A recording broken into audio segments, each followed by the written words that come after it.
Good morning, good day, good evening, wherever you are. I hope you're having a wonderful time. You can call me Dragon, and today we'll be working on MonsterStone a little bit.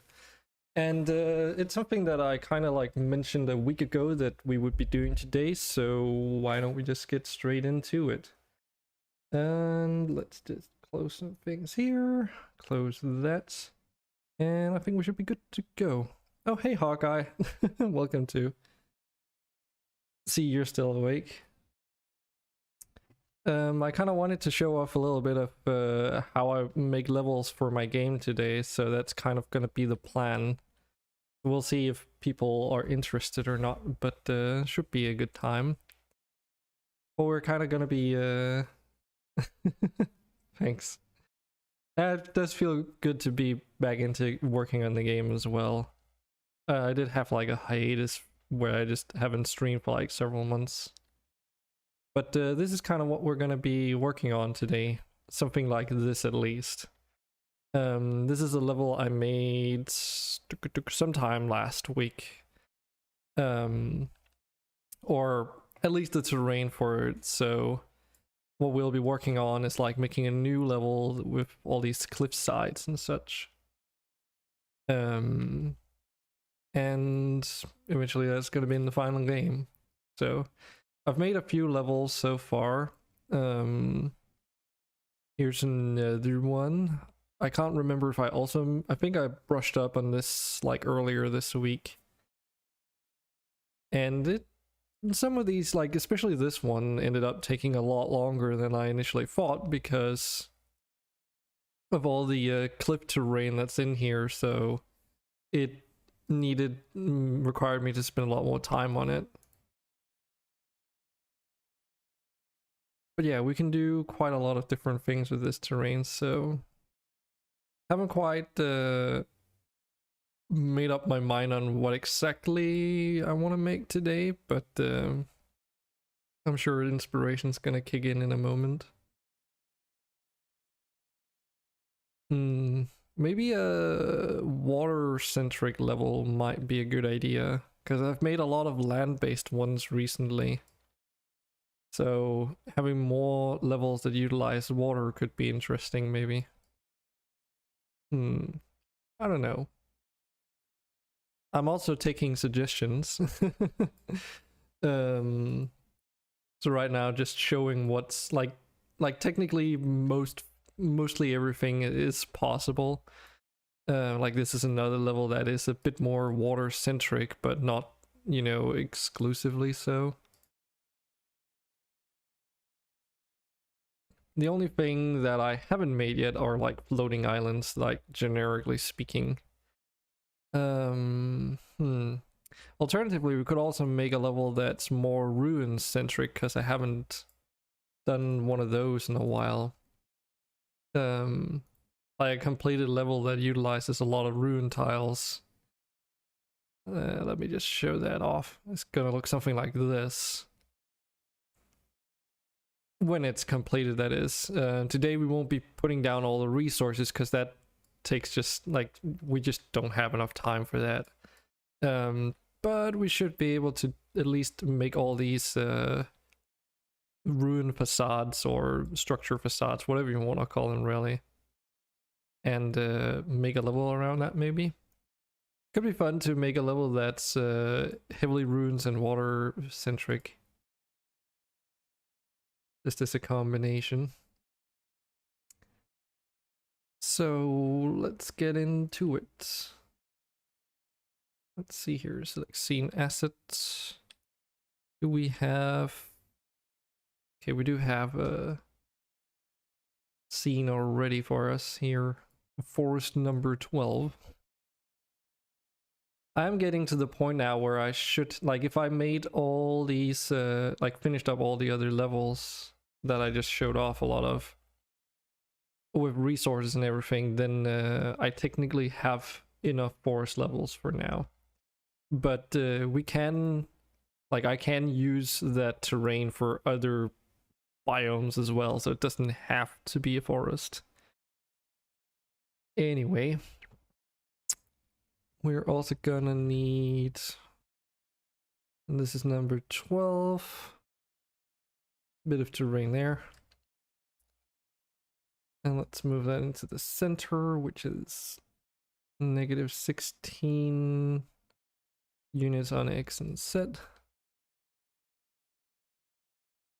And apply the correct material. There we go. So it doesn't look all shiny like. And let's go into models. And see here, it's called level terrain. I think I do have a template ready. Yes. Might as well add the environment already. Well, other than that though, should be good to go pretty much.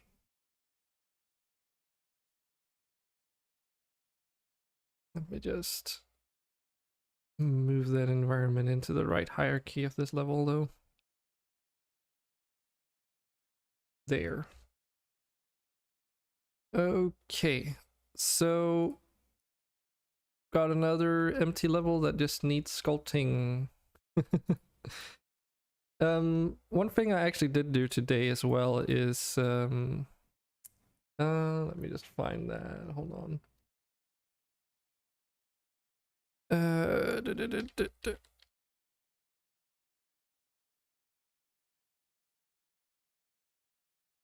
So one thing I also did today is that I actually published. Can I click in on this? Yes. Yes. Yes. I actually published on my Patreon for free all the assets that I'll be using today. Well, at least for making the levels for anyone that's interested both now and in the future. So it comes complete with a step-by-step guide on how I'm actually doing things, though it's not really like super easy to follow without any imagery. And since it's just for my personal use, I haven't really bothered, you know, polishing it, so. But I did make like a repository this morning that has all the content on it that's needed to make a level, basically. Or the terrain for one, to be honest. Anyways, so we're also gonna need this master file here, which has all the runes pieces. And that one is also available on my Patreon now. So all of this stuff you can mess around with. And since we're going to be making a ruins thing, I actually have an idea for how to maybe make this a little bit easier on ourselves. Because everything here is already like in the hierarchy and named and all that. But the main issue with this workflow is that if I take anything from this ruins document and copy paste it over into, oh, that's not the one, this one, where we're actually going to be doing the terrain sculpting later, then it messes up stuff with the materials. So to avoid that, one thing we can do is to work in our master file for the time being and then take it on over to the other final blend file later when we're actually done. And to make this process a little easier, I'm just going to move the terrain template basically in here so that I have a grid to follow, essentially, in a lack of better description, because everything here is made to just be able to be snapped together. So now I should be able to just, actually let's just make it so I can't even enable this. And I actually have another idea for making it even easier. Let's just like disable all the, or yeah, delete all the faces but keep all the edges. So now we basically have a mesh consisting only of edges that sort of can visualize the bounds of the level, and it's non-interactive, so, but we can still see it. So if we want to do like a water level, could be interesting to walk around with these canals and stuff. Well, actually, maybe it might be better to keep this selectable, and then we can just manipulate the terrain in here for the time being. As I realize it might be a bit difficult to work with otherwise. How about like oh, that's an idea. What about like a sort of, not necessarily dam, but like a dam-like structure, so you have like some walls with some water coming down at different offsets and heights and such. I don't think it would be really something you would see in you know, the real world, but well, we can just, you know, it's fantasy, so you can do whatever you want. And now the big benefit here is that since we're duplicating in here, it doesn't mess up the material, so it makes the workflow a bit easier. Thanks for that. Follow that, Tess. So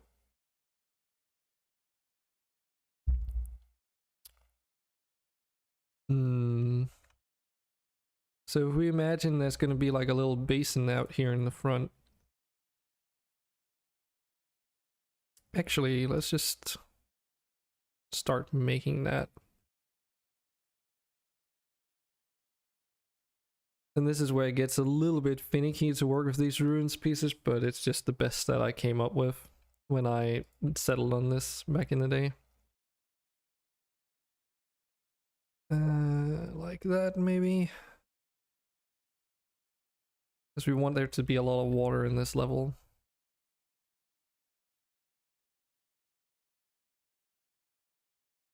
And we snap that in. And we probably don't need the bottom half of this. Which means we can also get rid of those. Now the real question is, how many levels do we want?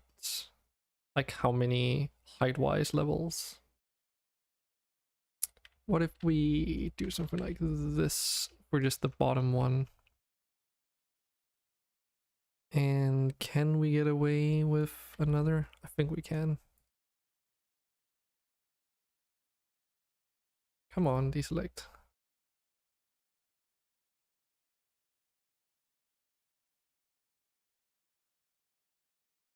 There we go.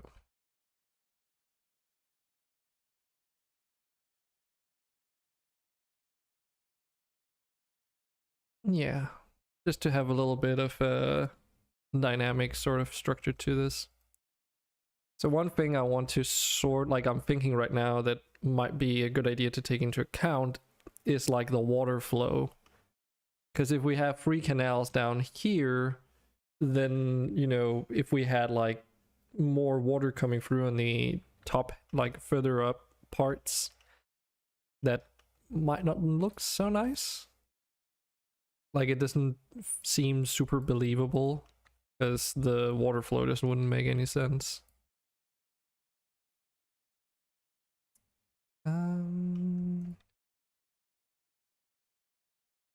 And let's see. Let's make a little bit of a plateau down there. Likewise over here. If we raise this up a little bit. And don't worry about all the clipping, we'll fix that later. Right now we just need to like make a semi block out of the terrain itself and figure out where the runes, like major rune piece features are going, and then we can just sort of wing the connection later, like the rest of the wall pieces.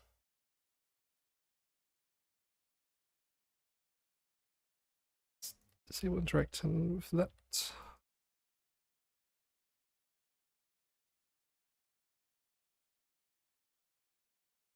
Let's see. How about rotating this? Don't remember if I can actually just do it all in one go. looks sort of right. Yeah, okay, I can do that. Cool. Because it doesn't, it's more like a water feature, or I guess it's a bit, maybe like an aqueduct system. So let's make this one a little bit taller.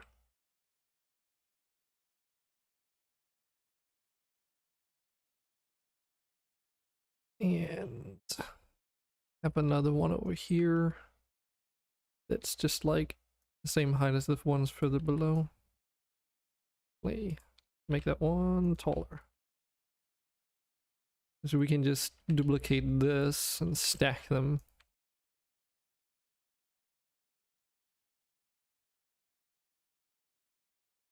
And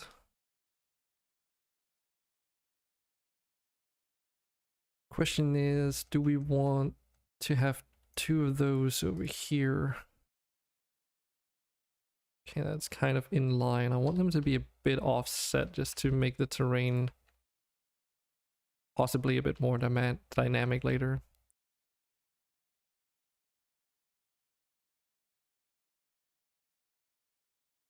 Now, I do have that benefit that I kind of know which pieces I've made for this ruin stuff, so I also have a semi-idea of what's actually going to be possible with it.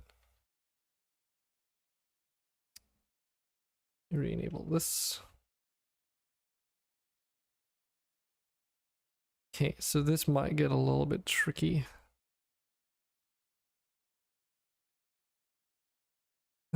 Let's actually just clean up this geometry already here.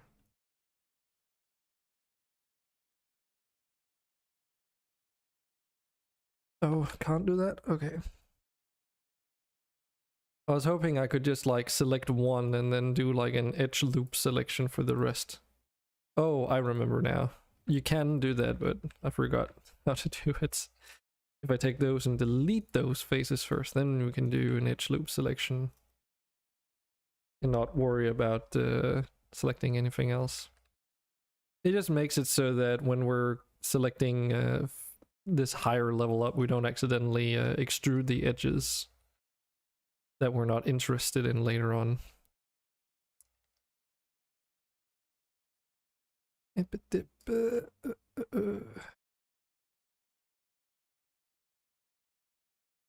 Something like this.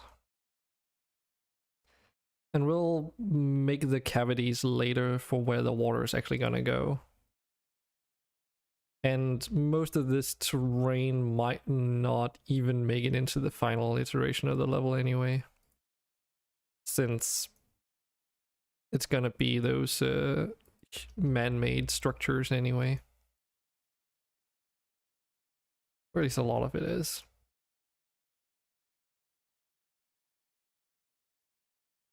Something like this.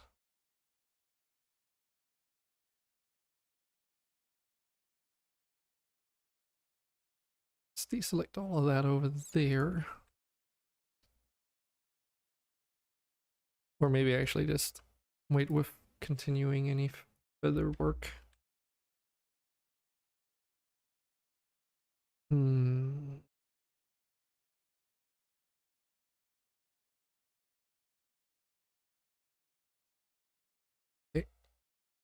I have an idea for how to do this. So let's make like a really tall one at this point here. But then for the other one, what do you even call this? Waterfall segment, canal segment. We're gonna fit that into a basin here and make a natural waterfall for that one.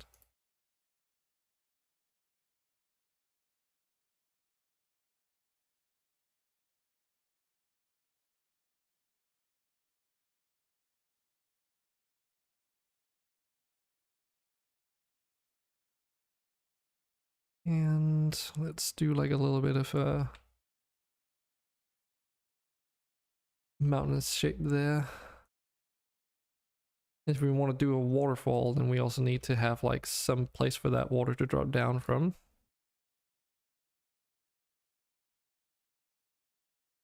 Mm.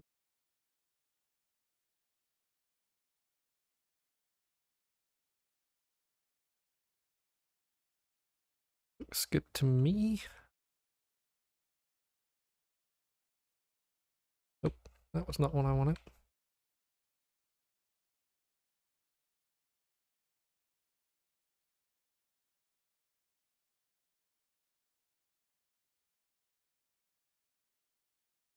Mm-hmm. See, how far do we want to raise this?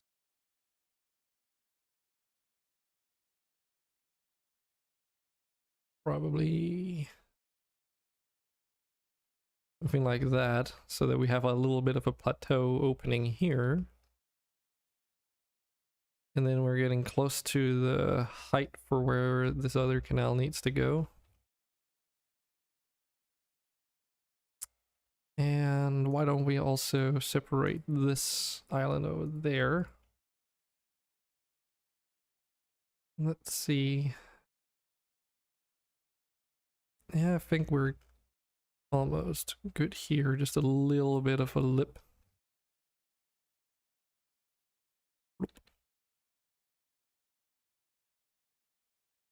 Oh, I managed to get some extra detail there. That's okay. We can always clean those faces up later.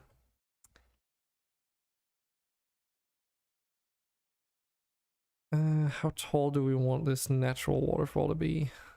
Because if we stop it here, those two waterfalls would be at the same level. I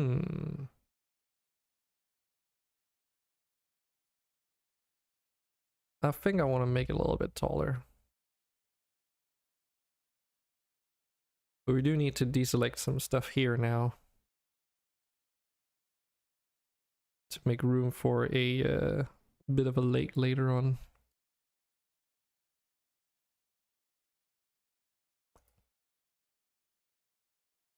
Alright, Hawkeye. Get some rest, and I'll see when I'll talk to you again later. Maybe tomorrow. Night night.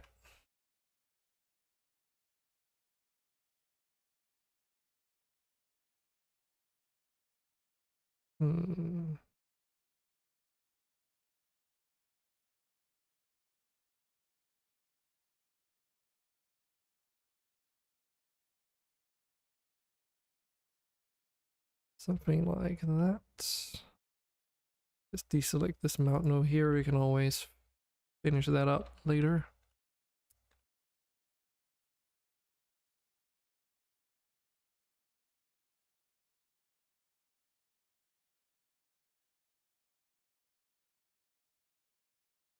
And this is where it becomes a little bit weird. So if we add a canal or like a waterfall here, we can make it pretty large, right? But then it doesn't necessarily have to be super realistic, you know? We're not engineers here. And having like a wide waterfall up there, I think is gonna look pretty nice, so we're probably just gonna go with that.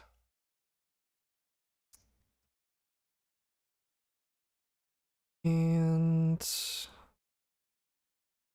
do a little bit of, actually let's just keep this a plateau like so.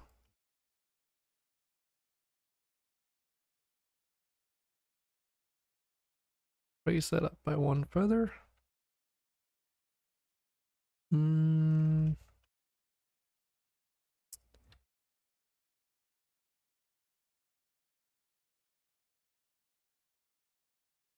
Okay, so we're getting somewhere. I think before doing anything else though, it might be a good idea to like clean up all this junk geometry.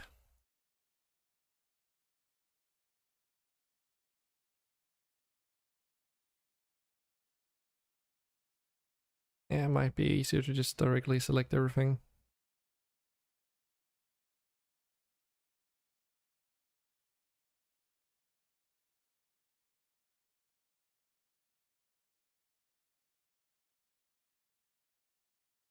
We'll see if we'll be able to finish this today though. I'm a little bit skeptical on it. What the hell is all this? Oh, okay, those are the got it. Those are those extra faces that somehow snuck in.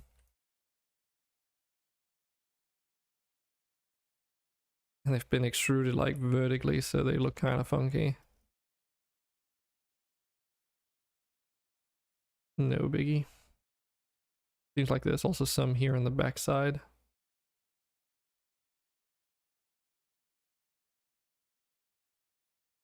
Well, I guess I know now what happens if I accidentally leave some of those in.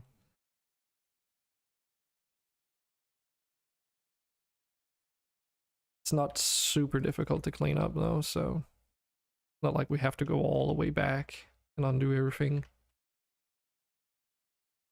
Delete that. Okay, how are we looking here?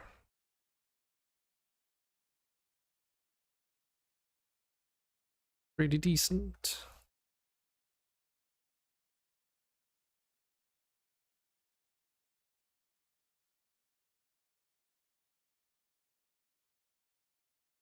Alright, so next step would be to figure out where all the water needs to go. I'm thinking this whole area down in the bottom should just be one huge pool of water, but do need to remove a few faces here. Actually, let's also do a bit of work here. It's not gonna be super finished, it's just like a little visual reminder for myself that this is gonna be actually just all water.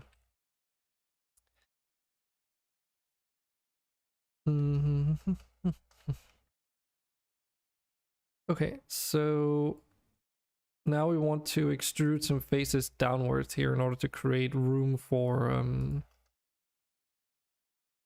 that water that we want in here.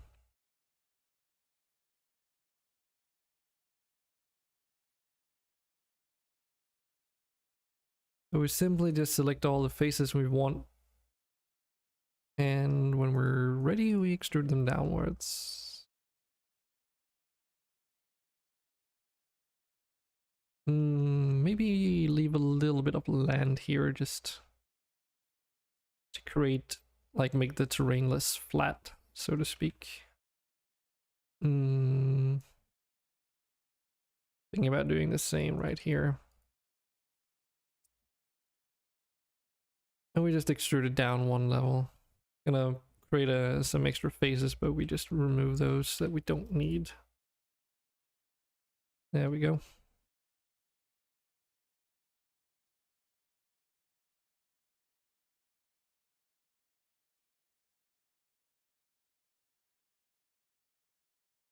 The same that we did before with the lower levels, we need to do these higher levels as well. Let's remove that extra geometry.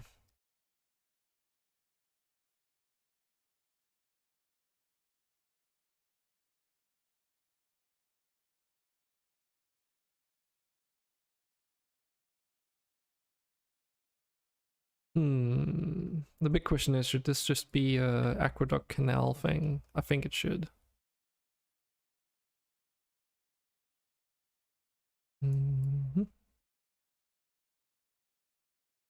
Possibly something like that.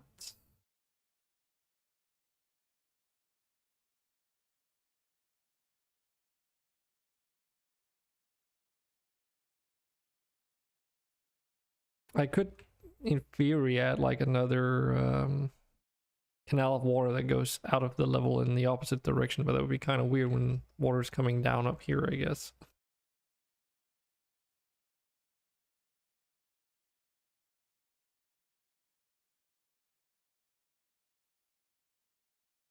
We'll see. We can always edit things along the way.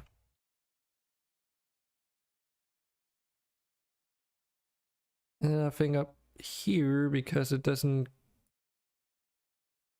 like have a definitive space it comes from, we can have like a larger body of water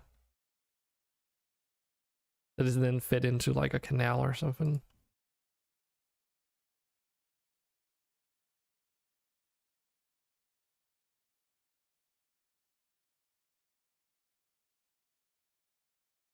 And it's been a little while since I've worked with these canal pieces, so I don't remember exactly how they are stitched together, but we'll figure that out, I'm sure.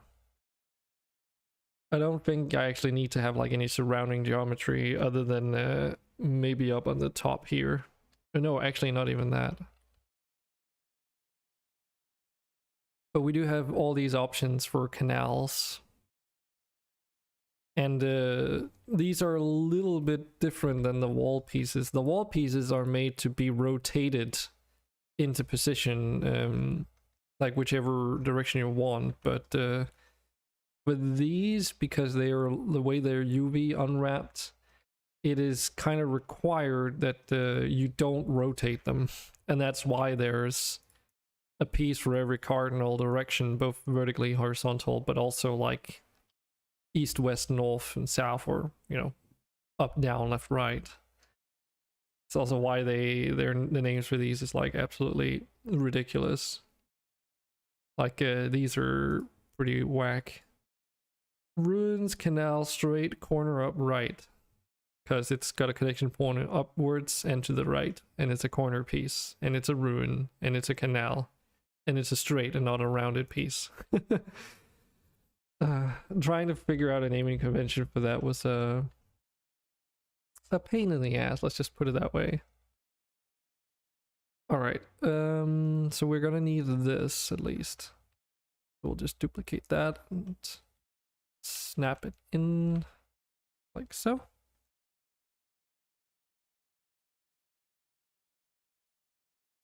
And then we can just duplicate it along.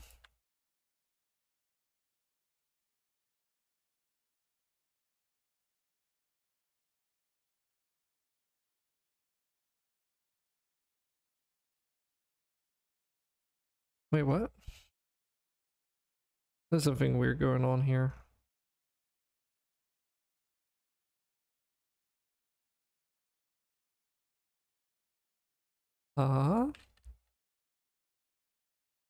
Okay, hold on, what?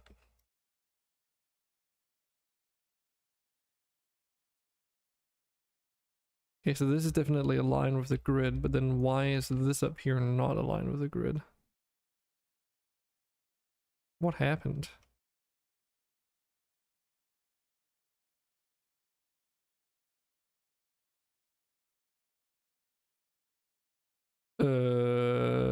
Fuck. To put it mildly. Why is, what? When did that happen? So at some point, I managed to create a slope somehow.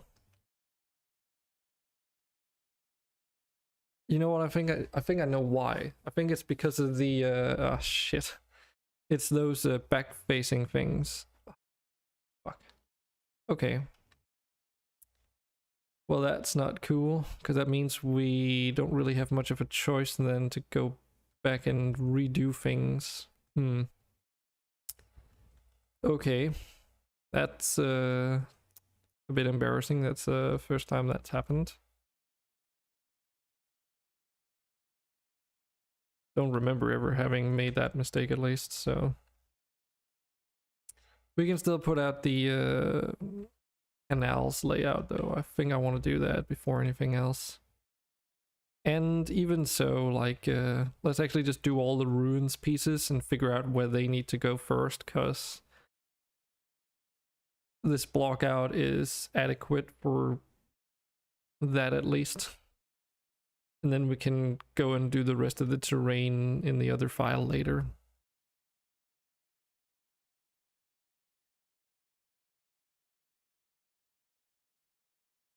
Okay.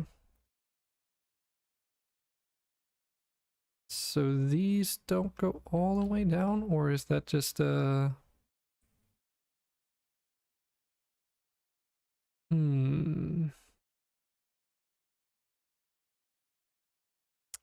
Do I need to change how these shapes work out? Because this is kind of not good enough for what I currently am envisioning. Might have to do a bit of model tweaking.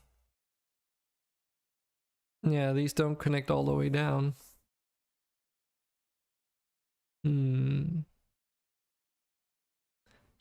Okay. Need to do a little bit of a reference check here to figure out why that is.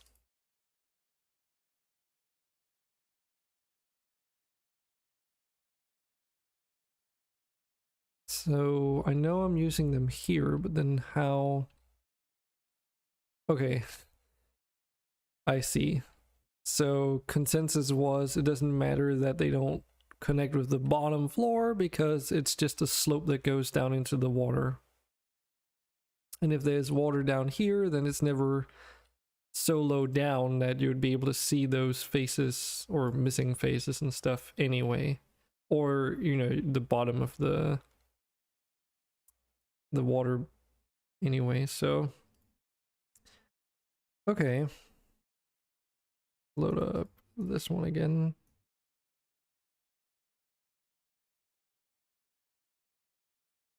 Just for later. Cool, okay, that means I don't really have a reason to tweak them, I don't think.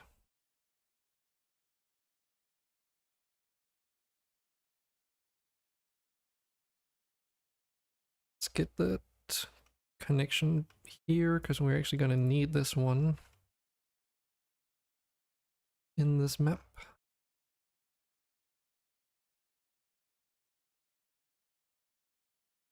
Do I need anything to accommodate it?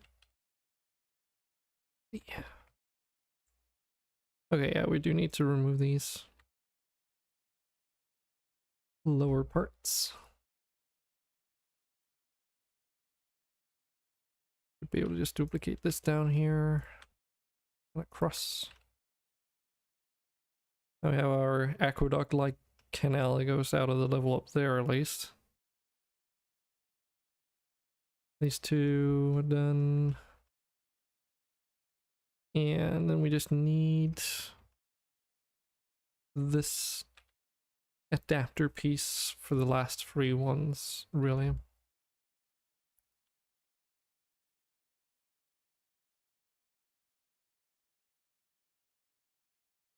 Like so. Okay, so far so good. Now we can start thinking about the actual shape of the runes pieces here. There are going to be some straight areas, so let's do those first.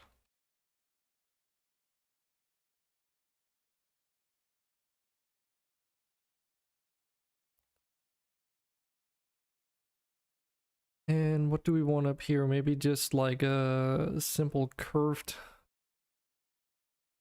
structure. Duplicate that over. And then we use this one, or these ones. These are like inner curvature pieces.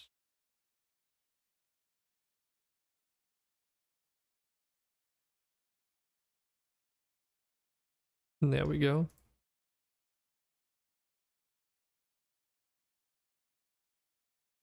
Let's try and figure out what to do with this down here, though. Because we do want to try and make it look at least somewhat nice.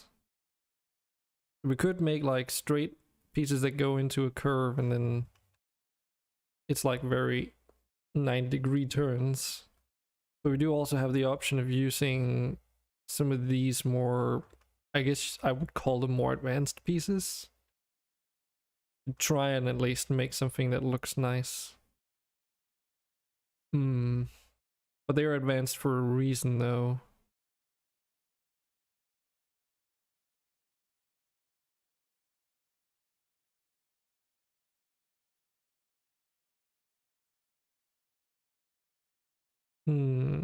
Is it possible for me to make... I wonder... This is one of those parts where it's like really hard to describe, so you'll just have to follow along.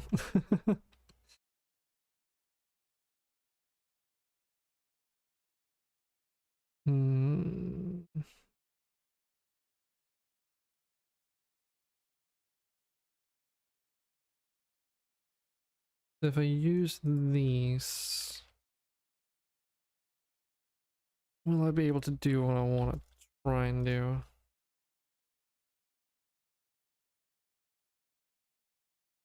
Hmm.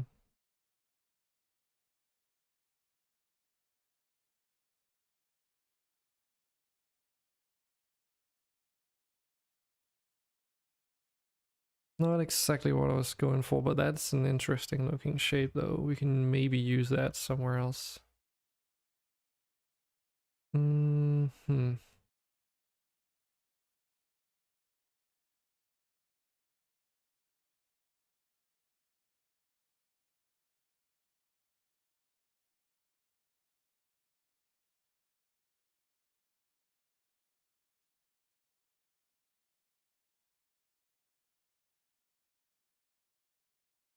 Maybe it just needs to go diagonally across and then straight. That would be the simple solution. And for that we need these pieces.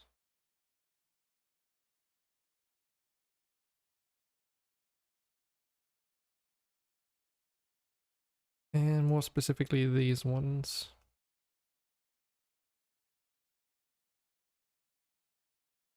And then instead of that piece down there, we need a different adapter for it to match properly. The question is, which one is that?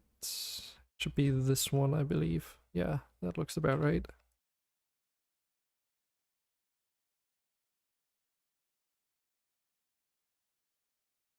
So we just replace that. And we've got a diagonal wall. Add those remaining straight piece there, and voila.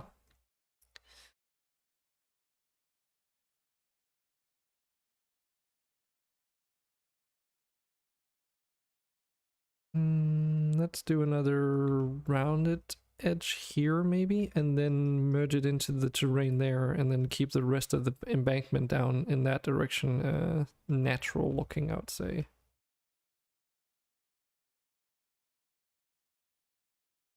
And this is what I mean, like blocking out the terrain first in order to semi figure out where the ruins pieces go. But then this is like an iterative process, right? So if I couldn't mess around with these ruin pieces while simultaneously editing the terrain itself as you go around and about it, that process becomes severely hampered to the point where it's almost like impossible to really make up a proper layout that works. But we can do this though. Now, to keep things looking decent, I would say we just mirror the slope on the other side. And I don't know what else we want to do, but let's start there at least. And for that we'll need these pieces. If I get it right. There's also excellent practice for me to get more used to using the more, how should we say it, is weird shapes.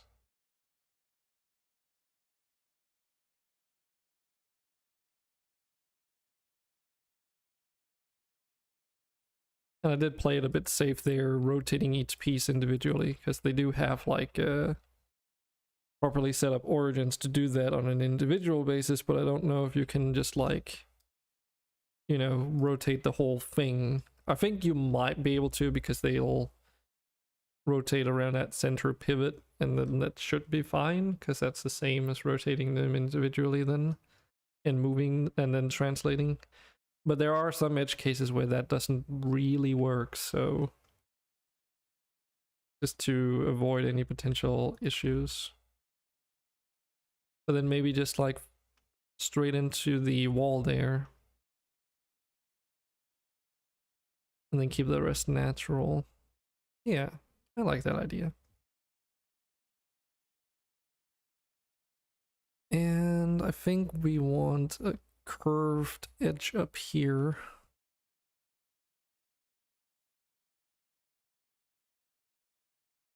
We also don't really need to worry about any of the naming of all these man-made structures, because once we're actually done with all the structures, we just merge it all and then we name it like one thing. So I don't care about this hierarchy over here being completely busted now, because we'll just select everything in one go and then merge it like that. Anyways, was actually thinking not to do like that, but like this. And then fill out that gap with a straight piece instead.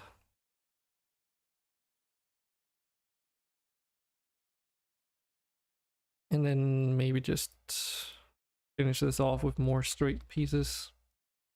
It makes it a little bit easier to work with using like more simple shapes. And it also, in my opinion, helps retain some of that blocky feel that MonsterStone kind of has.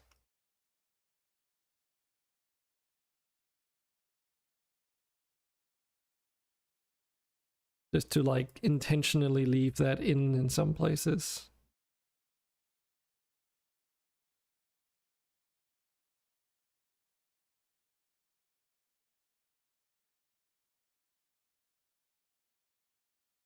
With the diagonal wall, but slightly shorter.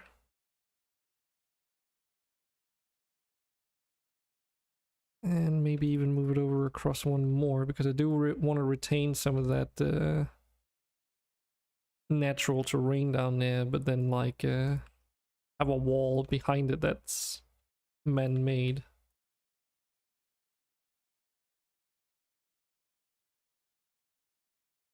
Don't know if we can actually salvage the geometry of this level though, because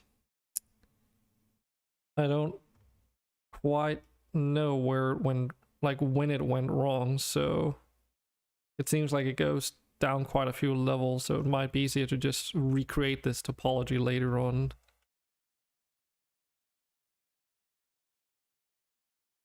A bit annoying and unfortunate, but that's just how it is.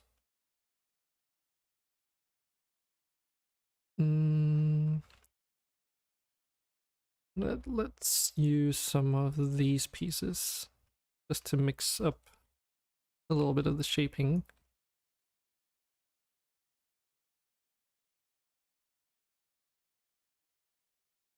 And I'm trying to imagine, I think that's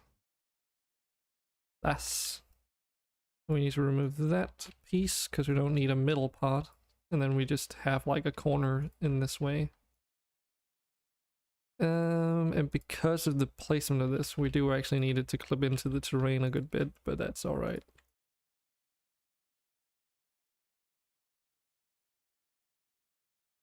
The only reason I'm doing it like this is because, you know, I didn't want necessarily to have... I wanted to leave a little bit of natural terrain clipping through here. At least that's what I'm thinking. And...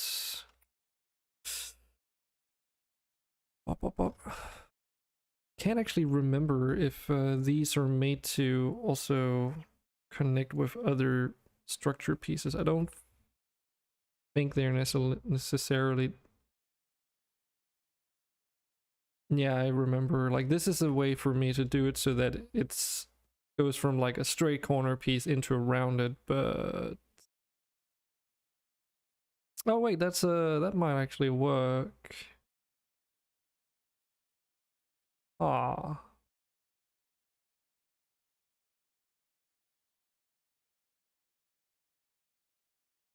So...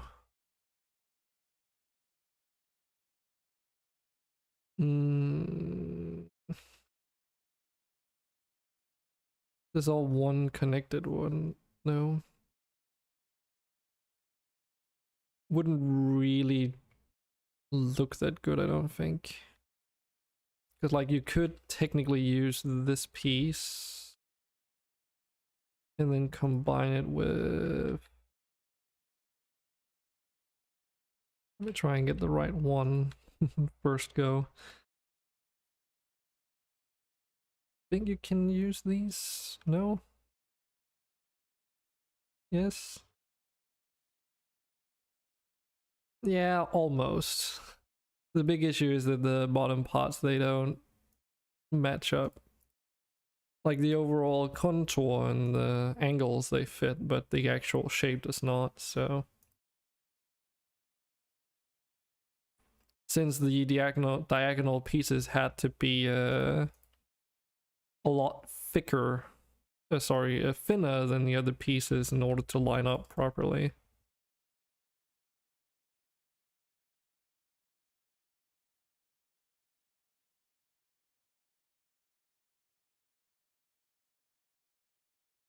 I'm just playing around a little bit. I don't even think these will fit either. No. Besides, the angle isn't even correct on that one.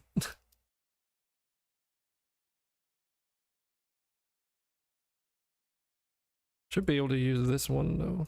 No? Okay, maybe not that particular piece.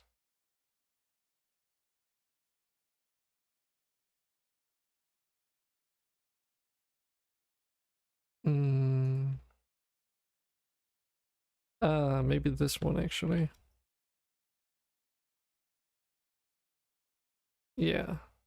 So it is actually possible, I think, to make this. Like they do fit seamlessly. So I can technically make... that's actually not too bad of like an idea. So for really long segments, I can actually make a bit of an embellishment by incorporating just this curved piece in the middle of it all. It does require it to be 3 tiles long though, so for instance I would be able to put one down here, but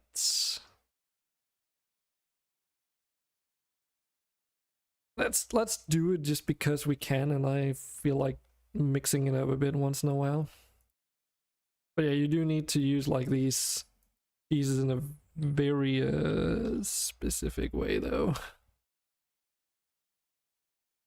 Like you can make these pieces. That's kind of cool.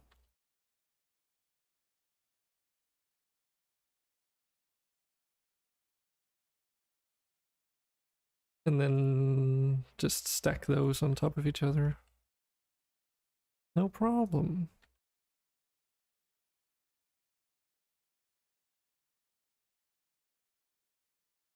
You actually need to make this one taller as well because of the water down there.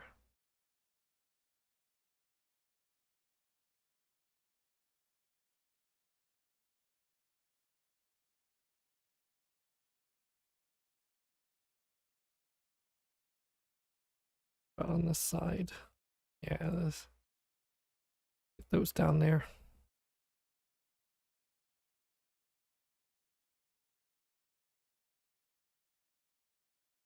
I also know why we didn't have that originally. That's because we didn't lower the water, or yeah, the terrain down to accommodate water earlier. Okay, so you still have some terrain up here that needs some work.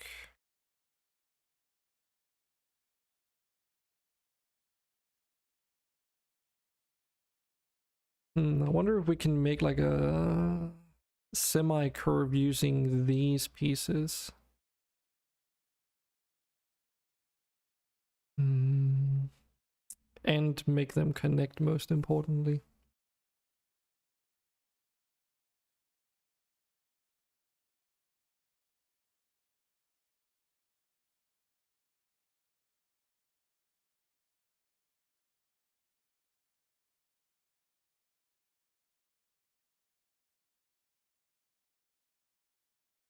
Because it would be like this connection over here, but more like in this kind of angle, and then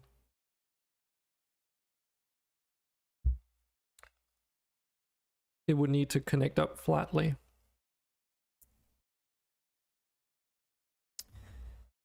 I think it is doable. The only question is which pieces do I need in order to accommodate that? Those are basically the inward corners, so these are the outward ones that I have to work with. So if I take those, they should at least be able to like connect up, right? Yeah. But then you have like a 45-degree angle slope there, so... And it's also not in the direction that it needs to be. How the hell do I do this?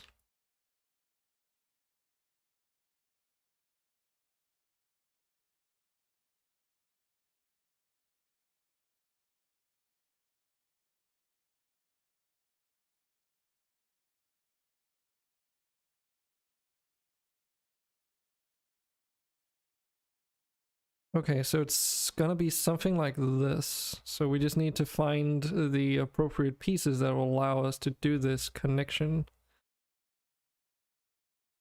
Got it. So it's gotta be like these, I guess. Or something to the tune of those.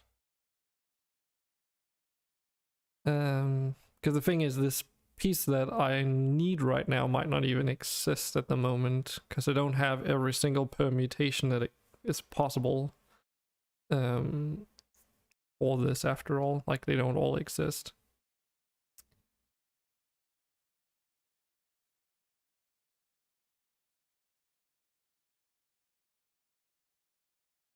So like, this would give me the connection on the right hand side.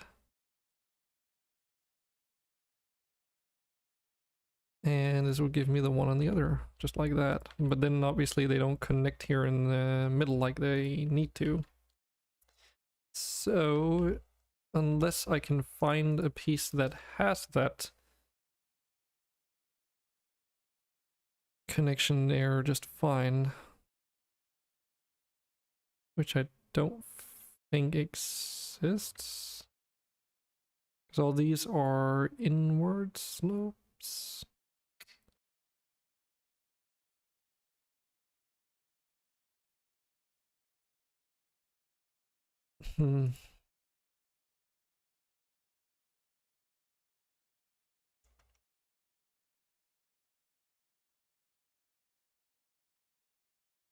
Oh, wait, maybe it's these that we're looking for. I think that might actually be it. Oh, wrong direction. Almost.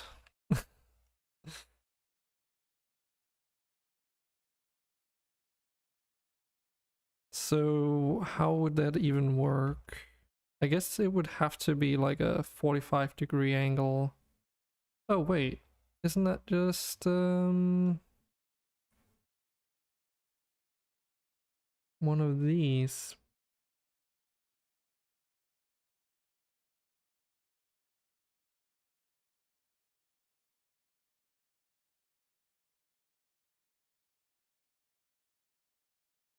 That would be 45-degree angle.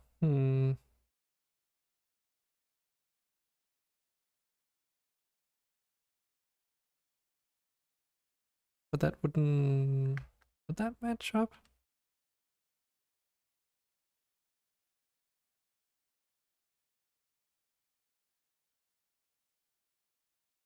Not really.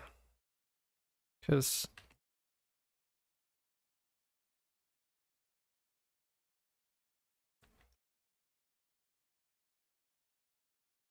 Right, because it's not 43-degree angles, these. Do I actually have one that is, though? It's the next question, so I don't have to do extra work. Like, rather set, like, extra work that's already been done, rather.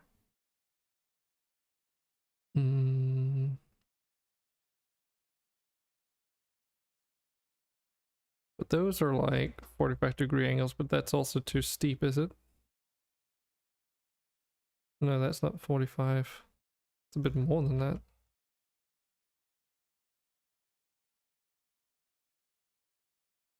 think that's a 45-degree angle, maybe. Yeah. That one's a bit too steep. Which means that that connection point down there is a 45-degree angle, but then this is not straightened out. Hmm.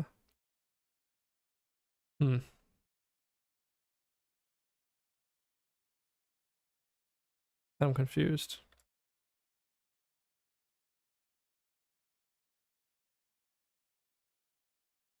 Unless my geometric understanding right now is just completely scuffed, which it also just as well might be. Hmm.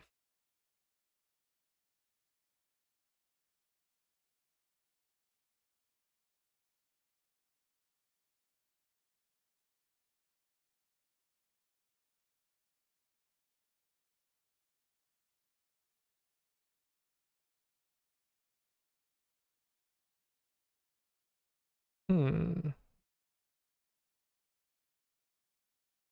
Why did I decide it would be a good idea to make like a runes focus level today? Hmm.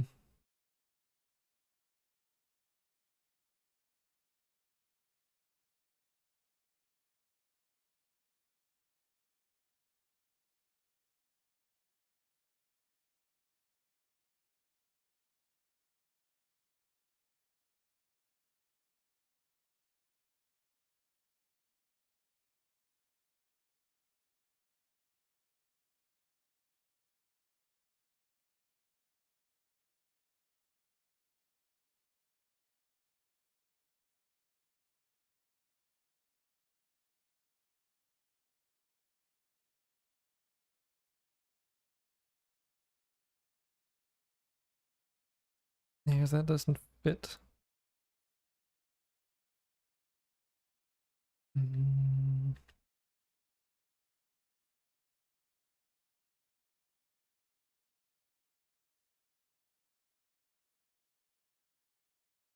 Neither does that. Hmm.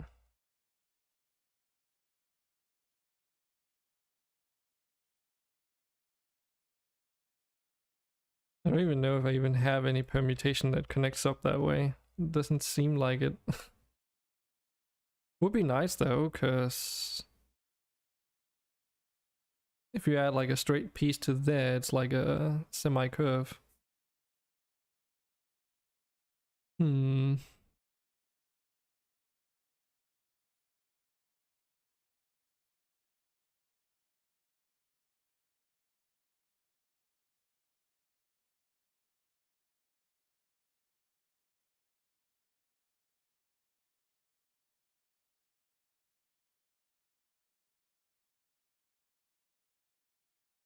Yep.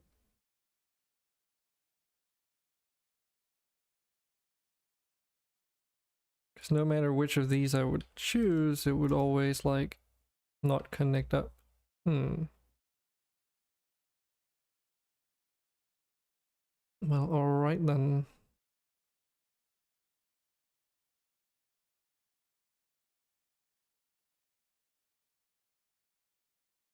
Think using this down here might be one of the best options.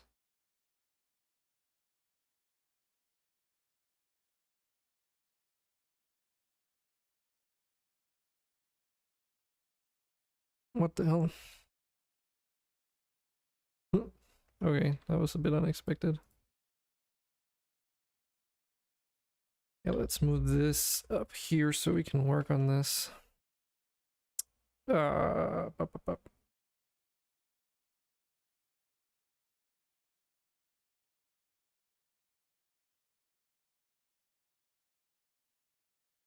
What's the best approach, I wonder?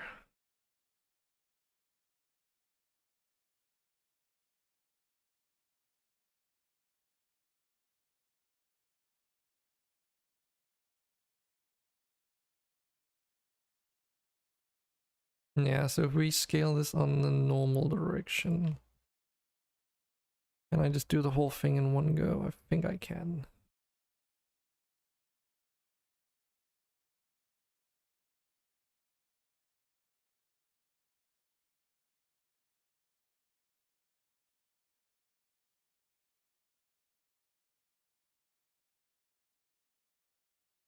been a while, so I don't quite remember how to do everything here, so bear with me.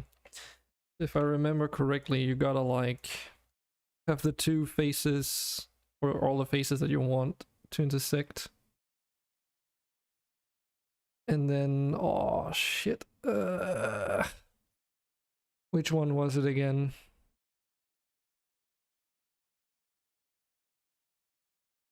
Bom, bom, bom.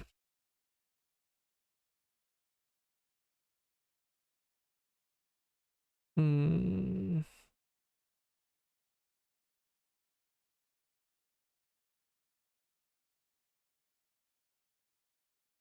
I think it's one of these, but I don't remember what the selection would have to be. Yeah, not that one at least. What if I only select one? Then it like... It did do some stuff. Did seem like it did some intersection there along that whole like sort of direction or whatever you want to call it. It did leave a bunch of junk geometry, but that's okay for how I'm doing this. Because I do remember that always seems to be the case. And it was in phase.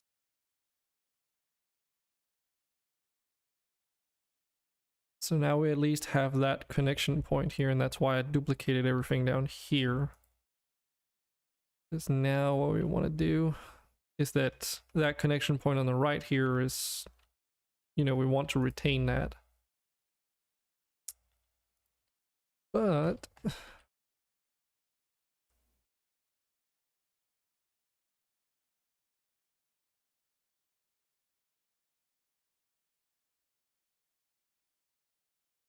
wait a minute.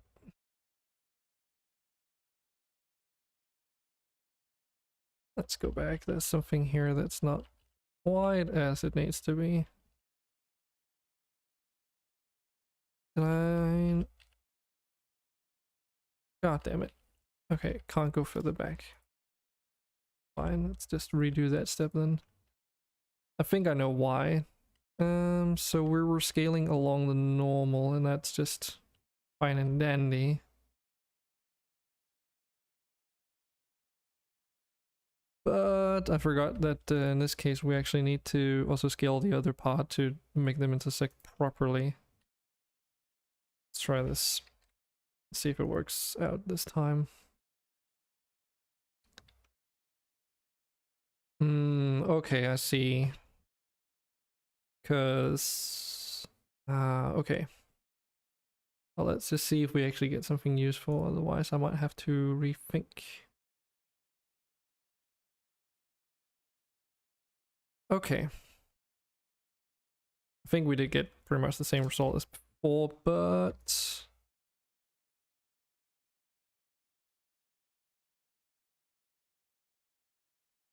that's alright. I just need to think properly about this. So it's like this here, and we don't care about any of those faces actually. Because this is what I was missing. Or if we look here, we want to have these two be the connecting points. So now what we want to do, we don't really need all these extra edges. Okay, maybe we do, doesn't matter.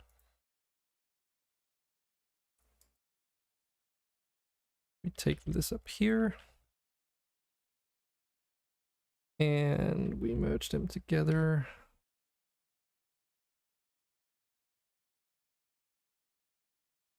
And we can just move this over to wherever we want it to be. Actually, we didn't really need to merge it, but do I want to do it without merging? Maybe I do. Okay.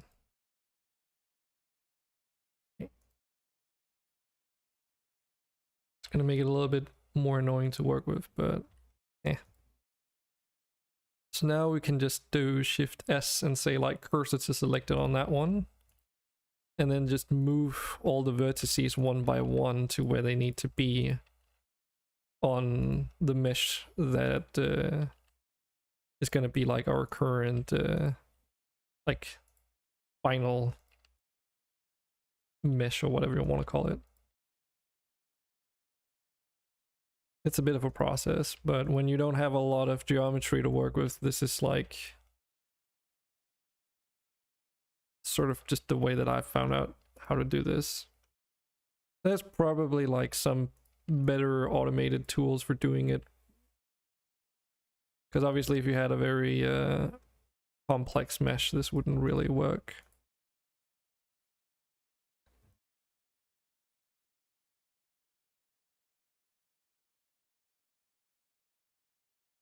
You would need the whole intersection tool thing to be a bit more accurate, I guess.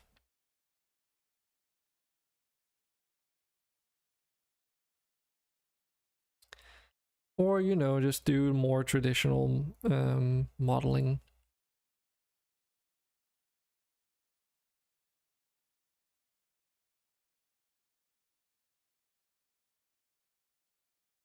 And then we do the same for this lower part.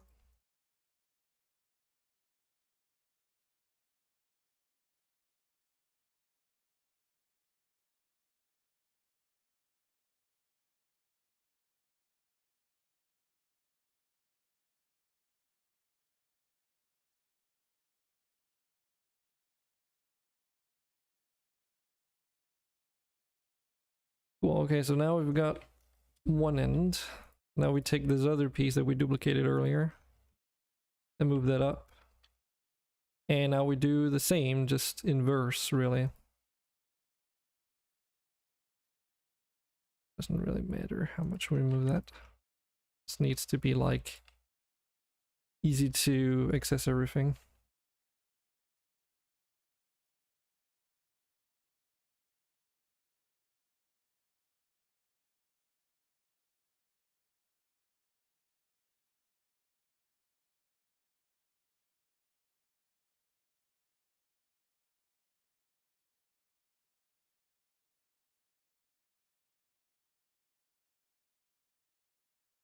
And stuff like this is part of the reason why some of the levels this last week ended up taking longer than normal, I guess you could say.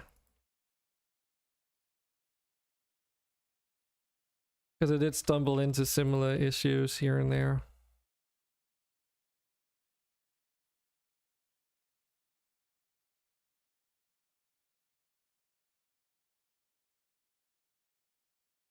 That's cool. Like, if you want to use, or if I want to use those ruins, you know, they need to be able to actually be usable. There we go. Guess that's the top piece, right? Looks good.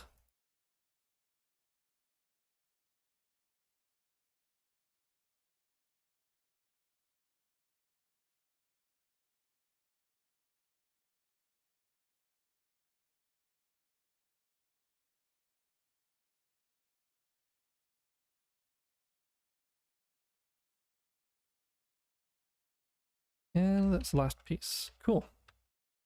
Okay, so now I should have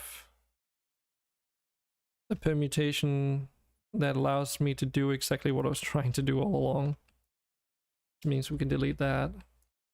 I'll just keep those as like... I guess I could put them down near the curved pieces. That might make the most sense, because that's technically what they are.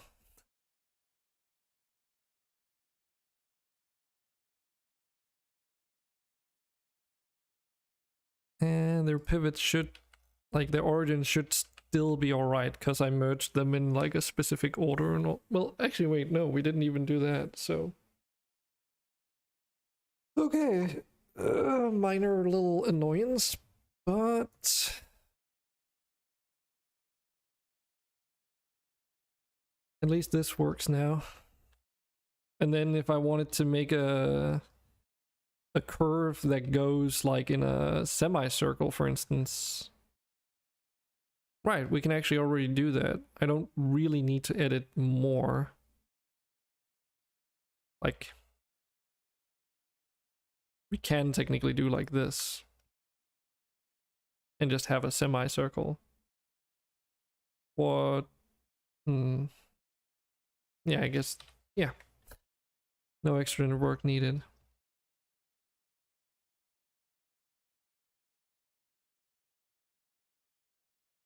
And we just add in our straight pieces.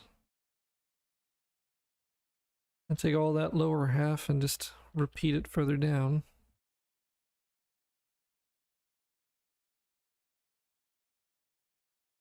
And then I think we're just gonna continue that into the wall and then keep the rest natural. Okay.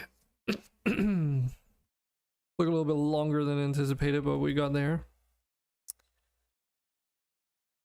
Now back to the rest of these runes. Oh, there's a point here we need to finish up.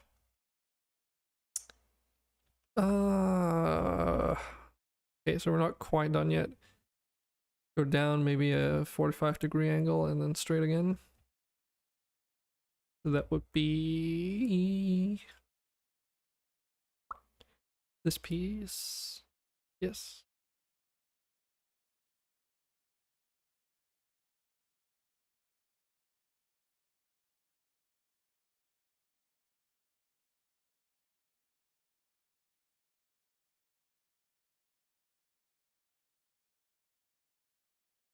There we go.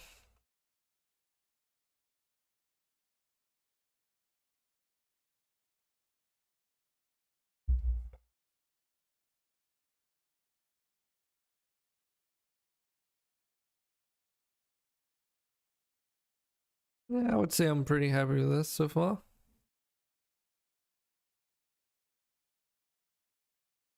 So let's see here. Take all of this and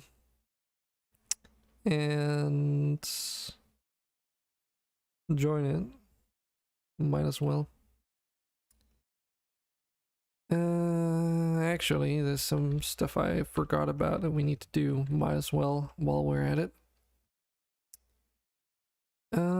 Or nah, that can wait till later. Let's do that later.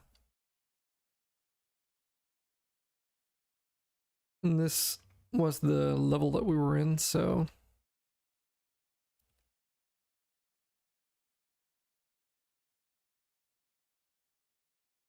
like that. And then how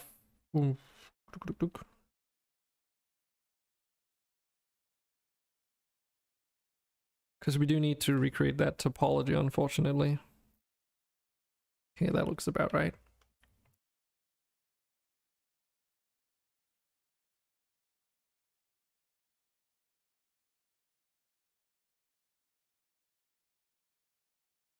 And if we go into the material overview, we have everything here, but only once. That is very nice. And all this mesh here is made so that you can do a merge by distance operation, and then that removes like 1800 vertices for us, so it also has the added benefit that any smooth shading is continued on, so you don't have like any gaps in the geometry as far as everything is concerned. Like, it's all more or less connected. There's like a few instances where that's not exactly true, like in these, which I could technically have achieved by just putting in a try here, I think, and then yeah, separating that up as well. But you know, maybe I'll do that one day and go in and fix it for all the terrains. But other than that, everything should be fairly seamless though.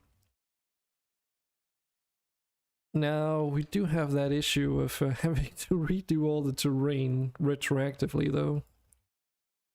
So what I'll probably do is I'll take this into this other shading method. And delete you.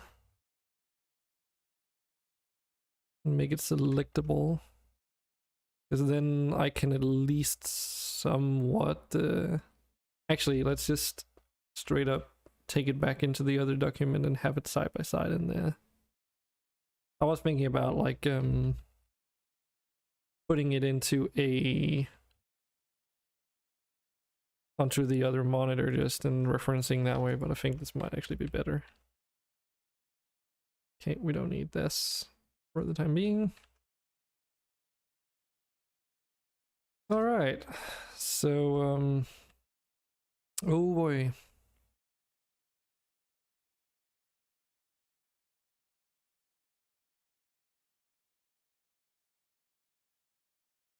Usually I like to avoid this kind of stuff though.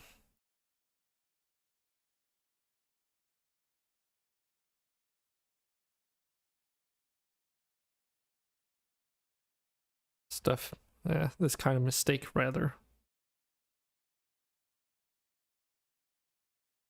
Because now that means like we have to redo all the terrain to fit all those runes pieces, which is a bit more difficult than like a top-down approach.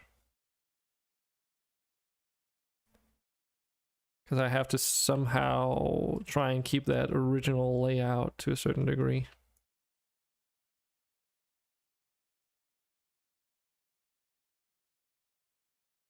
But yeah, I think it's because if you extrude and you just drag your mouse, it extrudes along the direction of the normal. So, like, let's say this was rotated just a little bit or whatever, and you extrude it further, then that would be along the normal, and that's how it got slanted back then. But you can extrude and then just do a translate later, and then, you know, move it along the grid as well, which in my case achieves the same result. But my guess is that because I had some of those additional faces that get created when you extrude selected on the back face, that manipulated the normal direction for that extrusion just a little bit, because it was also attempting to extrude out to the side of the geometry, and that made it curve like ended up happening. So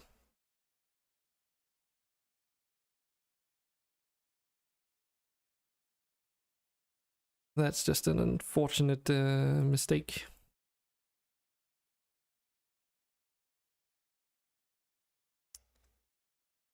God, this is going to be such a pain in the ass, isn't it?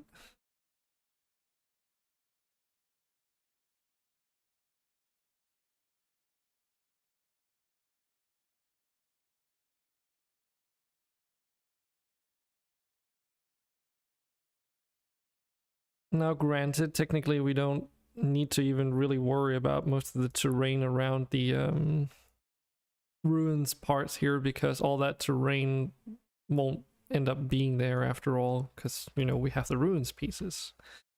So, but I do need to account for where the water needs to be able to be put down.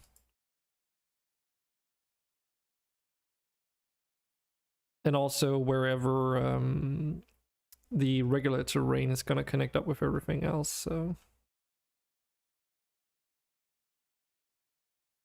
Oof. Does require a little bit of looking back and forth at what I already made, though.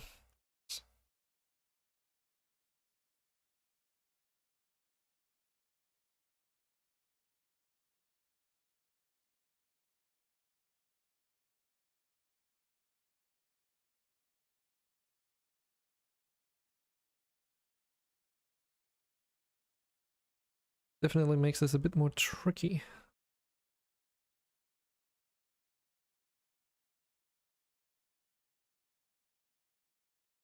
Sadly not going to be exactly the same as the other terrain, but oh well.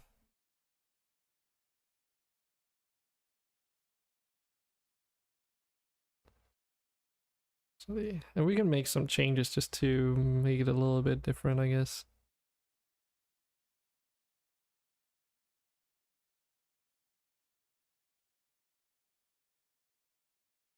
I I think that way I'll feel a little bit better about having to redo a lot of this.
Okay, how are we looking on that side?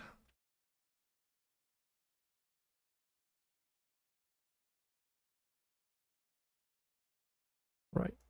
Okay, so we do need to have this along still.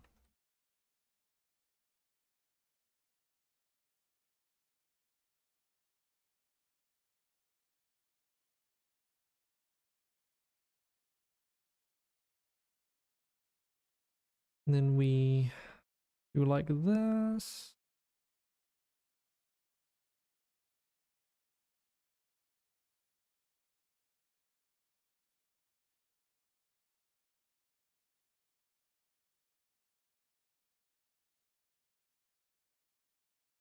God damn, this requires a lot of concentration.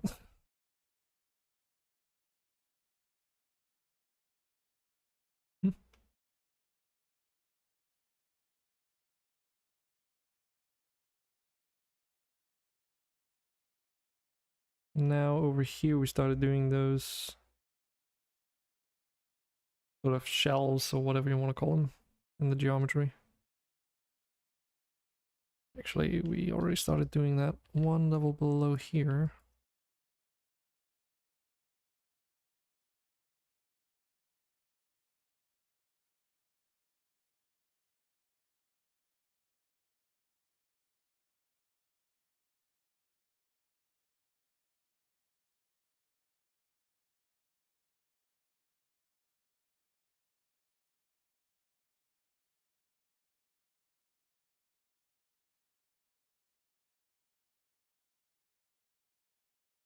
Always raise that later.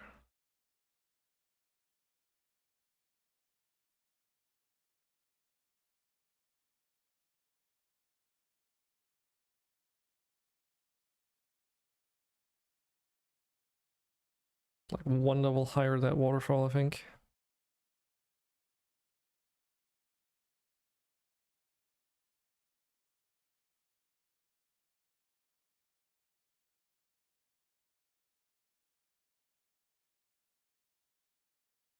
Make room for the water.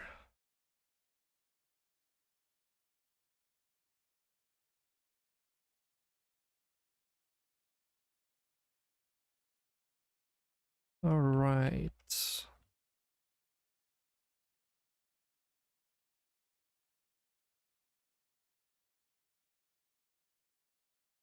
Raise that up just a little bit.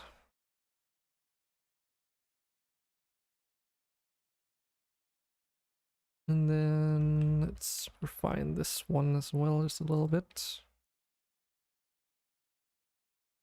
So we're at that stage now where we can add all the details soon.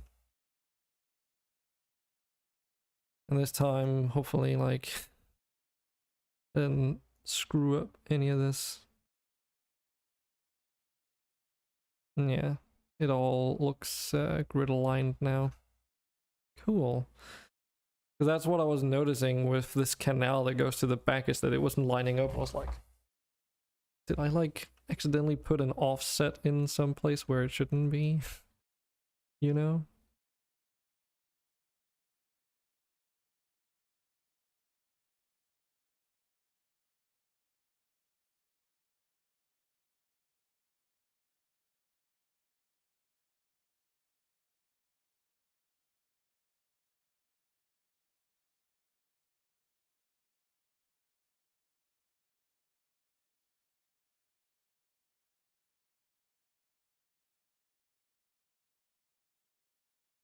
Okay, let's get all these canals and water bodies back in.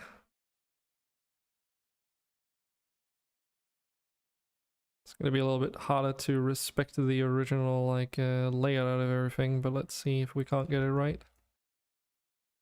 We can always add more runes pieces and then just add them to the thing if we need to, so it's not like we're totally bound by the original layout, you know? Seems like I got it right the first time though. Without needing... there's a little bit over there. See, we can technically just... There we go. Conform it to what it used to be.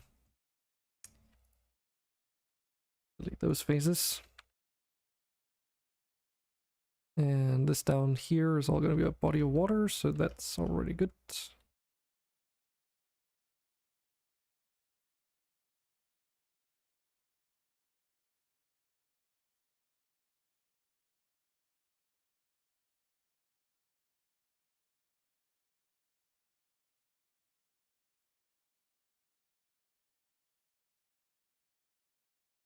And there's this one over here.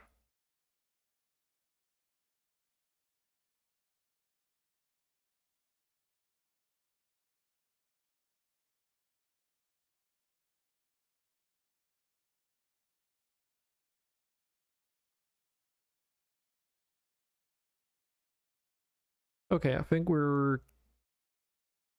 in the clear again. So this is what we would have had if I hadn't screwed up earlier.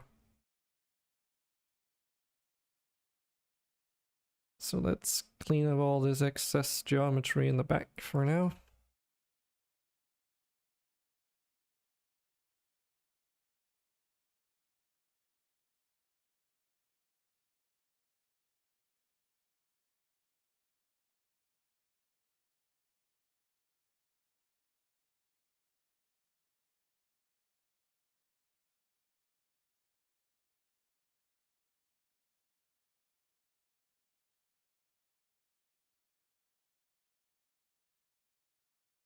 There's a little bit on the front there.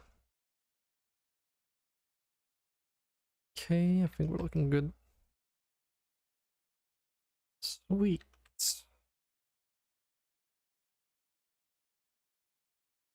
What would the next step be?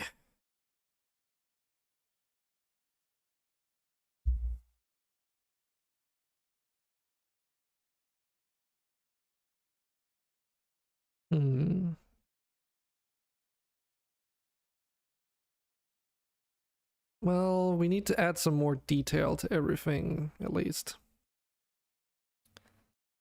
It's not really so much a matter of like a specific point you have to do it from.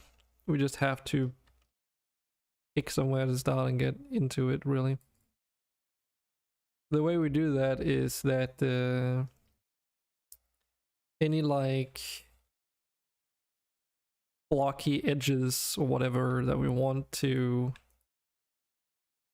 be angled, we just select those faces and, well, delete them.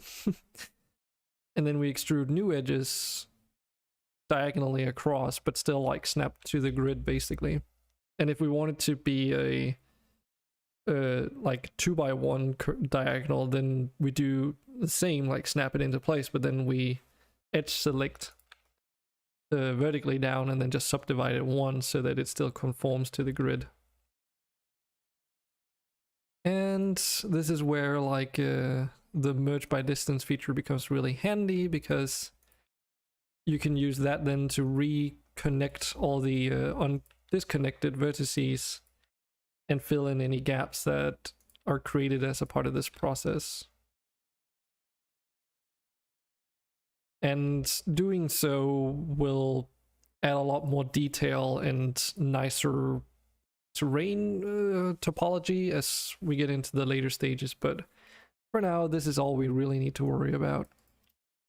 And there's not really like an exact science to it. Like in theory you could make like diagonals that also go like 3 across or even more if you really wanted to, but because I'm trying to keep things consistent with between all my level designs, I'm also simplifying the topology to a point where it's easy to, like, I guess you could say recreate, but also keep consistently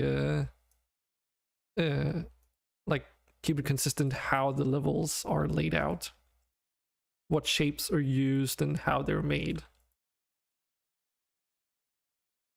The general rule of thumb though is that you don't want to add any geometry that consists of very small faces, and that's why like a diagonal that goes 3 tiles across, for instance, just to visualize that, I guess, you know, it would look like this, and then you would subdivide it twice to conform to the grid. Now you can do that, but you do create these faces then that are very, very small, and that can, it's not impossible to do that. The later steps do account for that when you're cleaning up the mesh terrain, so to speak, but it does sort of create a bit more work that you need to do then in order to clean up the terrain topology at later stages. So although you can do it, it does also give, you know, leave you with more work that needs to be done. So in my case, trying to cut down on the time that is needed to make all these levels, I'm also restraining myself to not go too over the top with wacky terrain features, so to speak. Like, for instance, the ability to put in man-made structures as part of the terrain was a little bit of a design that came across because I might want to make levels that consist of like towns or other larger human settlements, that kind of stuff. But in order to do that, I kind of needed like some way of integrating the terrain into these man-made structures. And I didn't want, you know, to have a city, but then all the walls consist out of rocky terrain, essentially, because I didn't have city walls to go along with the houses and what else I've made. So instead I decided to like make this ruins sort of tile set, you can call it, I guess, which is basically just like a cityscape, I guess you could. I say that a lot. Yeah, I think you get what I'm saying.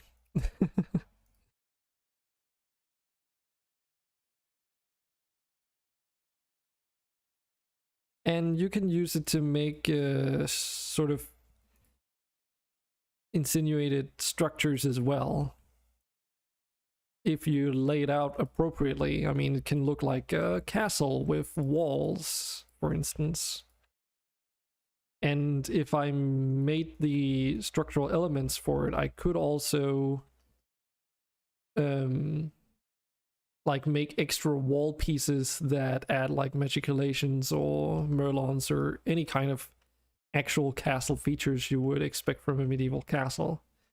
Now, I have thought about doing that, but again, I don't want to create too much of an unnecessary workload for myself, so I've sort of also refrain from doing so, because it does mean that if I were to do that, it would put everything else on hold until I have figured out how I want to sort of structurally build up those elements, if you will. And you can argue like it doesn't add anything to the gameplay. It might add a bit in terms of immersion or just general visual aesthetic, but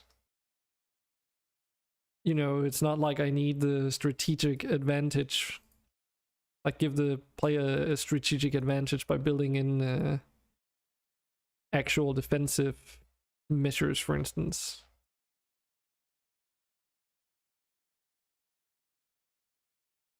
It's purely cosmetic.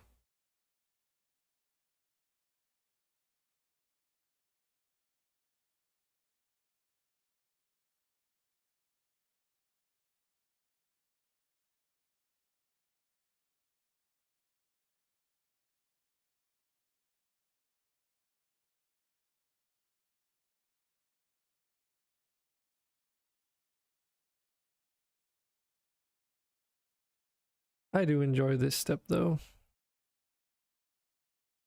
Like adding curvature to everything just sort of helps in visualizing the whole level and how it's actually going to end up looking in the end.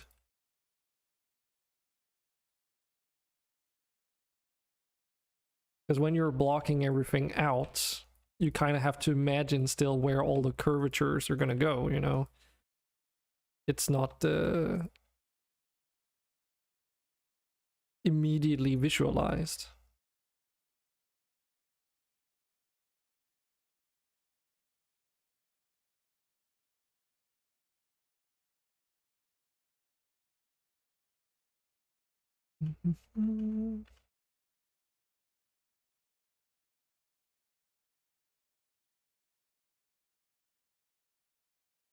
And this process is also relatively hassle-free, so that also makes it a bit more pleasant to undergo, if you will.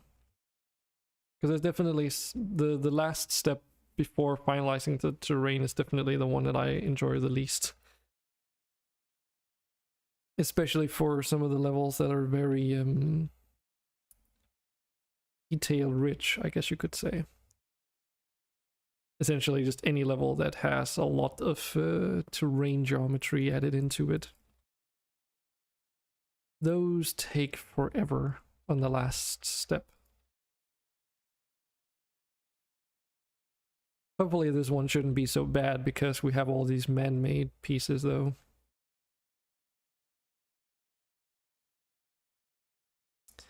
But you never know. That might be something I haven't accounted for. And that wouldn't be the first time that has happened, so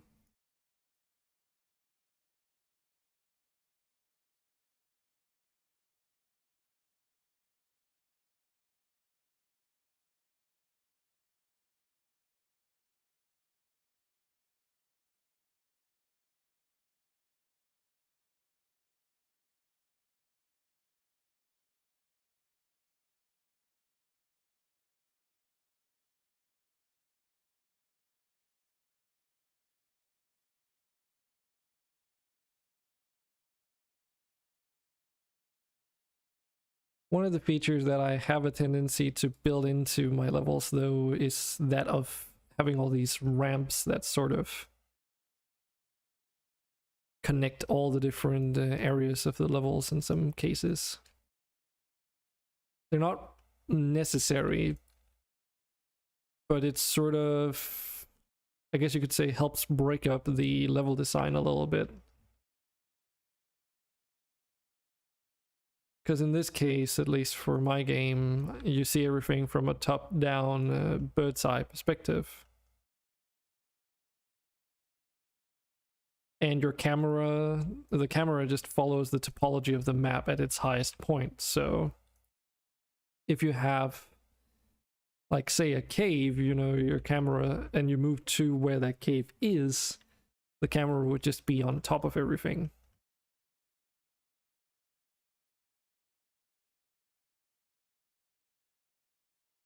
And the same goes if you have any overhanging terrain, say. It's the same concept.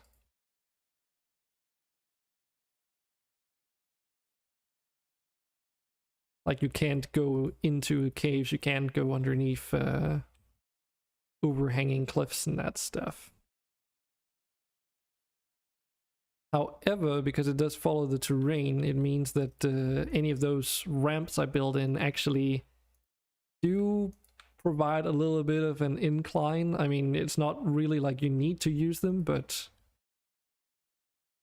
if you were to move the camera, it would actually follow the slope, so...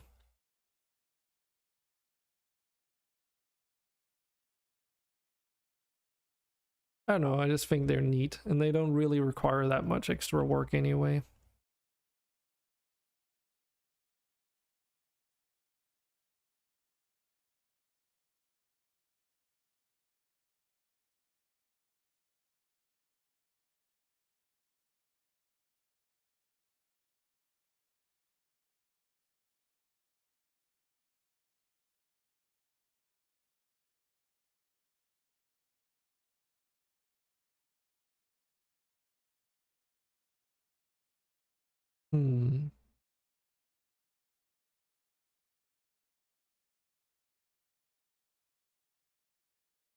I just realized something. I do have the option of using these walls, but on the opposites. Or do I actually? I've never thought about that. I think I might be able to, though. Yeah, I just want to try and see how that looks, at least. So we would need some of those and some of those. Just at least to give it a try.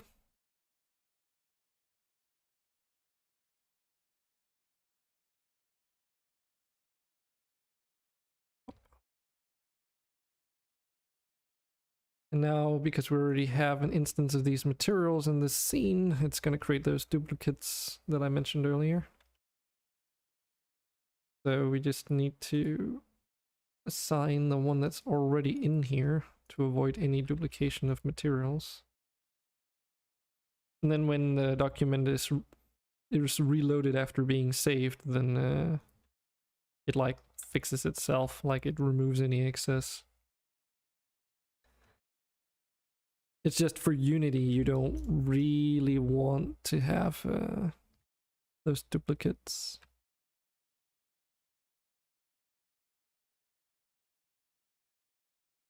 Okay. Good measure, let's just rotate these around their own axis. Because I don't know how else.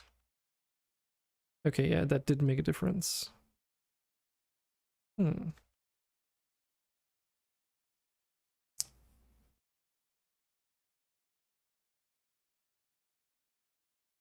Well, it is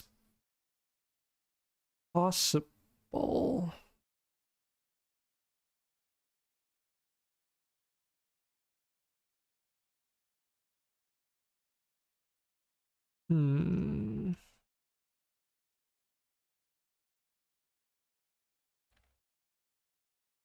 I'll need to reference that other level I've already made. But I am in fact actually considering doing that, so instead of natural terrain, it's going to be like a man-made wall here, essentially. That acts as a dam, if you will. But I will need to go back to that town level and just reference how I did everything again. Let's unload that. And then the town level there. Because here... okay. I see. So it does actually float, like it is actually visible to see that it floats in the air. How have I not thought about that? Like you can literally see it. Probably not necessarily from within game, but in my current use case, you would be able to see it though. Ah,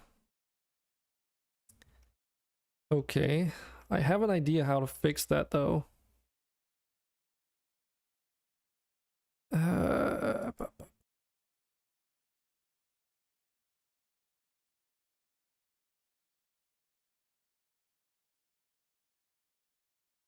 how is it with these walls again? Because I cannot remember. But I was thinking about just using those since I'm already doing that for the vertical sort of drops that I have here. Hmm.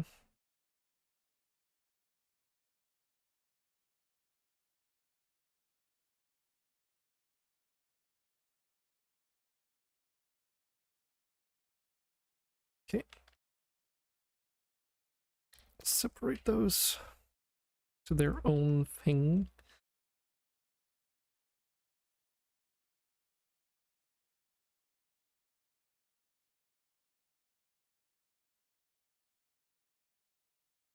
Hmm. That won't really matter. Like, it doesn't have to be seamless, if you will.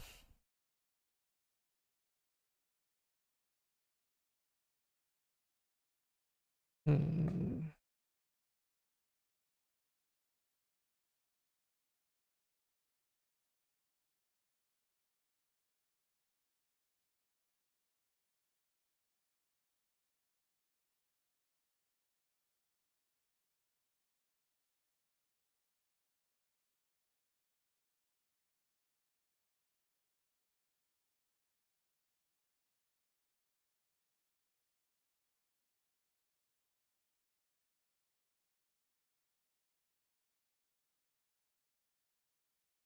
Yeah, I figured. This is like a very old blend file, so they did some changes to how all the different like animation, compositing, etc., all those different view modes work, and it fucks something up with like the old view modes that are in all my old blend files. So I basically have to open up a new tab to easily correct that, because otherwise, like for instance, in UV editing here. Submit!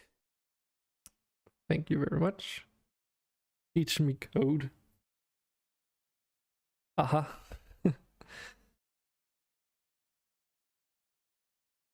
We're not really doing code today, though. We're mainly doing level design.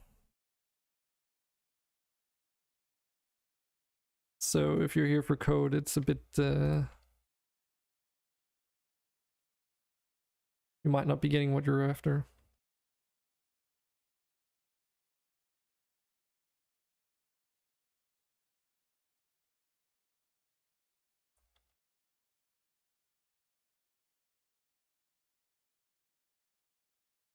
Right now, we're correcting some model work, though.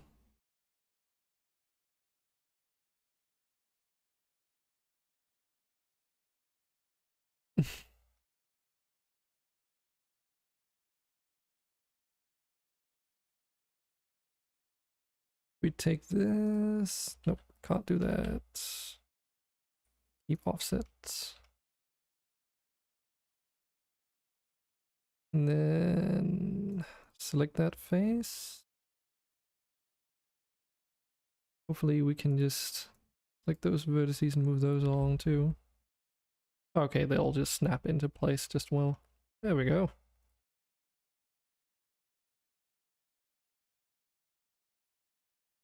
Your levels are blocky, you say?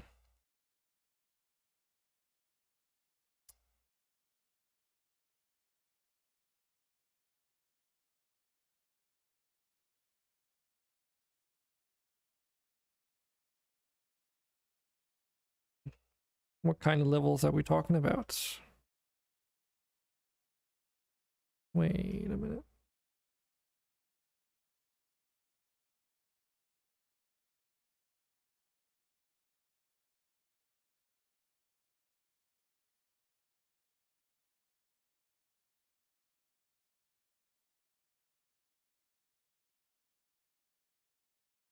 Do I need to flip this UV? I wonder. I think I do.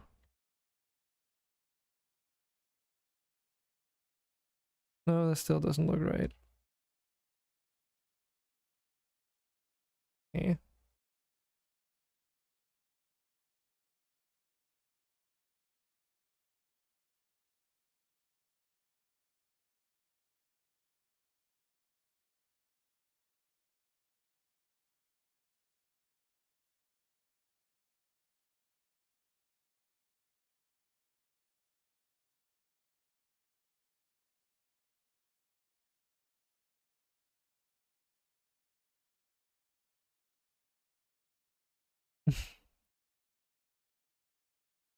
Is it because I need... is this on its header or something? Like, what the hell's going on with this UV?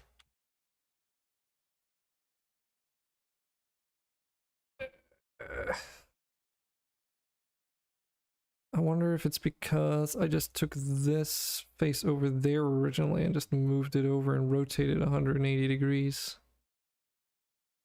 What happens if we do that, actually? Or is it actually just the same, even?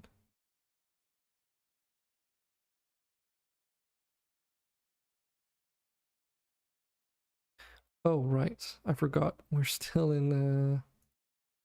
Oh, that's why the freaking translations were all, like, misbehaving earlier. Dun, dun, dun, dun, dun.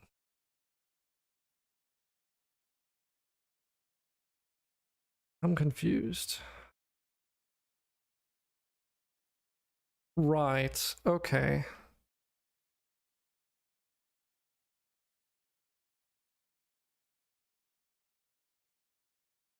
So is this not... There's something weird going on here. Because this side matches up perfectly.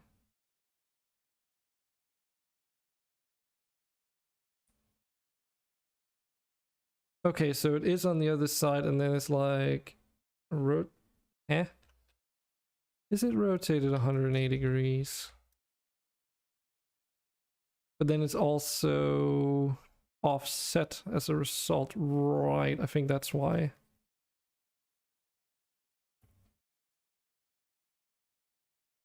So like, okay, that's a bit stupid of the way I've did it. They don't really have to match up perfectly, but I'm just trying to think if there's any reason for me to even worry about this. I don't think there is. We'll just not worry about it.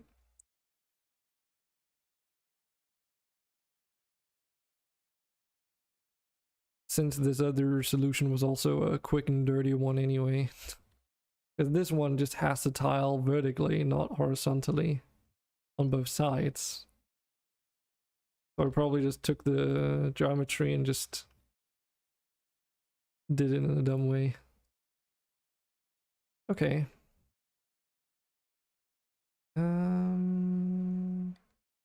Yes. Merge that in there.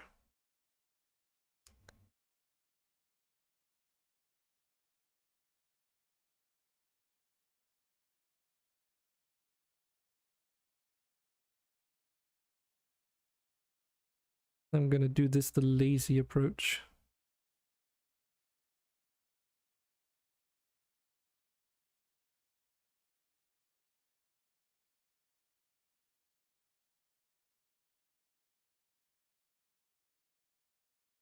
Okay, it doesn't actually go all the way down to the floor.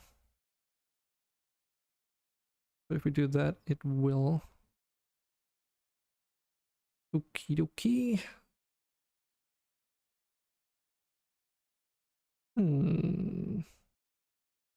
Now the next question is if we want to just make an intersection here and just add it as the terrain. Terrain? Yeah. Hopefully that makes sense in a moment. So let's see. Get the transform, that's what we want. We want it to be exactly the same on the x-axis. And the same for the other one.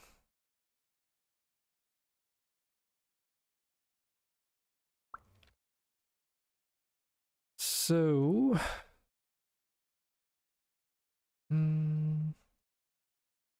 question is if we can just take this and say intersect boolean. Nope.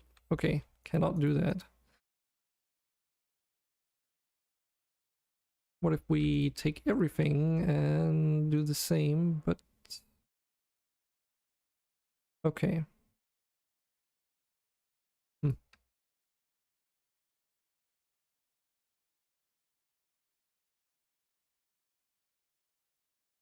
Well, that's gonna be a problem.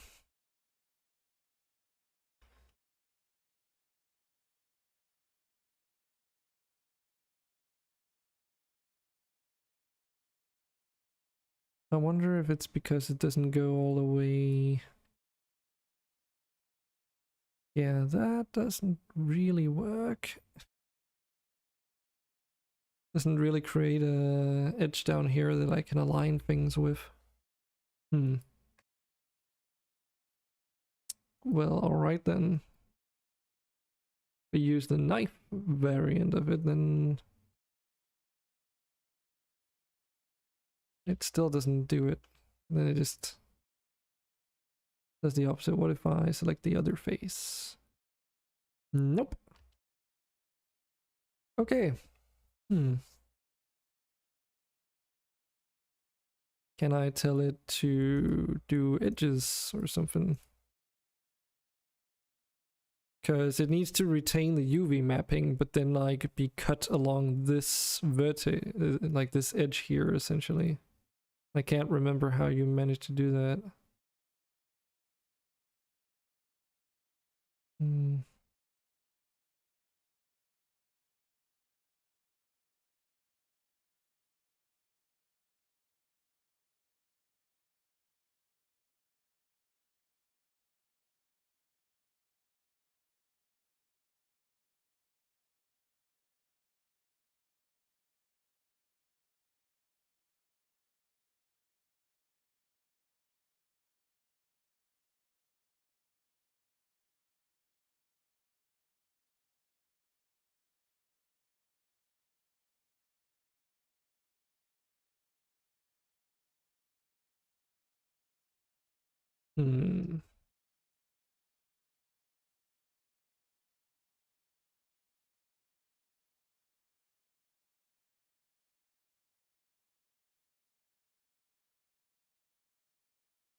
What if we just create a face like this? Will that make a difference? Because now they're not on top of each other, now they're like, you know, intersecting. Maybe that makes a difference. Well, it made a difference, but not the difference that I needed. It's also like I never really can remember exactly. Ah, there we go. That's exactly what I needed. That was exactly what we needed. We don't really care about that we fucked up the geometry on the rest of the mesh. It was not that one, it was Boolean, right?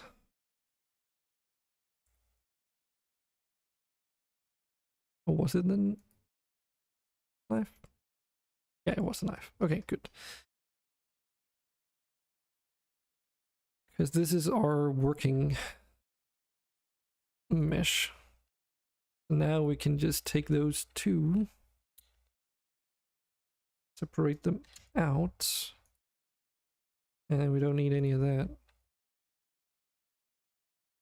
And then we just need to, actually, yeah, there's a little bit of cleanup involved here, but let's see what we've got. I think it's just these extra vertices here that just need to be deleted. Nope, okay. So what happens if I move this? What if we dissolve the vertices? Does that get rid of some of it? I think we have to use dissolve. Cool. Don't think we really want to have these marked as sharp either, so let's not do that. Alright. Now we have these very clean pieces of geometry. And merge that in.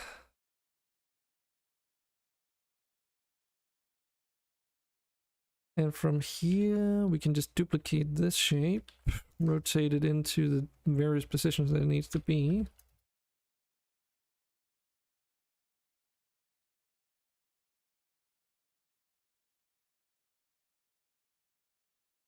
And just separate that part of the mesh that we're not interested in. Or that we are interested in, I mean.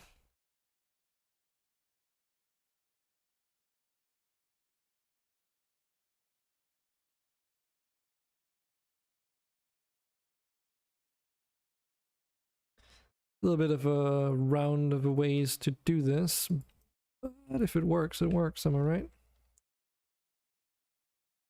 And then we join that in with the other geometry.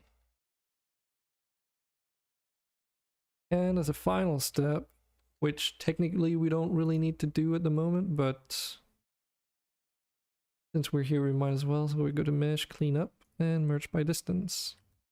So now these surfaces are like in the correct aspect ratio in terms of the UV, but it's like cut exactly along how, like that slope that it's at, so there's no weird morphing of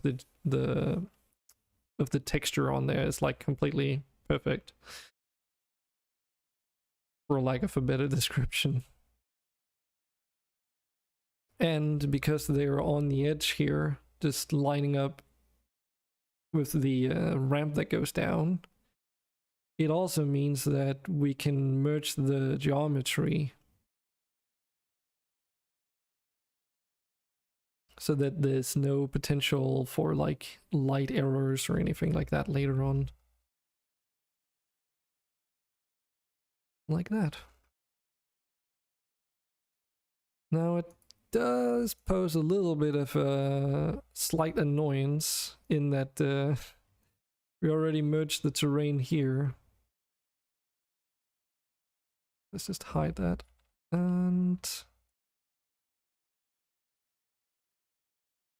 let's see, we do need every single variant of this except that one.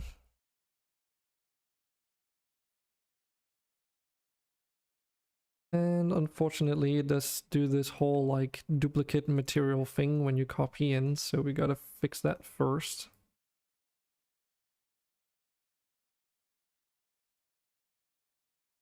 You don't have to fix that first, like there is ways to fix that later, but I just personally think that it's good practice to fix those issues before utilizing them. Especially since we're using the duplication feature in order to put them in where they need to be. Now, one fortunate thing for us is that these pieces here are like they do have proper edge loops or whatever, so we can just like easily select that and delete them, all the excess topology that is.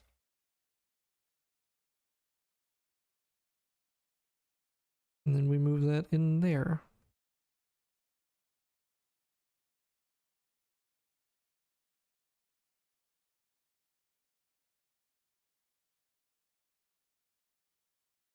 Yeah, and it doesn't merge with the other terrain, like the other cliff ruins sides or whatever you want to call it. It lines up perfectly with like intersecting things in certain ways, but I don't feel like it's worth it to add extra topology just to make them line up 100% and be able to be merged later. In this case, I would rather just keep like a flat wall. Duplicate that in. Hopefully that should mean that we now have enough geometry so that it connects down to like the bottom floor of this water area. Like, granted, yes, the ramp itself does still like float, like it doesn't connect up with the bottom proper, which we could in theory correct by adding extra geometry down on the bottom here and those side skirt stone thingies. But based on the use case for this, it shouldn't be necessary.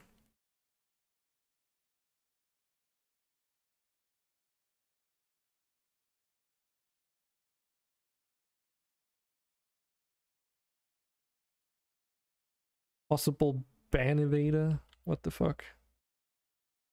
That's a first.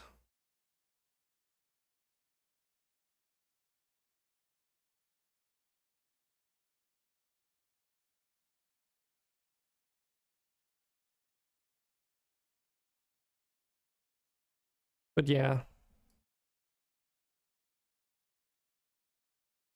Oh, right. I remember what the logic is now. And it's actually rather simple even. So if you really think about it, the water level cannot go any further down than the very bottom of this canal anyway. Unless I want to have a dried up canal. And at that point, it's like, as a level design feature possible, but I don't think I would go out of my way to make that kind of terrain at the moment. And if I do end up doing that in the future, then I can always like go in and retrofit like a, or make the piece that sort of caps off the bottom here. But for what we're doing, I don't think there's any reason to really be bothered about that at the moment. So we'll just use it as it is, because it's also less geometry. So it's not a massive difference though. Like it's kind of benign really, but you know, in some cases everything helps. We do have one peculiar situation here though, which I'm not too sure about how I'm gonna deal with.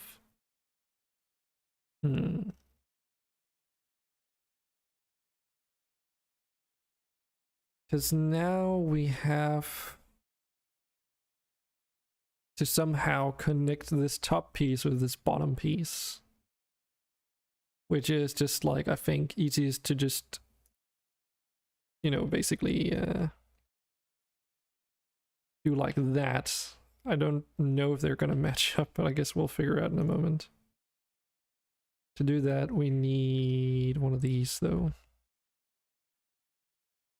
Oops, wrongs. Wrong window.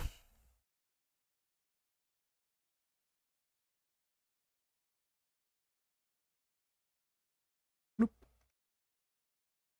Yeah, that was the wrong way around. So how does this look? Looks all right.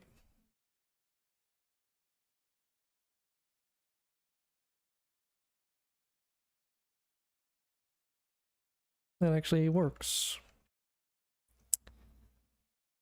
And we'll also need some diagonal pieces again.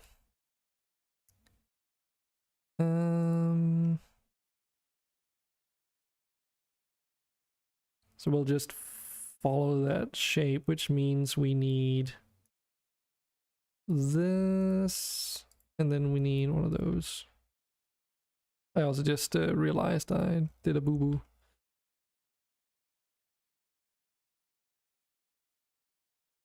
On this one, we forgot to assign the material. that is part of the reason why I really wish there was a way around that.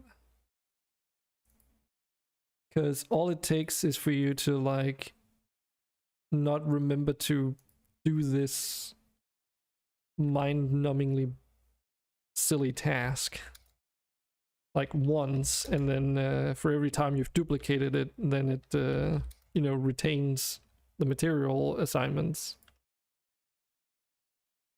Like in that case, you can fix it retroactively fairly okay by just merging it all and then setting the duplicate materials, because they'll all have the same materials assigned anyway. But it just makes the workflow a bit more messy to deal with, so to speak. You know, I like to keep things relatively neat, so.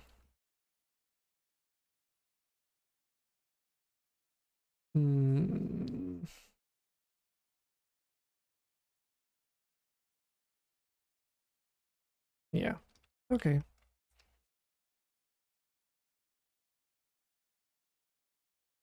I was contemplating if we should make like the wall continue upwards a bit here, but I'm deciding against it, so.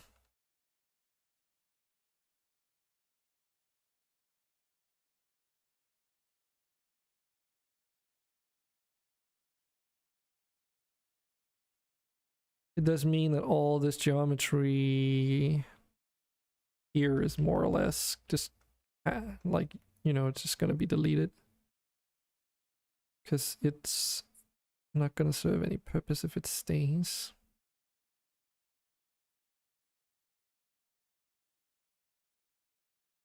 So might as well do it already.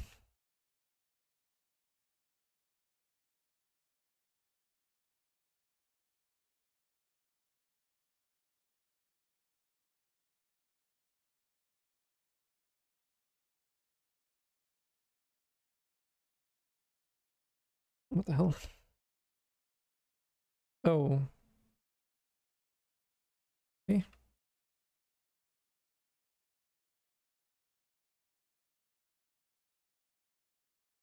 Must have forgotten about those.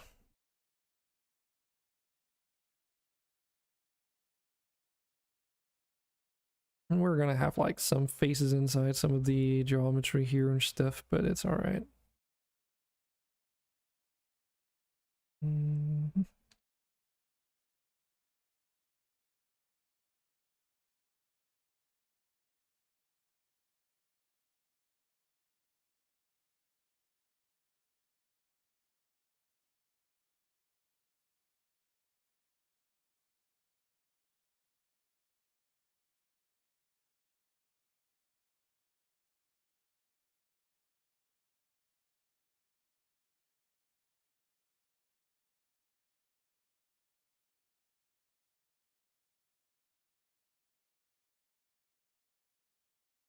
So we'll probably, I don't know how long we're gonna keep this, like working on this today.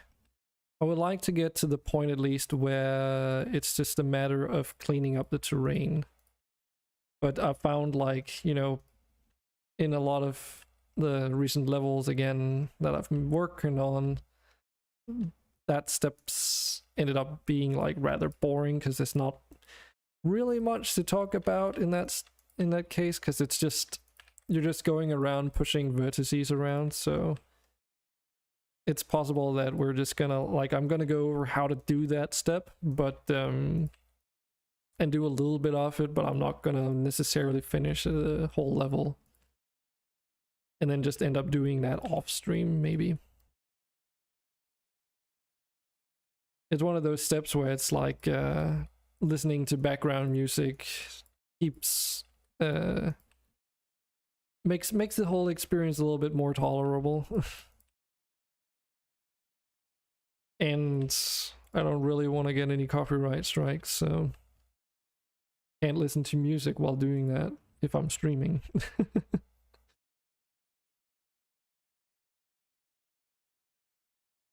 As much as I would like to.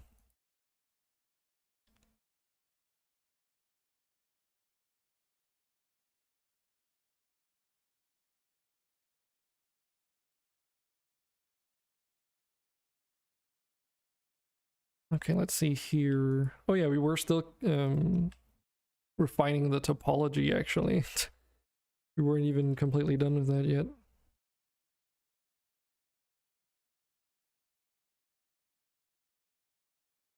Bump, bump.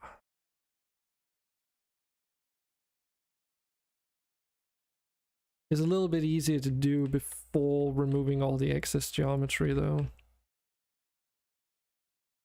Because then you can just use the nearby surfaces to just bridge those gaps. Can't really do that if there's no geometry to do it with. So, do we want this to be a straight boxy shape? Yeah, why not?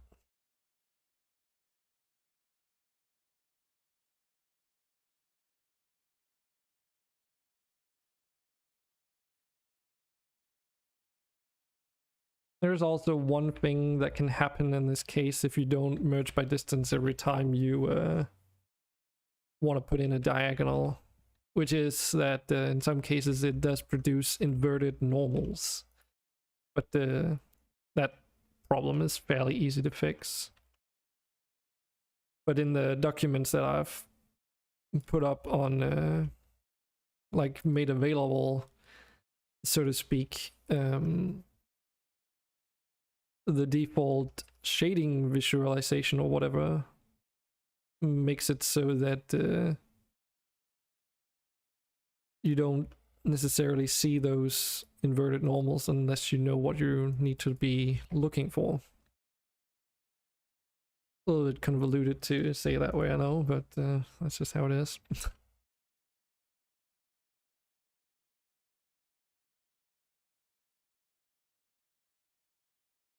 But at this point, we're pretty much just going to be figuring out all the faces that we can straight up remove. Because the areas that they cover up is like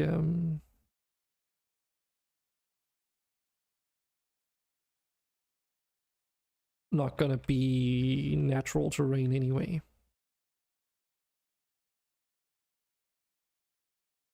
Can also remove that if I I actually want to just keep it, maybe.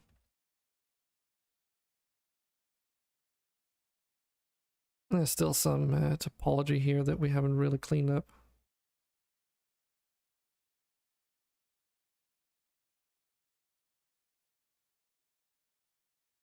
And you can go like all out and just smoothen all the topology in terms of making all these diagonal faces and all that as much as you want. Like, there's no limit to how detailed you can get or how clean you can make your shapes.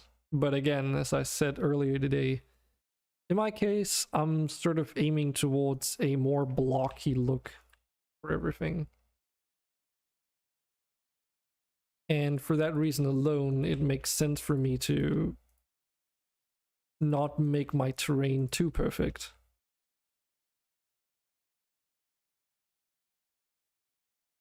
But if you really wanted to, you could go off grid and just move, you know, along X and Y axes to make these curves even more like specialized, if you will. There is one thing you might want to consider though, and that's like, if you start going off grid like this and make more diagonals, it can produce a bit of artifacting in the later steps, but it's, again, you can work around that. So, and since you already have to go out and do a bit of cleanup anyway with this method, that's, you know, arguable whether or not it's actually that big of a deal.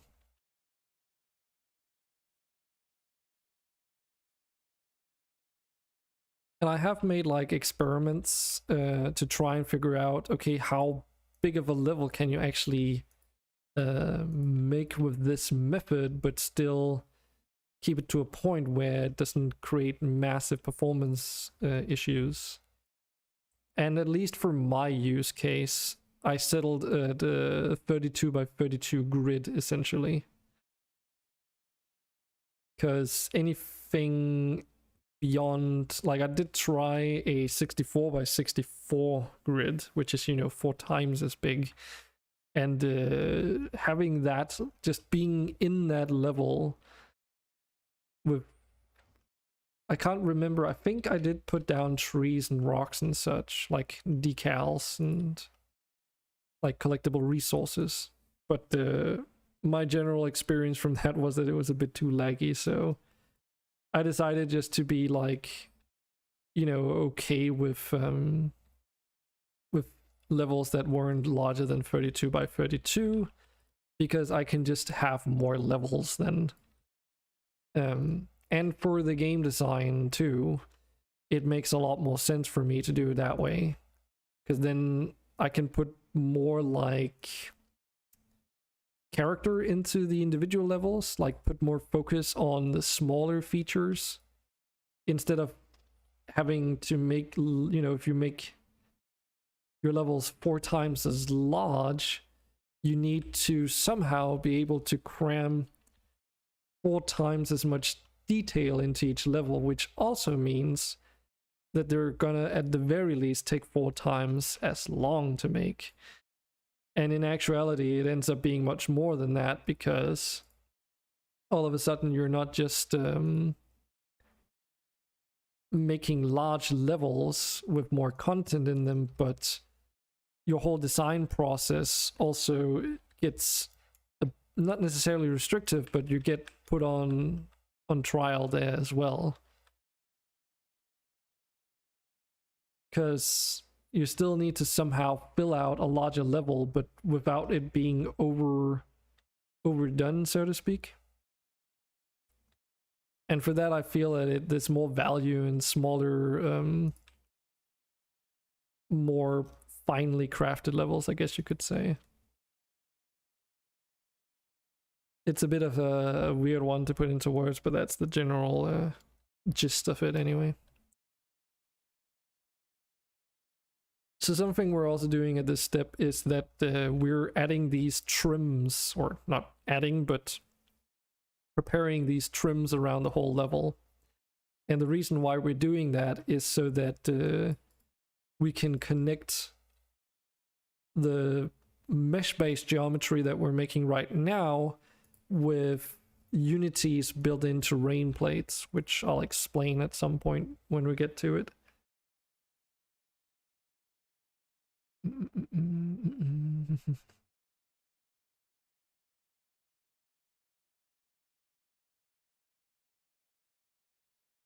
But the short explanation is that Unity's terrain plate allows us to paint details such as different textures onto, well, the terrain plate, as well as put down smaller decals such as grasses and the like, which will move in the wind, like a simulated wind, that is.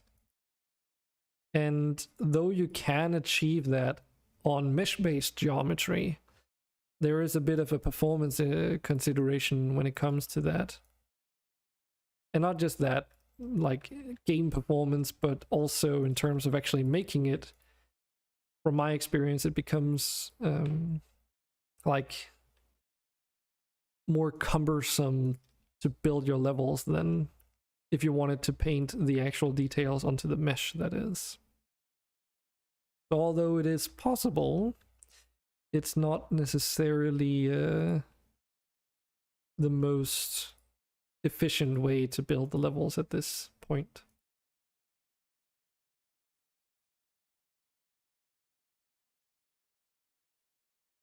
And I do want to utilize, and am utilizing, the features of the terrain plates, so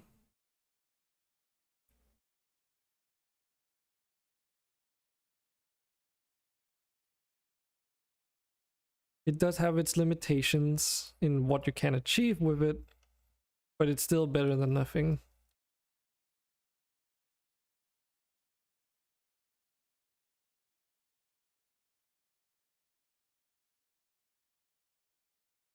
And then what these trims accomplish is just like they act as like some connecting geometry between the terrain plate and well, non-terrain plate.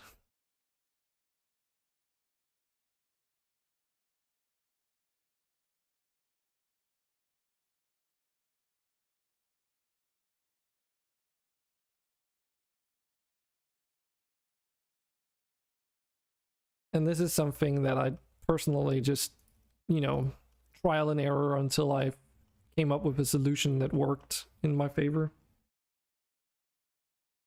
And most importantly, for what I was trying to achieve. Because one of the things I did want back then, when I was still figuring things out, was the ability to make these vertical cliff faces more detailed. But I didn't want to go out and dive headfirst into having to utilize voxels to achieve that effect. So, well, what do you do then? If you don't want to use voxels, but you still want to be able to have like an easy way of painting your terrain and placing decals and whatnot, but you still want to have some of the visual fidelity that you get with using voxels, well, you kind of have to use mesh-based terrain, was my conclusion then. It was a bit of a, pros and cons situation. The biggest con is obviously that all this geometry has to be made by hand. Well, you could argue, well, it still has to be that no matter what method I chose. But, you needed to make your own method of creating terrain instead of being just limited to a voxel-based grid. The benefits are also multifold, though. Like, even though voxels are grid-based, the biggest issues is trying to keep your terrain, like, consistent, if you will. And I wanted to have the ability to say, like, okay, I want 1 unit increment terrain, like, height differences, and have that fine control of where the flat surfaces in my levels are, if you can say it like that. And that's something you get very easily with a 3D modeling program, because you can just, and doing it as a mesh-based terrain, because you just snap it into the grid and stick to, like, well, set grid. And as long as you're doing that, then you know that, oh, okay, every incline? It's not an incline because it implies that it's like a slope, right? But every increase in terrain height is going to be exactly like 1 unit taller than the previous one. And it has a lot to do with my game design being centered around, like, this blocky terrain in some ways.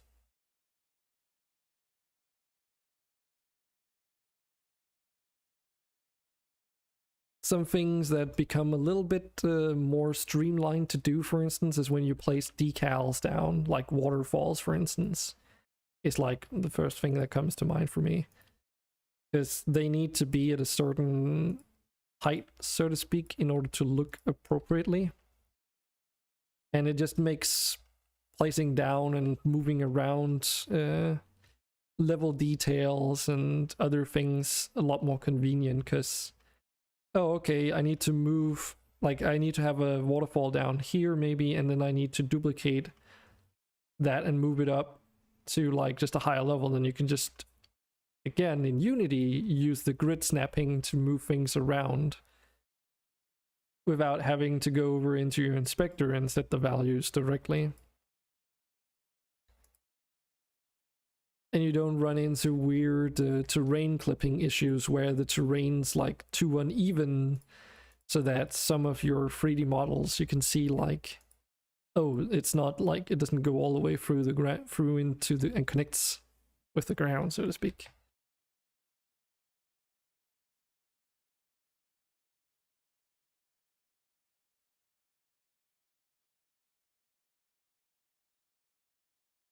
There's one thing that can happen if you're using, like, say, like I'm using a tool in Unity to place down props and such.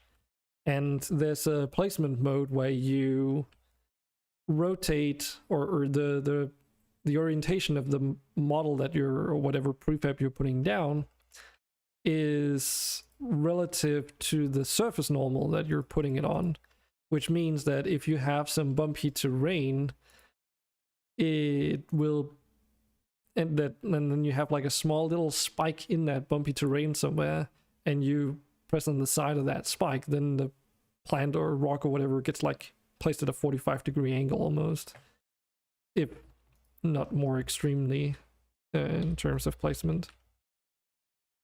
And you know, you don't really want that.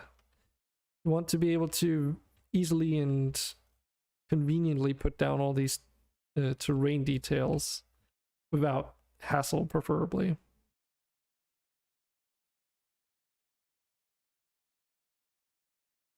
And for me, that is very important if I want to be able to make all the content that I need.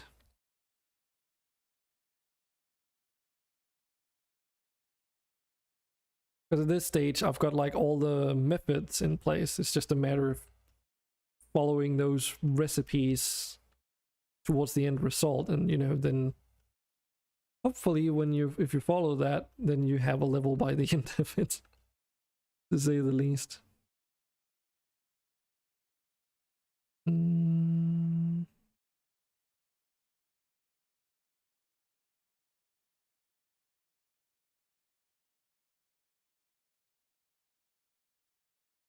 am considering whether or not I want this 45 to 90-degree angle here, though, or if I should just make it like a straight piece and then cap it off. Because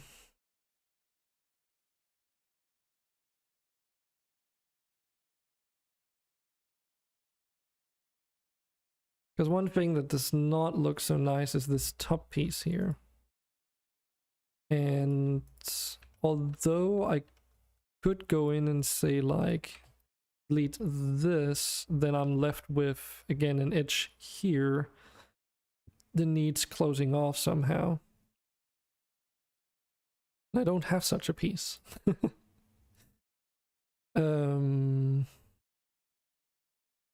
me just go back for a second. Okay, so it's like a 45-degree angle, which means okay, we can work with this. If I take this for now and duplicate it just to work with it a bit, I'll show you what we've got, because we've got these end capstone shapes or whatever. So all we really need to do is just move the vertices for it, because it's already UV unwrapped.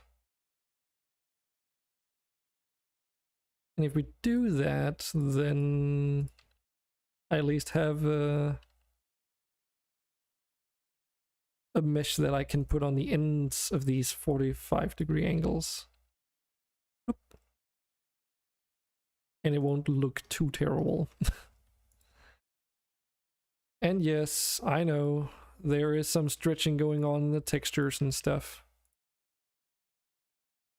And I've been aware about that for a very long time, but I decided that for how I wanted to do things modeling wise, there was no way of really avoiding any of the stretching without also while still being able to tile these textures side by side and have them be seamless. That wasn't really an option, unfortunately.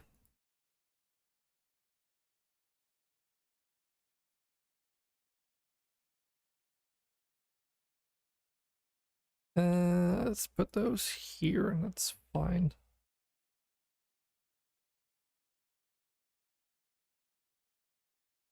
Oh yeah, I was like, why can't I select this? But I forgot it's a back face.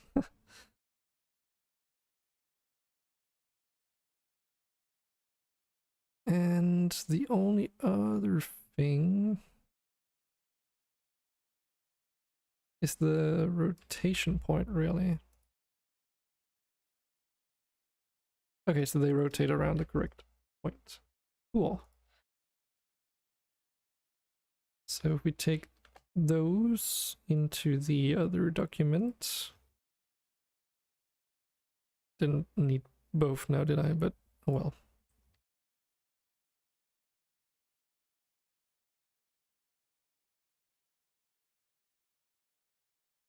And then we would need to rotate around 180 degrees.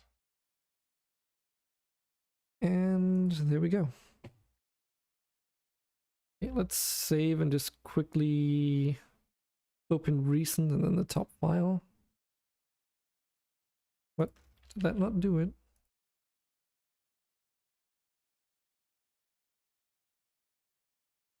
Do I have like a bunch of excess geometry somewhere? Oh, okay, there we go. That got rid of it. Now I don't have all those extra generated materials.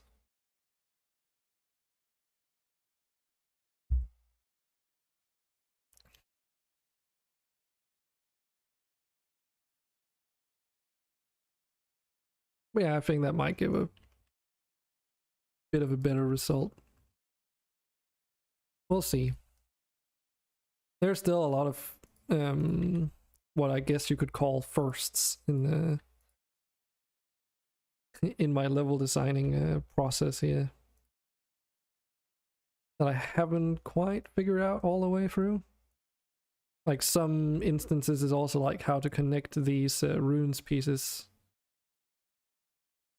to natural terrain in some places, because that's not always super straightforward either.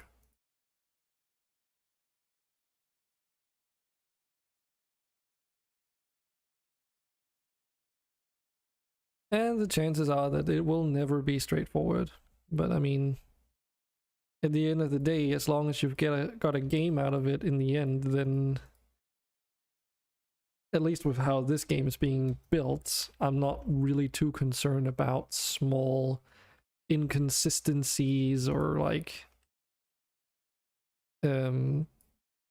small sort of like, what do you even call it, topology based like problems or artifacts or whatever you want to call it. If it's only something that you notice if you look really closely, or maybe in some cases even only if you know they actually exist without being told so. Like, is it something you'd actually notice by just playing the game as an average user? Then it's probably not something that you really need to worry about. Most importantly, like, if it doesn't break your game, then you should be good.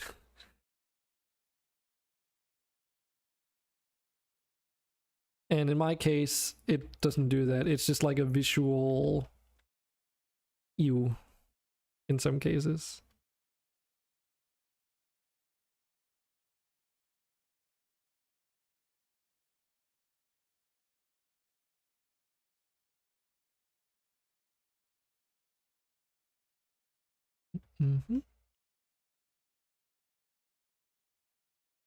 Alright, we're slowly getting around to having all this topology cleaned up.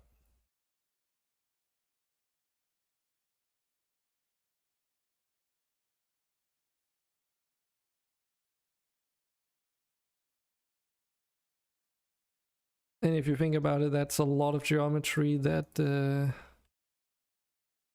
in the end won't have to be rendered as well, so...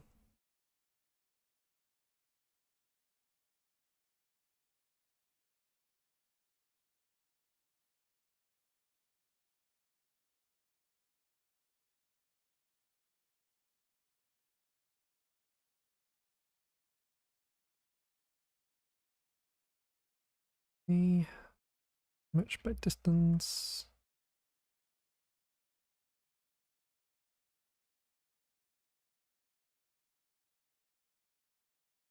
Plop.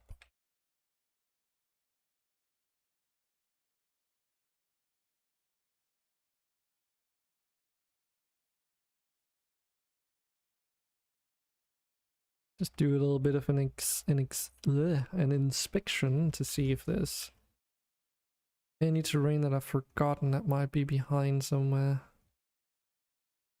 Should probably delete these faces.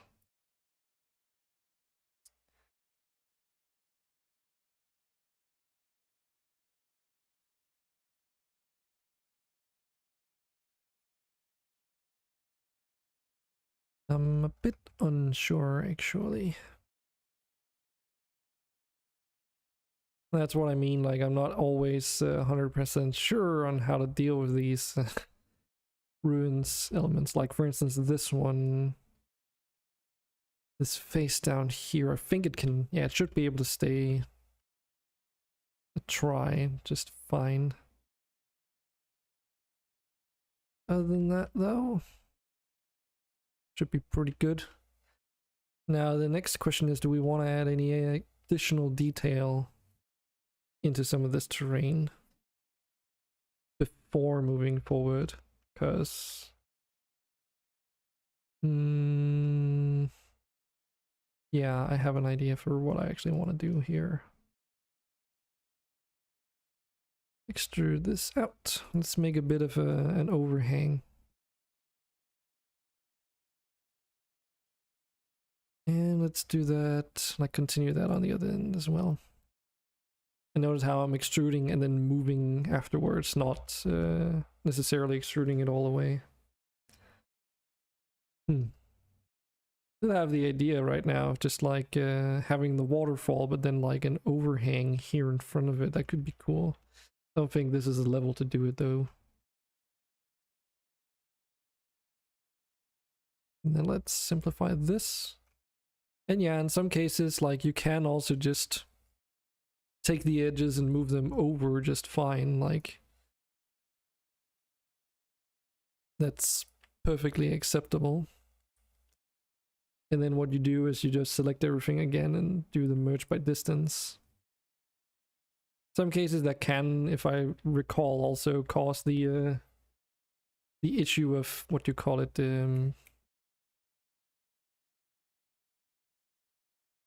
inverted normals, but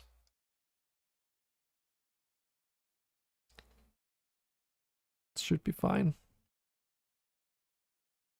And then because this is a bit blocky, let's raise this by 0.5 maybe? Let's try that. I'm not raising it in over here because I want to have this transition from the flat wall into a slope.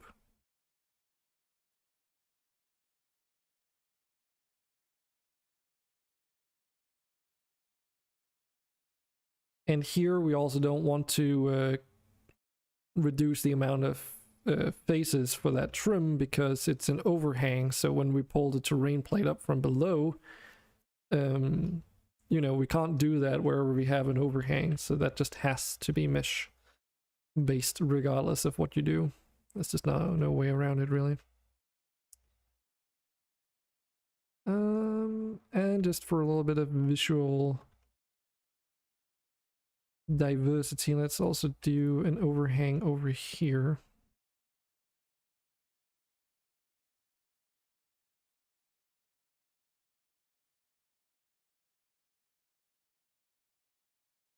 And again, try and be a little bit interesting. And also just dissolve the edges instead of moving them around. It does the same, basically.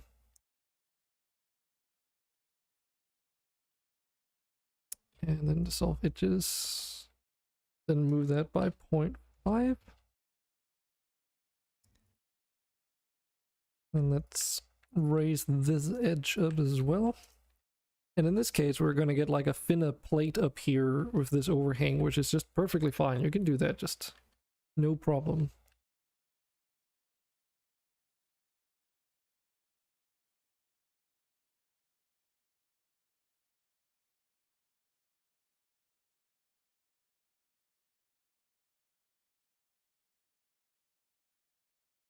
And I did actually do that on one of the more recent levels I worked on.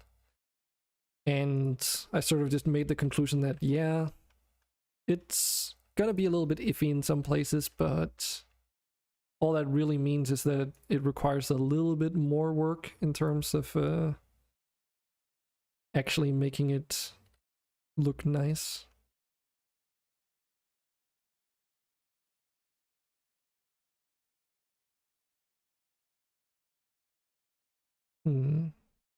Now see, this is a bit of an odd case where I don't know how I would deal with it. Because obviously if I extrude out here, I can do that just fine, and then solve this edge here, but then it creates this weird inconsistency with the shaping. In the next steps, it's not going to matter much, but I think in theory, you could also just say, like, triangulate all this to clean it up a little bit, just for good measure. And like so.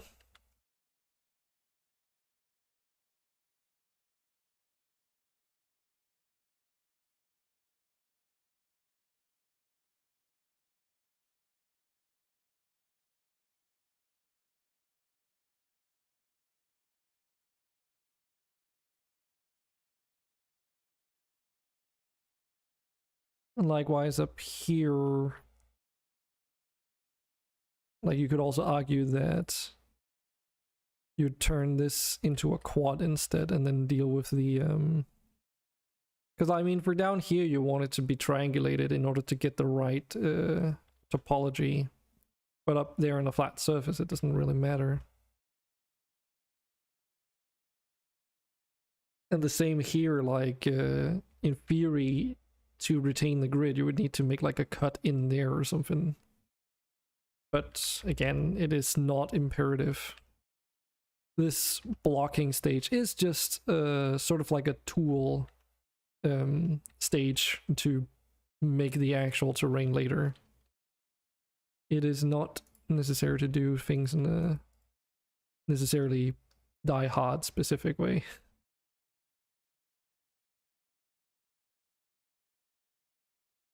So again, we can also refine the topology here by adding just a little bit more of like a pillar shape with these weird like intersection points. And that is like part of why I'm making the levels mesh based, but also in this way instead of making all these small specialized pieces that I can move around. Because if you had small pieces that like say make up the different shapes of the terrain with flat surfaces on top, like you see in games like say Fallout or Skyrim, like all Bethesda games use this approach, but also games like The Witcher 3 and such do it. Basically any larger game that needs a lot of open world space does this. So they'll create these rock shapes in all kinds of shapes and sizes, and then they can be like placed down and combined together to make the terrain look less repetitive. But in order to really have enough to work with, you'll need to make a lot of different variations to these rock structures in order to build your terrain out of. And you do also run the issue of having all this excess geometry that's basically going to be halfway through the ground and intersecting into the other rocks and such. So ideally this method is better used for larger surface areas, if you will. So think large rock structures that you can then stitch together, because the larger the pieces are, the less places you'll have where they intersect. But because the pieces are so large, it also limits what you can do creatively, because they have a fixed size after all. You could technically make those cliff pieces and rock pieces scalable through the use of shaders to accommodate the various you know, sizes, so that you can just scale it up and down according to your needs, but then reuse the shape of the rock that you want to use. But then that requires you to also like have shaders used for all your terrain that allow you to do that in the first place. Now I have shaders that technically allow me to do that, but I at the same time also wanted to, you know, consider performance just a little bit. Because one of the things you'd have to do with the shaders as well is like a game that does this in a very interesting way is Genshin Impact. If you pay close attention to wherever you have a rock mesh intersect with the ground terrain, because Genshin is made in Unity engine, so it's like fairly easy to compare. But if you look where those mesh-based geometry intersect into actually really anything, because they use the same shader everywhere, you'll notice how it does this transparency effect where those like between the two surfaces, so they become halfway transparent into each other. Like it's still opaque, but it sort of does this transparency blend between the two meshes. It's like a really cool effect. But it does mean that if you look at it closely, which you don't really do in Genshin Impact, but if you were to, and move the camera around a little bit, you'll notice how it seems weird, because it's like, you know, you see where that transparency shift, like transition between the two surfaces happens, but that transition changes based off of the angle at which you're looking at the surfaces. And in some cases that produces some weird visual artifact effects, if you will. And it doesn't quite look right. But I mean, you don't really pay that close attention to it in Genshin Impact. The closest you get is like when you're climbing rock faces and such, and for that purpose it's like you're moving around so fast in that game that it doesn't actually matter. And the blend effect still is nice, because you can essentially blend any surfaces you want together. So like for instance, if you took a lamppost and stuck some part of its geometry into the ground, then it's like on a dirt based, like dirt textured ground or whatever, it'll look like the dirt texture is halfway like transitioning into the base of the model of that lamppost, which is pretty cool. So it almost looks like, you know, as you would expect to, that some of the dirt is on the lamppost itself. But in reality, it's because the lamppost is actually sticking into the ground, not the opposite, like not the ground sticking up into the base of the lamppost in some ways. It's a little bit hard to describe, I guess, but you just have to play the game and take a look for yourself.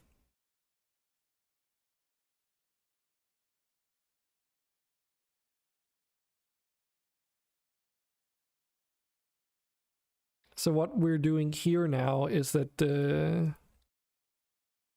we're raising what I call the outer edges by 0.05, and then we're lowering these inner edges by the same amount in the but you know, lowering them. And what this accomplishes is that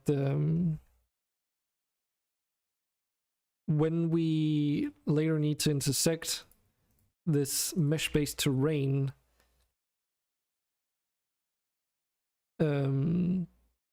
with our Unity terrain plate, the incline that we're creating through this process is just perfect for intersecting that terrain plate and making it the transition between the two surfaces completely seamless.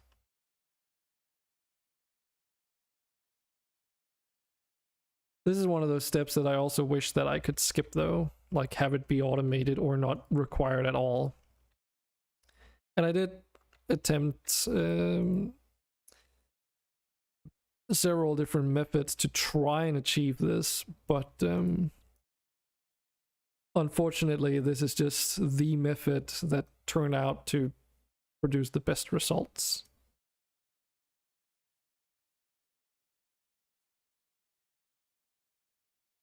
And we don't want to lower the inner edges that are at the bottom of cliff faces, only like where the inner edges are towards the top of cliffs faces. And that's one of those things that is a little bit like convoluted as well. Actually show up here the coordinates for those vertices.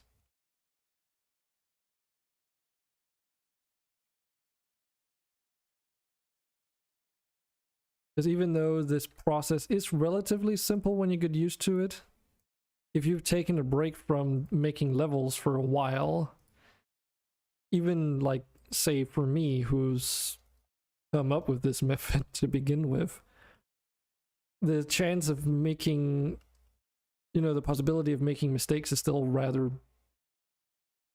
significant, right? There's a lot of places where you could accidentally miss a step or get something wrong, so to speak.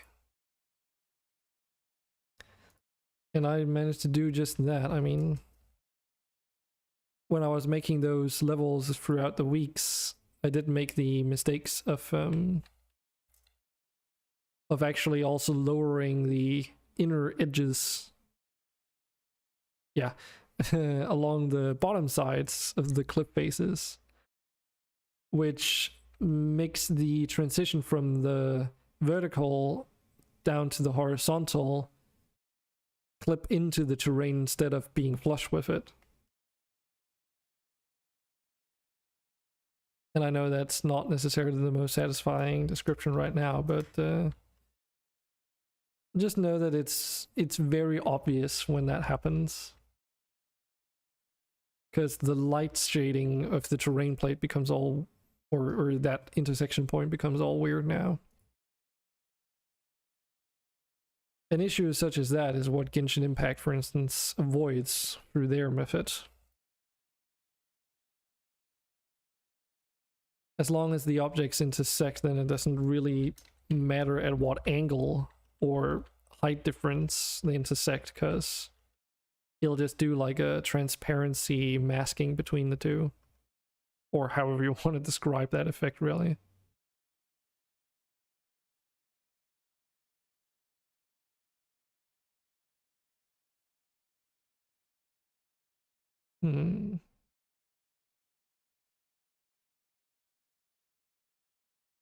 This is an odd one.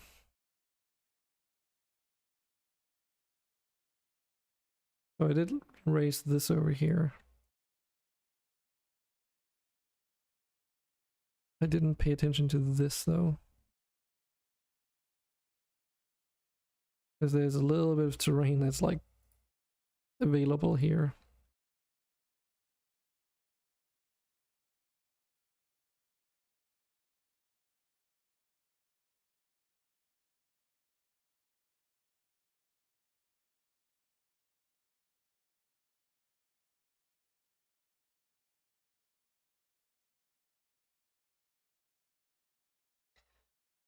But some of the stuff that I was attempting to accomplish was to like skip this part, but still be able to utilize the terrain plate. And then just make it so that, you know, the height of these surfaces would just like intersect by default without any like horizontal terrain required, essentially.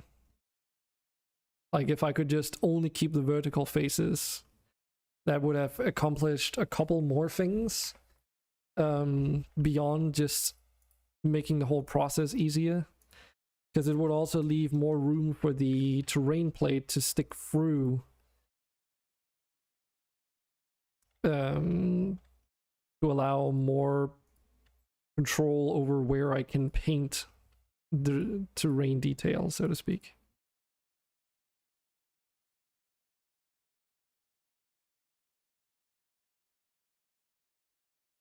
Because at the moment, we'll only be able to do that where we have these gaps in this terrain stuff.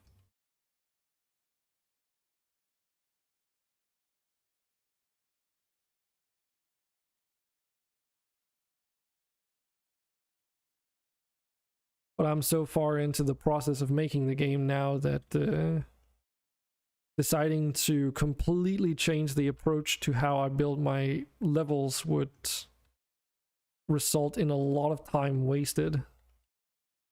Both on, I guess you could say, R&D, but also making the actual levels, right?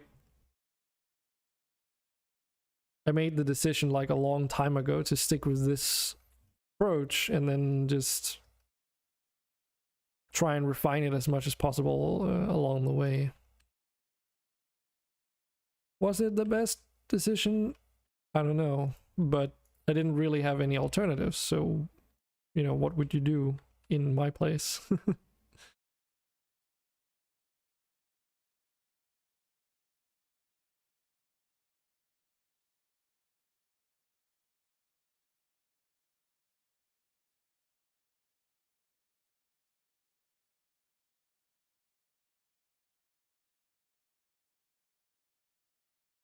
Just adding a little bit of a cave cutout here.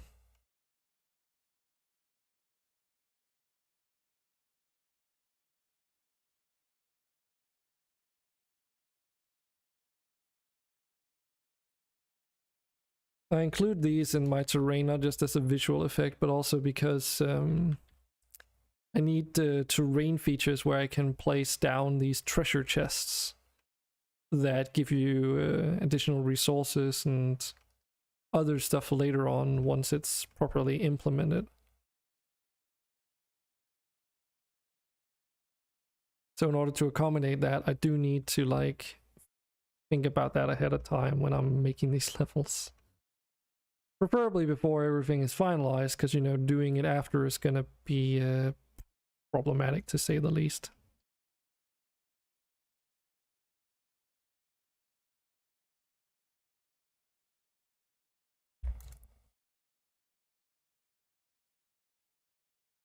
And, you know, it also helps in creating some visual fidelity.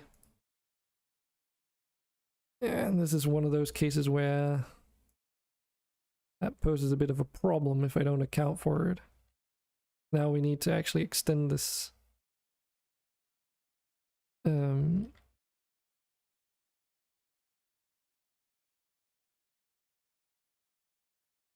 these vertices, or this geometry that we've already like worked on.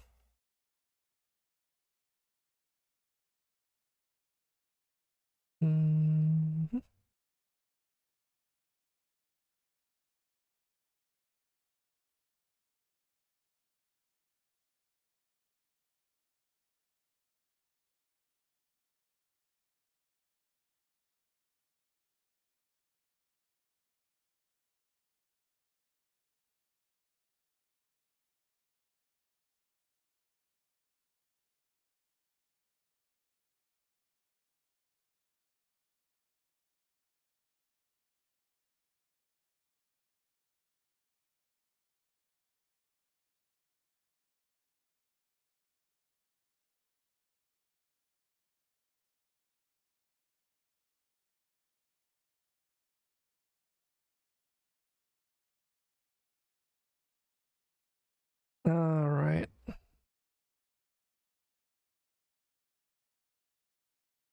was like wondering why these were like separate like that and how to deal with this funky like terrain. This is what I was supposed to do. There we go.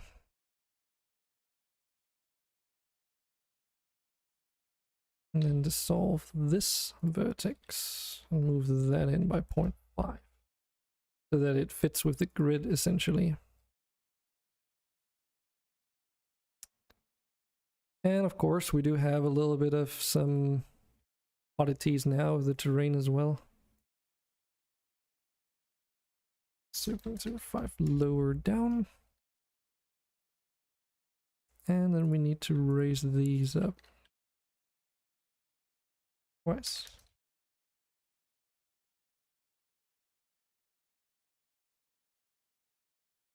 There we go.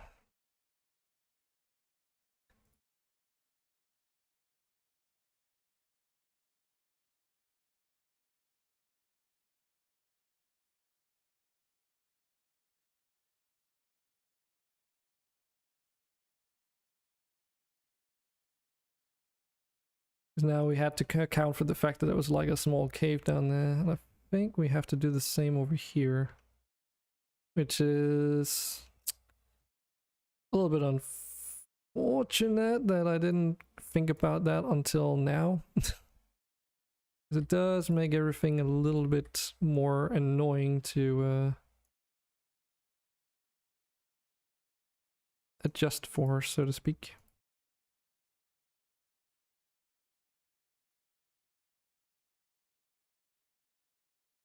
So these need to be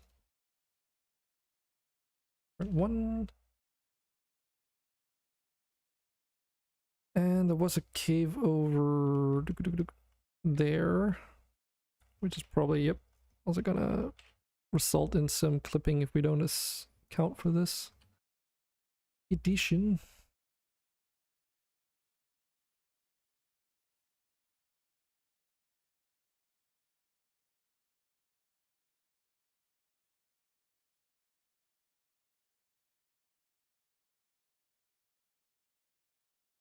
That should do the trick though.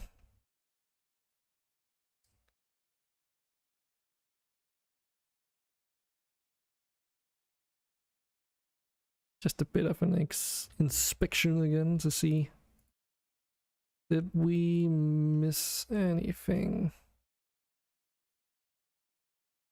Chance of that happening is pretty high after all, because there's no real like way of like telling at a glance whether or not the terrain's been done correctly, you know.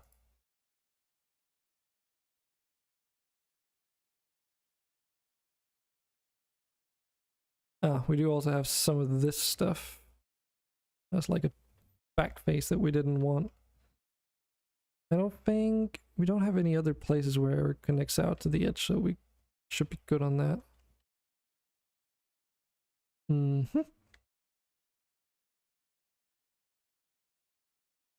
Okie dokie.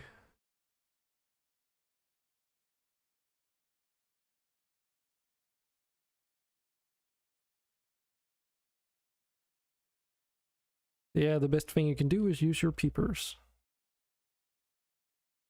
But I think we're pretty much there now. Okay, we want to rename this to Ruins. And we're working on forest level 12. So let's do this as well. And move the duplicate of that over as a backup, really. So now comes the exciting part. Assuming that everything goes smoothly, we'll see. First we select the whole mesh, and then we subdivide it once. Then we go into this modifiers section, and I've already set these up naturally in the template, so they've just been visually disabled so that we had like a work environment. So now we apply a subsurface modifier that also smooths it out. So it gives us more geometry that gets manipulated, but it also, you know, gives curvature to everything. Then we've got 2 displace modifiers for that displace all the vertices like randomly according to a noise map, but only on the horizontal axis, which of course creates a bit of a mess. But the general gist is that we get this bumpy terrain as a result. And you can adjust the settings for this to make it less and more extreme, of course. But these settings are just what I've been using for the longest of whiles after, again, some tinkering around back in the day. So because I want all my levels to be consistent for the way that the cliffs look, this is what I'm going with. The next step is that we want to smoothen out all those bumps. And I'm applying these to the topology, to the geometry, by the way, which is why we made that backup.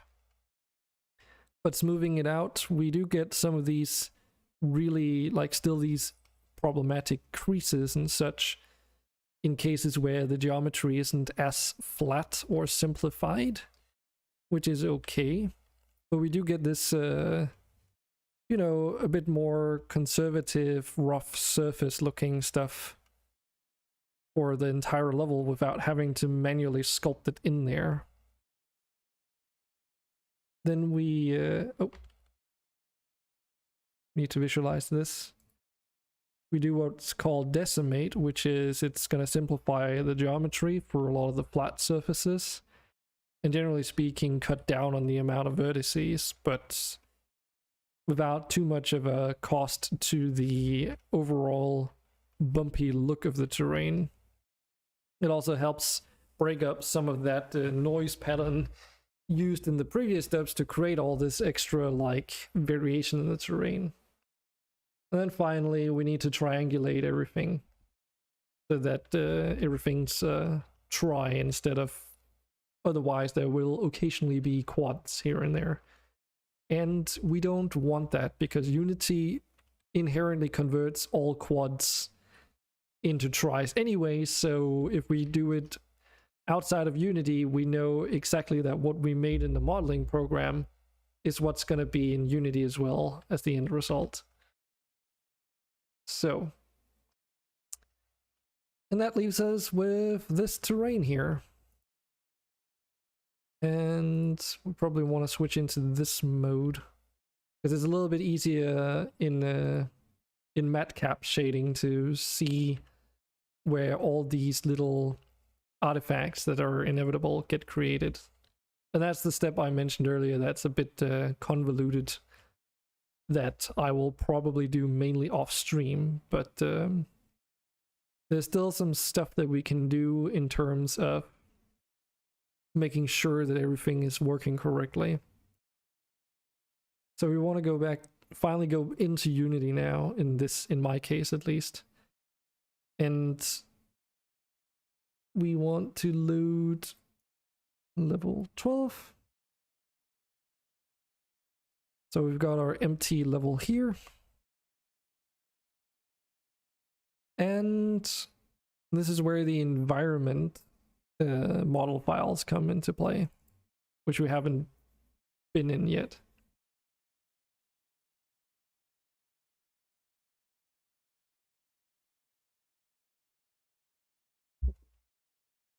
So in here, in every template I have, and I still have not remembered to rename this correctly in the template, but that's just how it is.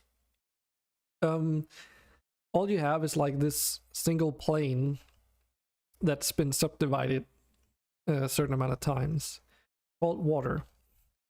So not a whole lot, but what we want to do is that we want to go to File, Link, and then go up one hierarchy into the terrain folder where all the terrain meshes are located.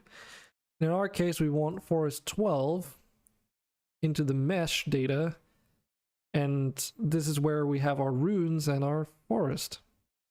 Can't remember, I think we can actually multi-select this for control and just link that. And of course, we need to do a little bit of a thing, but I'll explain what this accomplishes in just a moment. Let's see, cursor to World origin is already done, but we need to set the origin of this ruins mesh to the center of the world origin, basically. Let's just reopen this after a quick save. There we go. So what we've just done is that instead of editing the terrain, mesh-based terrain within the same file that we're using for Unity, we're creating a separate, what I consider I just call it environment file. I mean, it's the same thing, where we can add any extra detail that's needed without breaking our workspace or the terrain mesh, which is the primary reason. So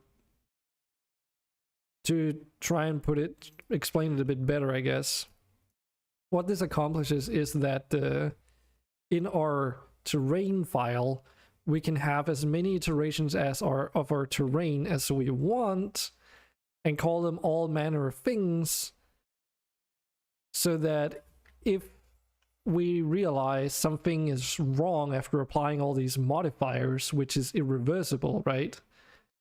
Or very quickly becomes irreversible anyway, we can go back to any of these duplicated backups we have in our work document and just, rename them to the actual name of the thing, work on those, make another backup, whatever we want.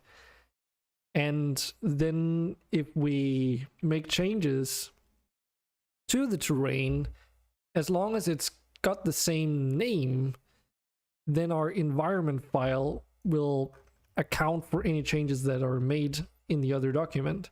So we cannot edit the terrain mesh nor the ruins terrain in here due to how it works.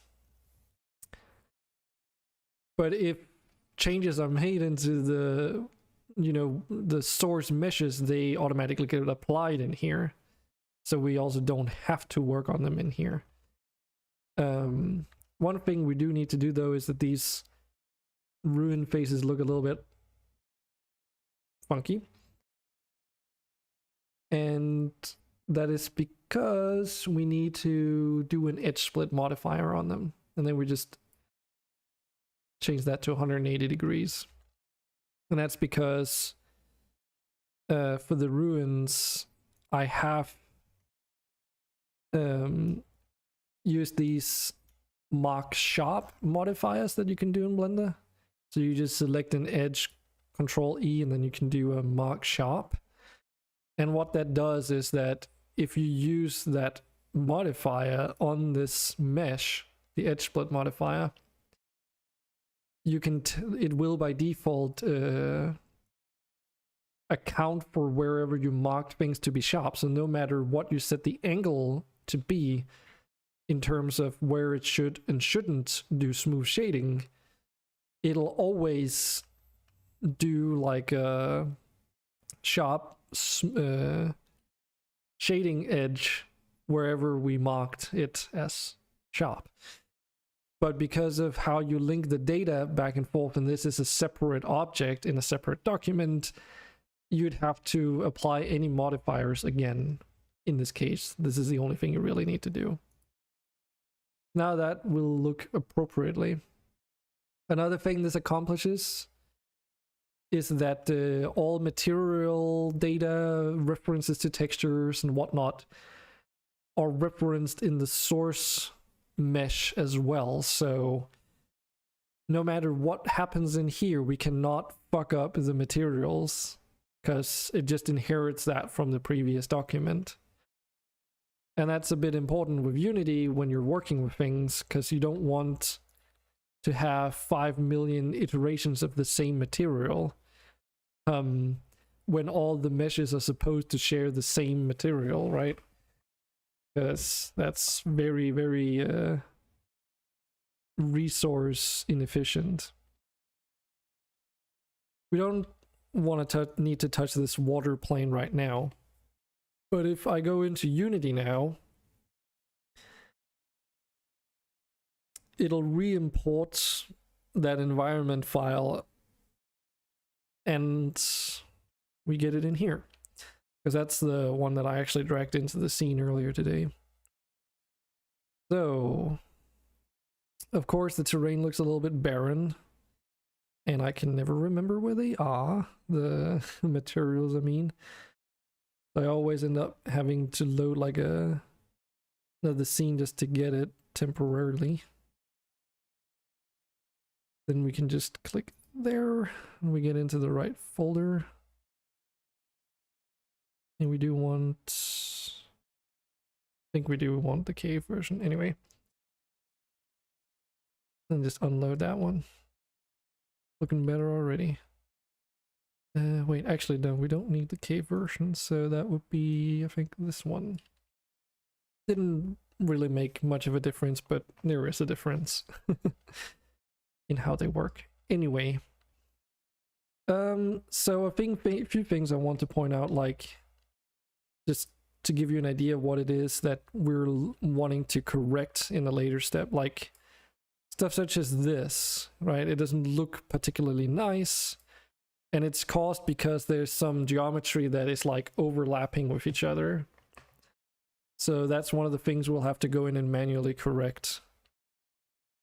Right now though, before we go head first into that, I want to go into the terrain plate and just temporarily paint everything as a stone texture. Doesn't really matter. I just need something that isn't grass so that I can tell what I'm actually working with.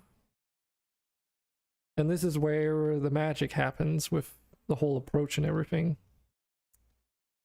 Not opacity, that was the wrong one.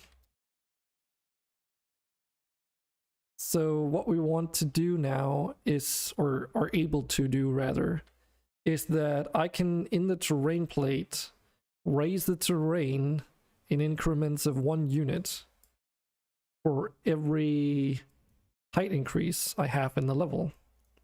So this is where we get to fill in all those empty areas with geometry, basically, like world geometry, I guess you could say. Except it's mesh-based.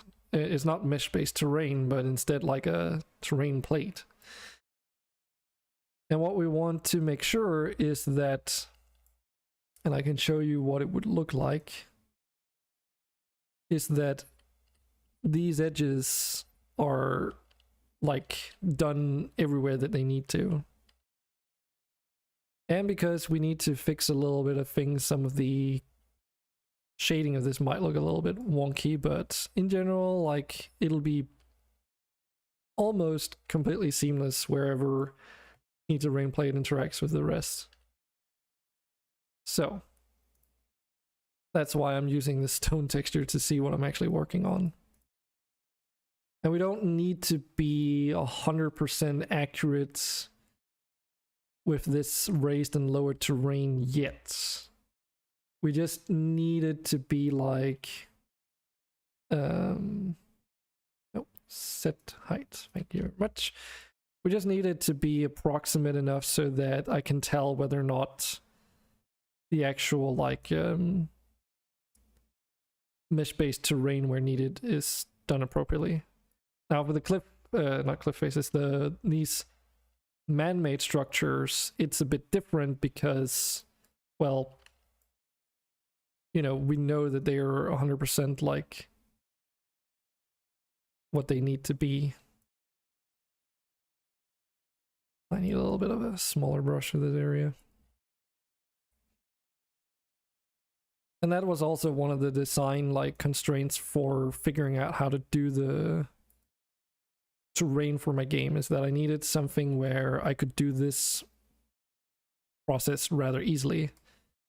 So what I mean by that is that the tolerances, for instance, for making the ruins terrain needed to be very accurate, because the closer you can get those tolerances for how sloppy you are allowed to be with painting in the terrain height, the better, because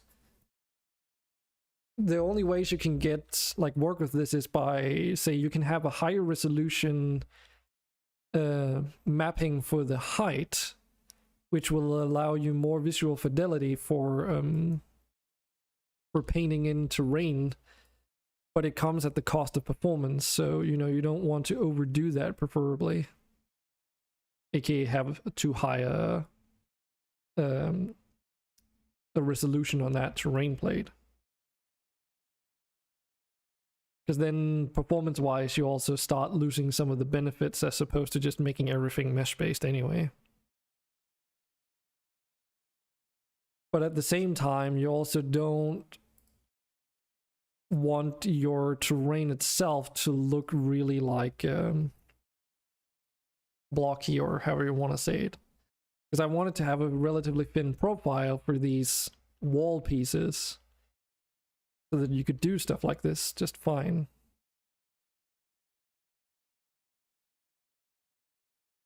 Should probably have painted in the floor here first, whatever.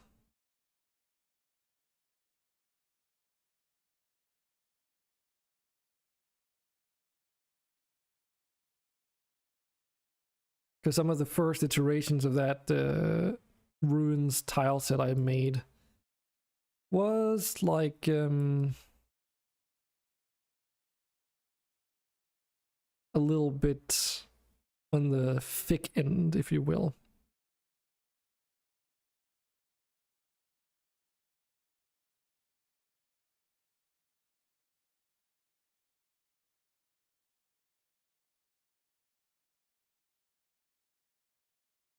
And generally speaking, I should be working from lower levels and upwards, just so that it's easier to do like broader strokes.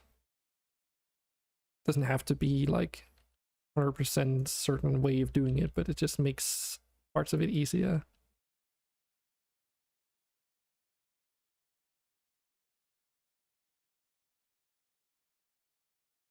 But yeah, this is where it becomes very handy that everything is like, done very systematically. So, because simply by setting this value to a whole number, you go to the next level up, and you don't really have to fiddle around with the values at all. You just know that, hey, if this is one level higher up, then I just need to increment it by one. No like half numbers or anything like that either. So in most use cases, it's also possible to like eyeball exactly which height it needs to be set to in order to fit in properly.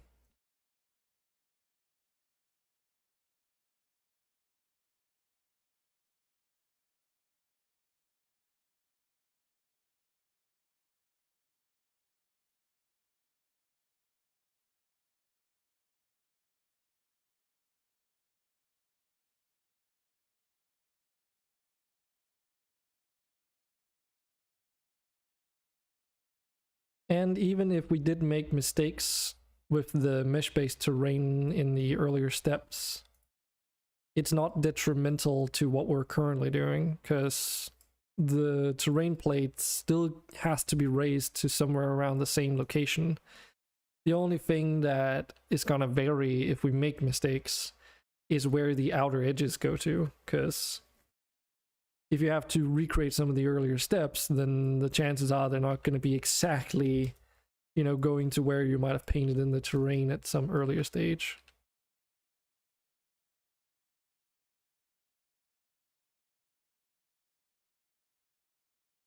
And you can't, like, I'm not supplying any Unity-based files at the moment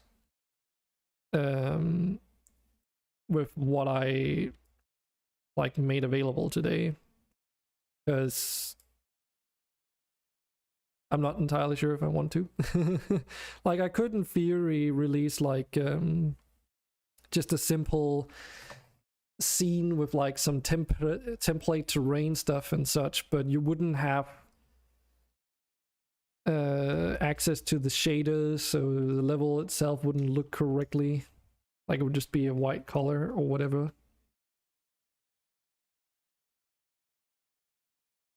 And there are a myriad of reasons why. In this case, I did make the shader myself for some of my use cases, but in some others, I am using, like, you know, something that I actually paid for. So naturally, I cannot redistribute that. That kind of makes, you know, says itself.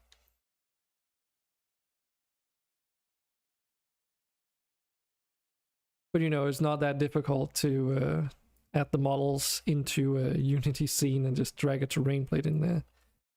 The main trouble you'll be facing if you were using this template of mine, of course, would be the settings for the terrain plate that I did just mention.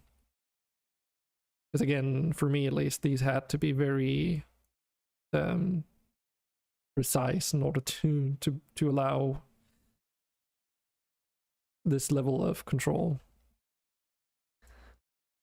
One of the reasons why I also wanted these tolerances to be very on point and have this thin profile is that the less mesh-based terrain I have, or need to have rather, the more room I have to paint in, you know, terrain details.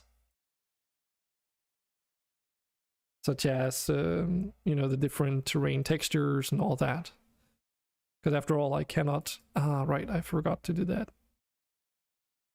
Yeah, so this is one of those cases where I forgot to do is...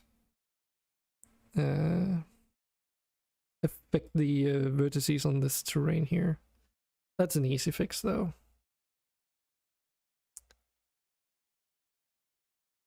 But... anyway...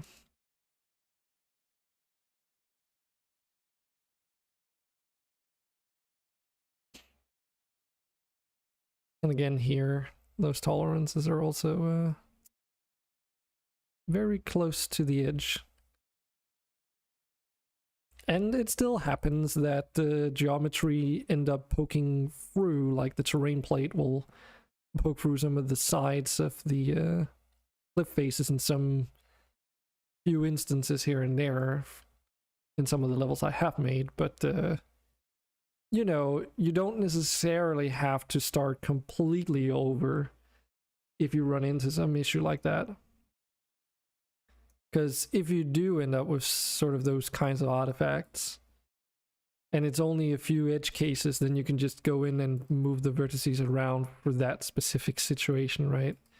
You don't have to revert your mesh to, like, before you applied all those modifiers. You can go in and tweak things on a more micro sort of level.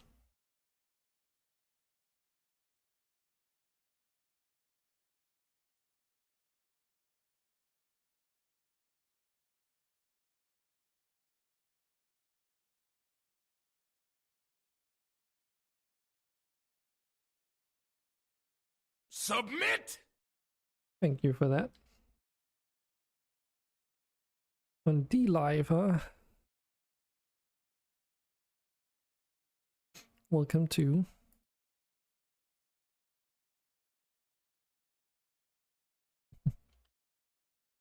At least I've never seen your name before.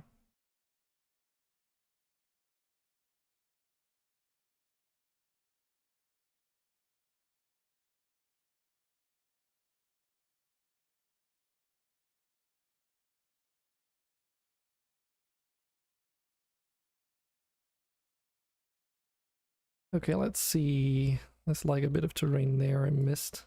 What was that, like a 5 or something? Got it. First try.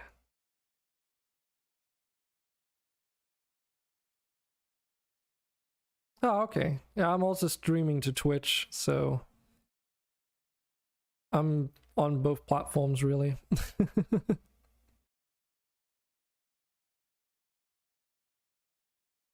But there seems to be a bit more interest on D-Live in development streams.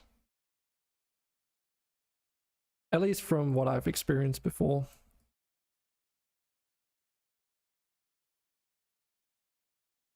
Oh, okay.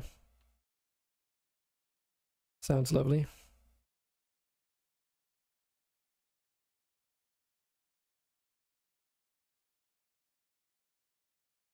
Hmm.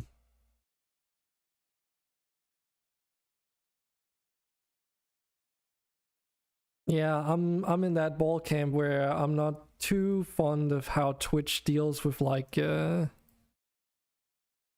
I guess you could say what would you even call it? Content ownership and monetization. I'm not particularly fond of how they deal with it. Like for instance, their affiliate program is a little bit sketchy.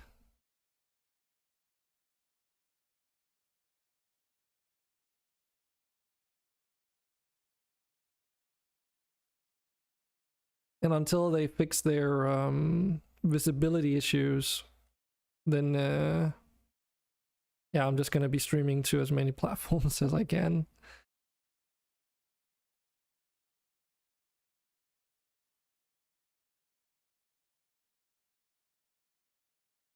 Nice.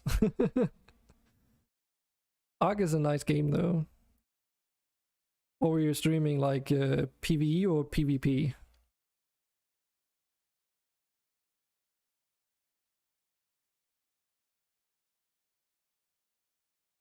If I remember correctly, on my Steam profile at least, Ark is like the most played game I have. Doesn't beat Minecraft, but you know, isn't on Steam, so. There's also the whole bit system is a little bit sketchy too, because it's like a user will go out and buy bits for real money, but then Twitch takes like 30 odd % of all purchases made that way. So inherently, if people like tip you using bits, bought legally anyway, I guess, you know, 30% of that goes straight to Twitch.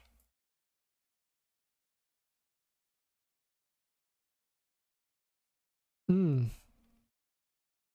Yeah, I've never really been into PvP on AUG. It's just like I've had too many AFK start over experiences, and I don't really have like a group of people that I play with that care too much about PvP themselves. So we usually just end up playing PvE and mod the hell out of it with a bunch of content,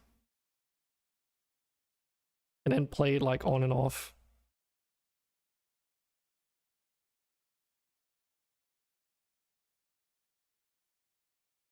Hmm.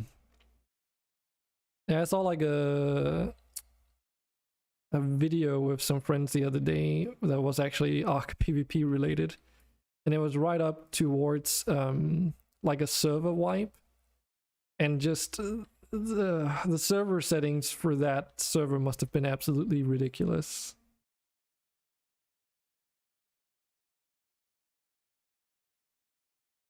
Hmm. Okay. Yeah, this these people were like playing with some ridiculous rates. For instance, they had infinite inventory capacity for all intents and purposes.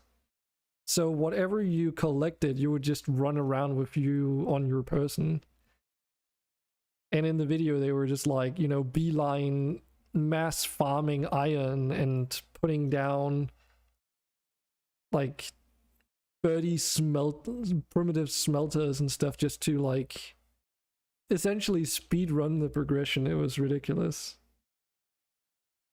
It was interesting to watch though, because it really shows you how extreme some PvP servers really can be. But if you play Ark for the progression, then that's definitely not something that is super enticing.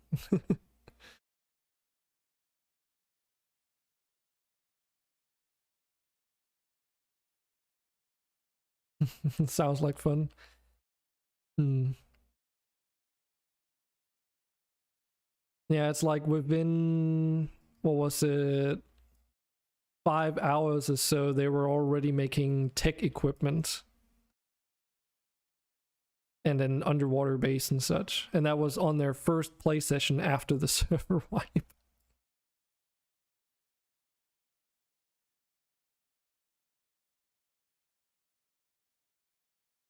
Hmm. Yeah, I mean, the having to do inventory management is probably one of the biggest time sinks in those kinds of games.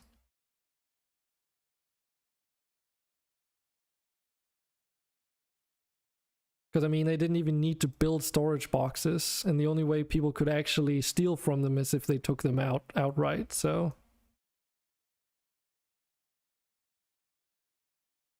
the game I'm working on is called MonsterStone. It is actually on Steam. There's a demo of it.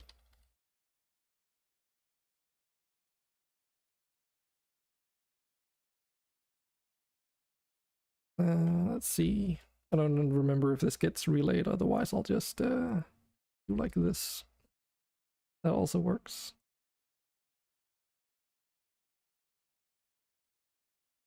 It's something I've worked on for quite a while.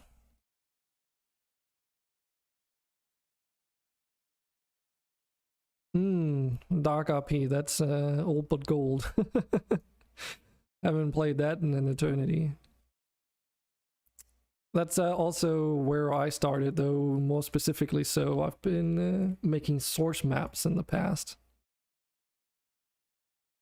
Heck, if you've played School RP, you might even have played one of my maps at some point, who knows?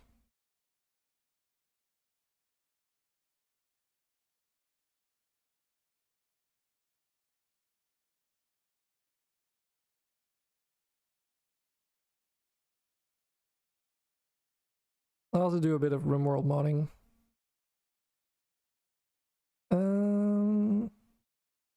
One of these. I know that some people have done School RP in this map a couple times. Wonder how's it doing? Doing all right.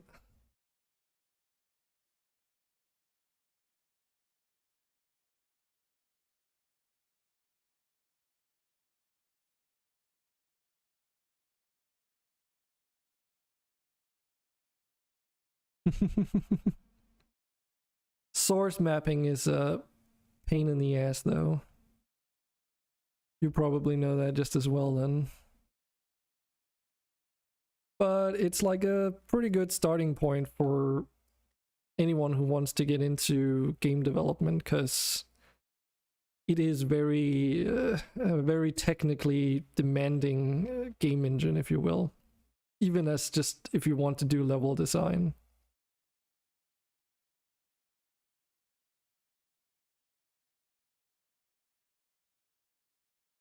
Like, you don't have to worry about light leaks in the same way in Unity,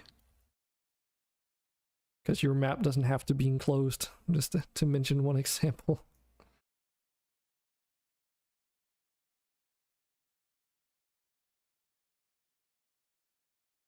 Well, good luck to you with that then. I also made a stranded map with a friend of mine that actually uses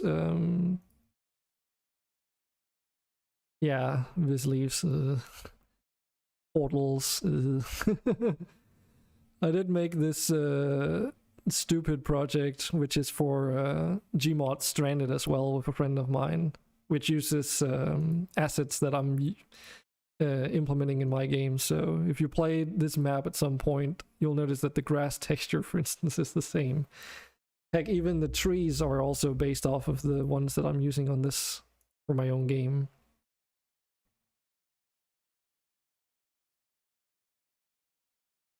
And this level, you sort of gets around to the limits of how many displacements you can have in one map. Like, I think you can place maybe like 10 more or something, and then it goes like cannot compile. From Quake, okay. Most people say like World of Warcraft, not World of Warcraft, Warcraft 3 is what this game reminds them of, most likely because of the blockiness of the terrain. But the gameplay is very different though. Set this up to 1 again.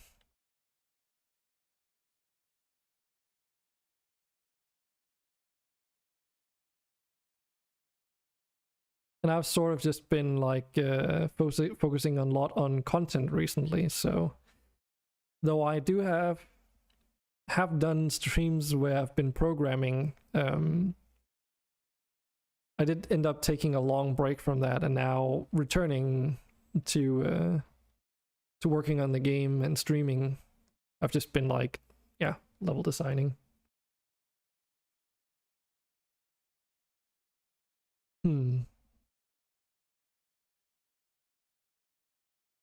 All right. We need to correct something in one of these. Let's see, it's this one, right? Yes. Nope. This one then. So the issue is up here.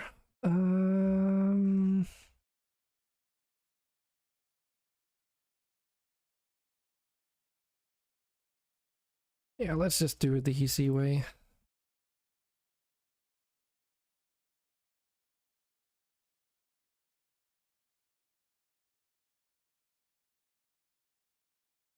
Because as far as I can tell, the only thing I forgot to do was raise this by 0.5 or 0.05 and then lower that by 0.05.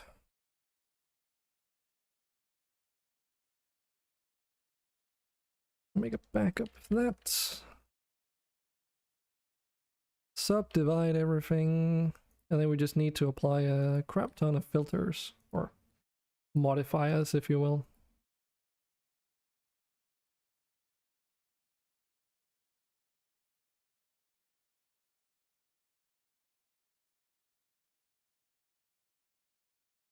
Then we need to re-import the environment file in here. And then we should be able to deal with this oddity.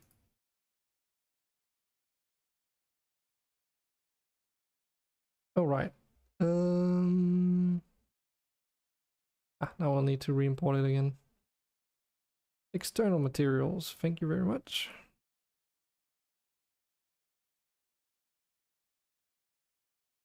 There we go. Speaking of the source engine and things that are annoying though, have you tried also messing around with model files then? Because that is also a bit of a headache.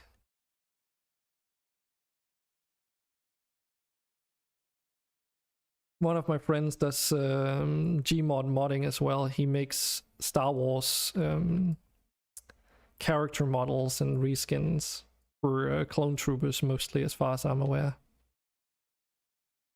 He has an ungodly amount of hours for Gmod because of that.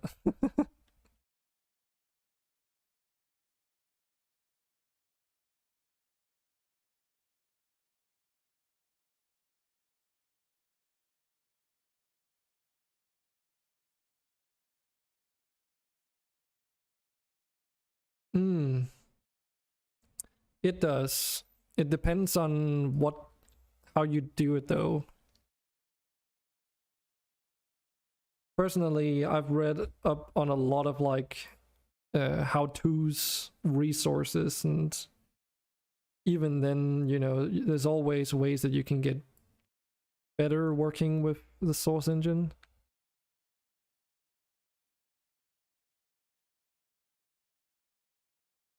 But generally speaking, if you have like source engines terrain, if you will, like Hammer Editor terrain, is best used for block heap shapes, right?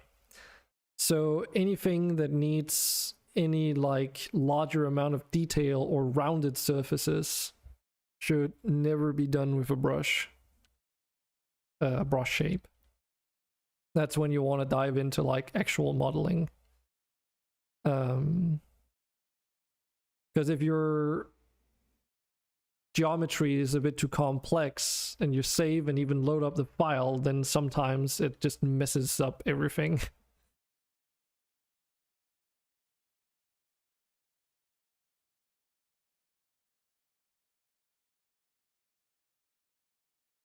Where to put this building?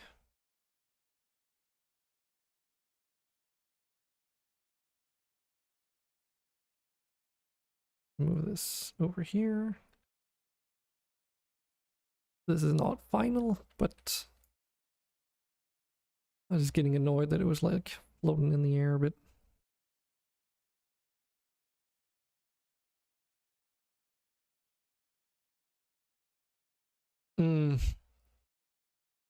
Okay, but don't you also need to earn more than like $100 before you can even get a payout if you're an affiliate?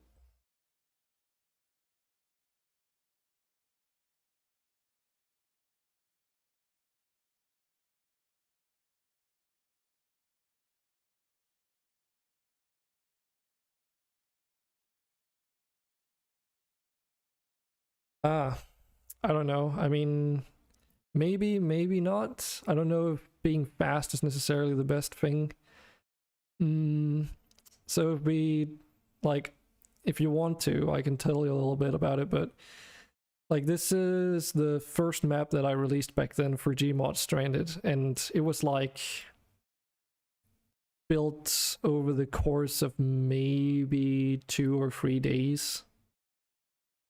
And I used like models from Pirates, Vikings, and Knights and such. But this is by no means the first map that I actually made, though. This was also uploaded in 2014, but was actually made like in 2011, I believe. Let me see. I don't remember if I can actually see that on our website at all. But it is like the oldest map that I have that's publicly available anyway. I did get some help back then too, to help out with like some texturing work until I got used to Photoshop myself. But it's like really, really rough. Still playable though. And then the maps I made after that, which are a bit more like I did these maps over the course of 1 day, basically. Yeah, I would probably just focus on small arena style maps, but try and add in detail to get more used to how you work with the tools without feeling overwhelmed, and you also get something done that is actually playable. Like these were Half-Life 2 deathmatch maps with just random spawn points and everything.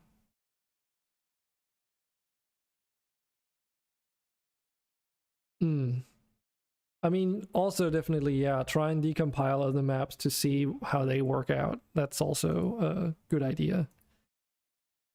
Also maybe take a look at the official Half-Life 2 maps as a VMF. Decompile if you have to, if you can't find them anywhere else.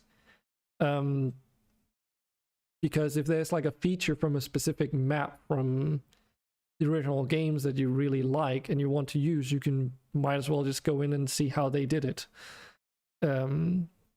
That's something I've done for a few instances as well. And also like how, learning how to set up those Visleaf portals and everything. But I basically made all these small like arena-based maps over the course of like a few weeks, not spending much more than 1 or 2 days on every single one of them. Because it's basically like a small diorama map, but still like set in different themes, so it allows you to work with lighting in different environments and also like the various props that are available.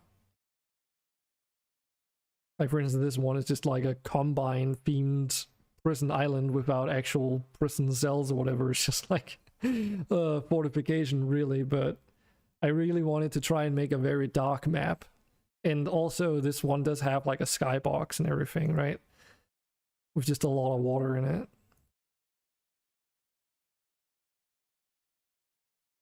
And once I did those, I stepped up and made a bit more of like a more traditional deathmatch map with all the bells and whistles. So like messing around with wires and 3D skyboxes with models, terrain, and have it all match up, setting the bounds, but also do level design and layout, everything that you can basically think of.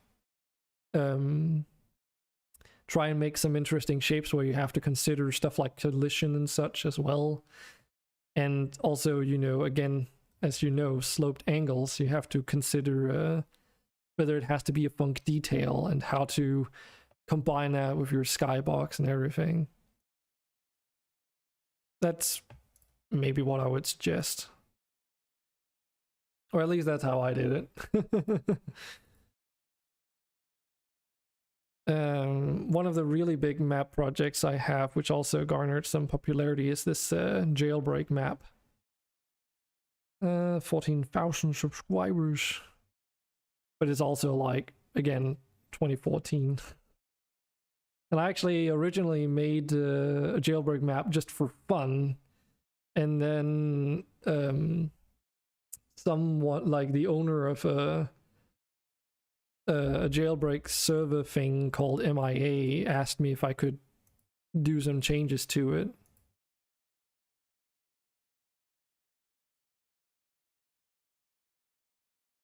Yeah.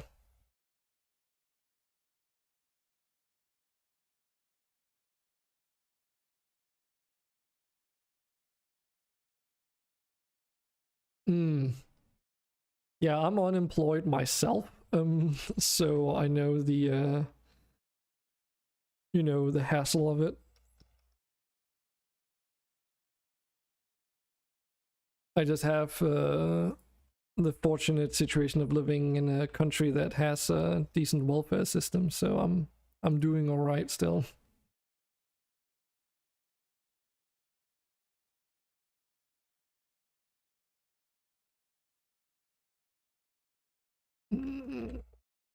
All right. So at this point, for me at least, for these levels, what I have to do is I have to clean up all this geometry.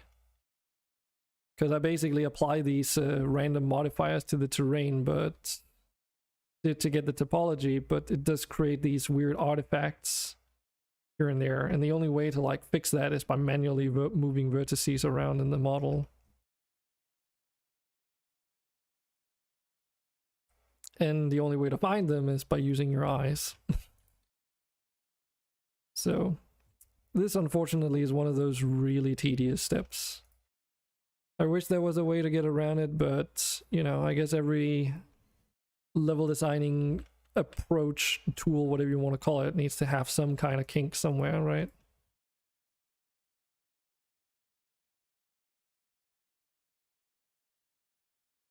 Archive content. I have a few friends that are like that. It's actually funny. There's like one guy in Denmark who's employed, whose only job in the government is to archive old Danish video game history. So his job is to go out there and find any like Danish produced games and archive them somehow. No matter how finished of a state it is and how old we're talking. Which is wild to think that that's someone's job description.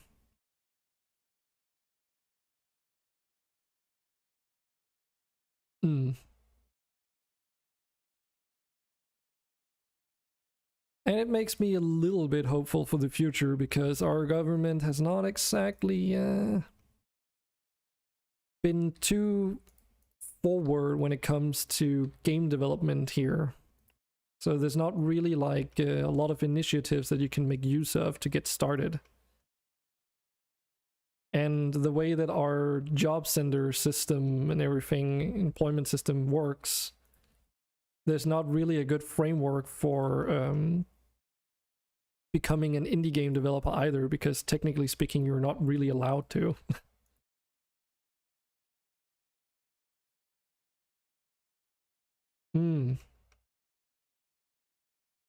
Yeah, the big problem there is gonna be like trying to be relevant in this day and age in that regard, though, because there's already like pre-established people that do that already.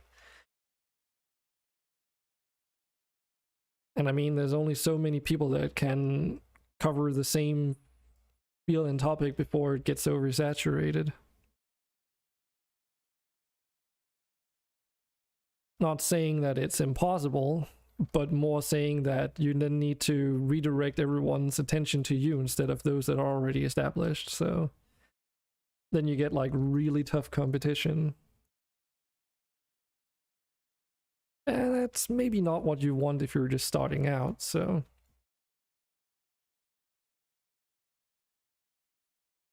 That's also part of why, like, getting successful on Twitch is so damn difficult. Because you're not only fighting the visibility algorithm, but you're also fighting, like, how viewer retention leans more towards streamers that are already successful. So, like, even with, like, a new game that comes out, it's almost impossible to create an audience through it, it feels like, because everyone more popular than you just needs to play the game, and then everyone is watching them.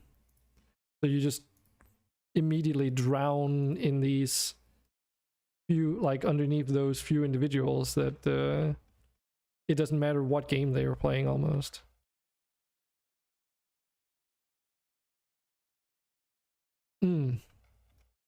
Yeah, for me it's a bit of a different situation, I guess.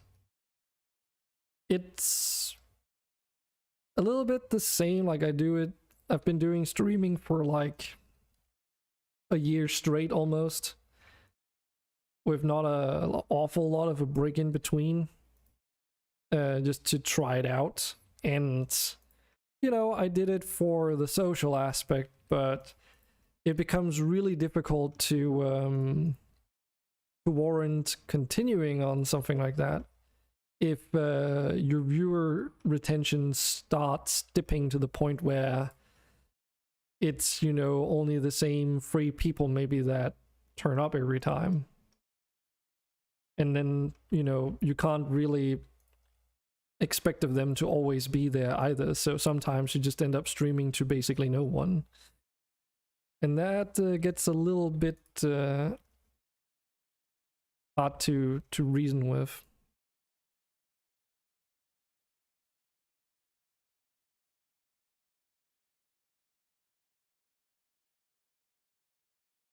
Budget ideas.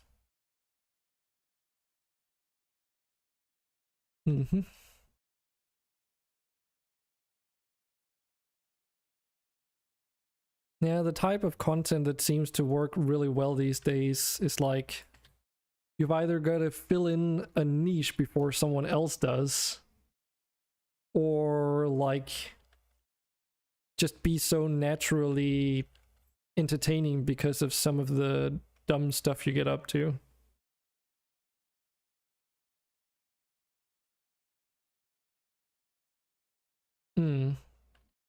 Yeah, and I'm making this game all by myself, so try and ask me how that's been going. It's like I have all the competences to make the game how I want it to be, and also account for anything that, you know, outside inspiration might sort of not require, but suggest at least. But the main issue is always time.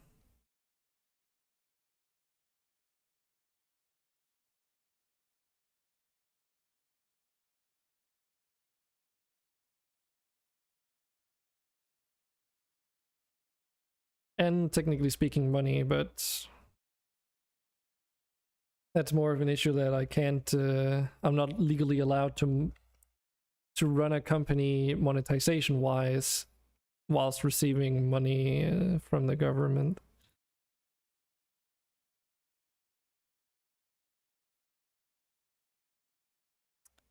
Damn EU laws and such.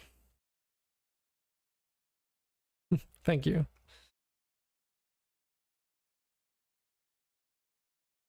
I did actually do like a what do you call it?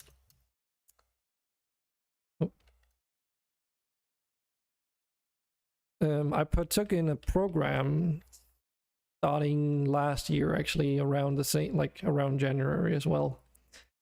And it ended here in October, but it was something that allowed me to start up and run a company, all bells and whistles, for 6 months basically. And in that process, I did manage to get my game into early access, but the problem was it wasn't selling at all. Like, I think a total of maybe 10 purchases, including people that I know personally, you know, from what I saw in the statistics anyway. And that's not really sustainable. And the catch was that I had to be self-sufficient by the end of October, otherwise I was forced to like revert back into unemployment and shut down the company.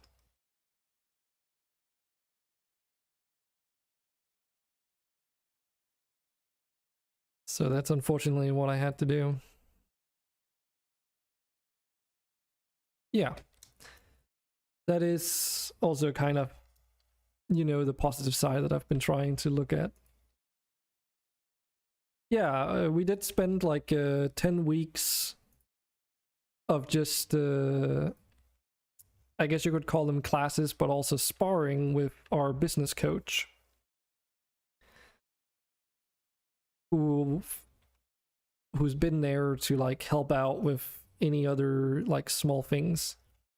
And his main objective was to like help us with and figure out if we should actually be running a company altogether.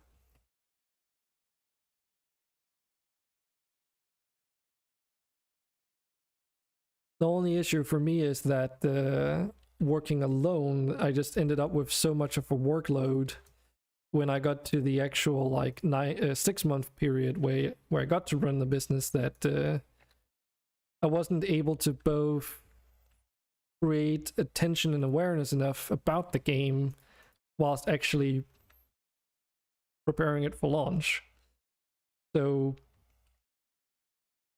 when the game finally did launch into early access, I had all these promotion related tasks that I just never managed to accomplish. So all of a sudden I had a game that was in early access, and I only had a month left to try and promote it and get attention for it. Otherwise, I had to remove the option to purchase it from the Steam store, which subsequently is what ended up having to happen, so it's unfortunate, but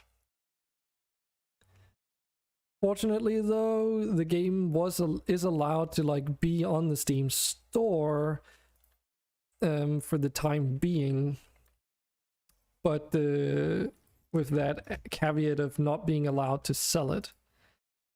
So essentially the purchase option got removed.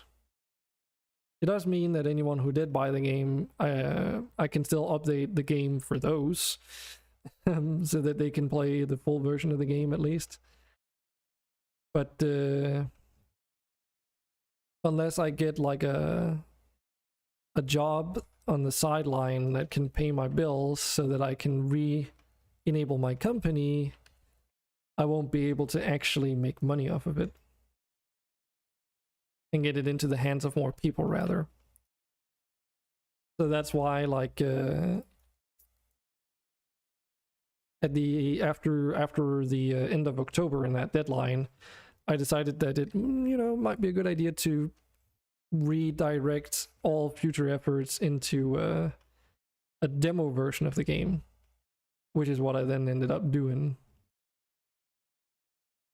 Just so that there was at least some playable state version of the game freely available to people without screwing over anyone who actually ended up buying it, you know? Because fair is fair.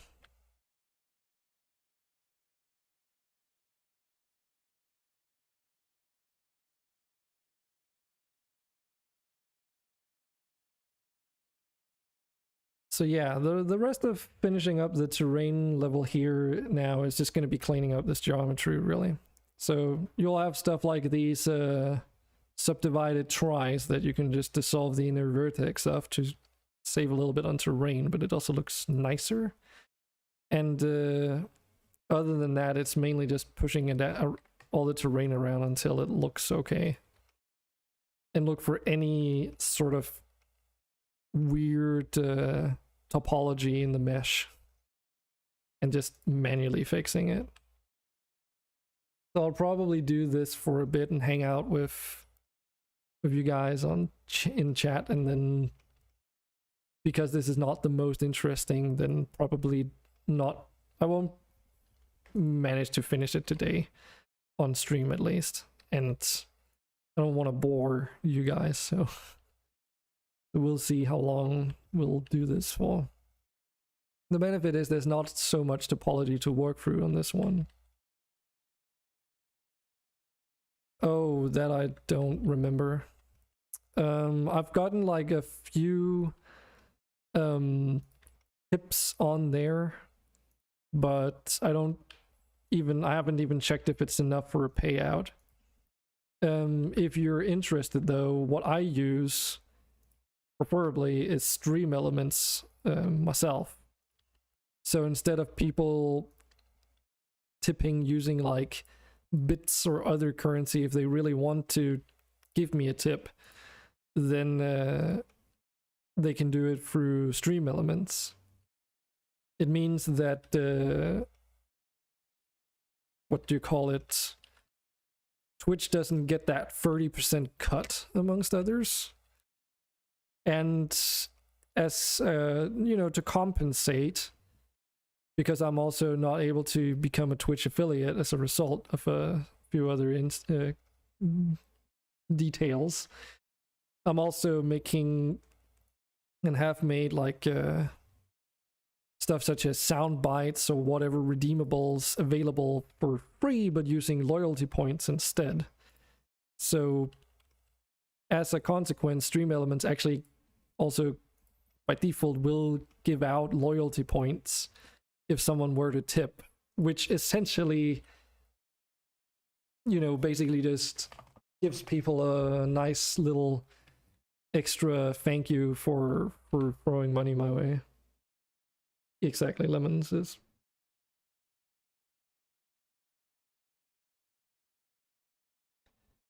Yeah, you can like convert that into real money, but I don't.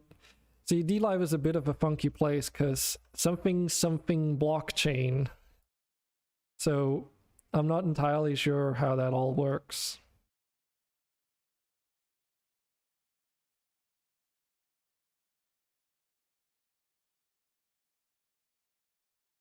And I've got like some lemons on my account, but again, it's so little that, it would be better to wait with getting it paid out until like,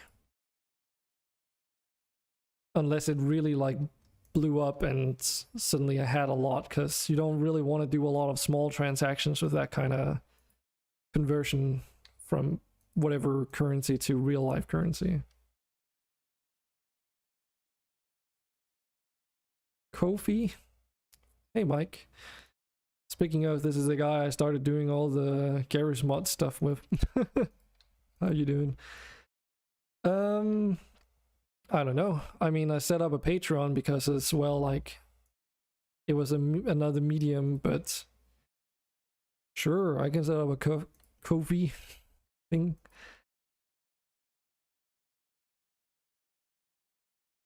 All right.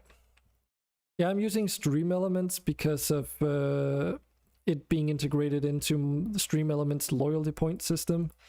So if you do like tip someone through there, you get points that you can use to redeem sounds and stuff, as well as other redeems I make. Oh, okay. Yeah, I don't seem like you can also do the Stream Elements tips as like a reoccurring sub essentially, but for that's where I was using Patreon, because that's more like a subscription based fitting model.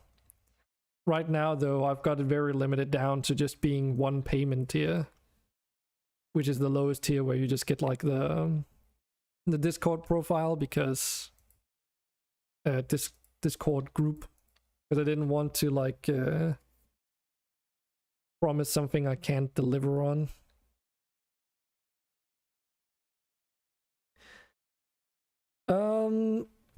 I mean, you can literally just make a support tier, which I've done, and then set the price accordingly.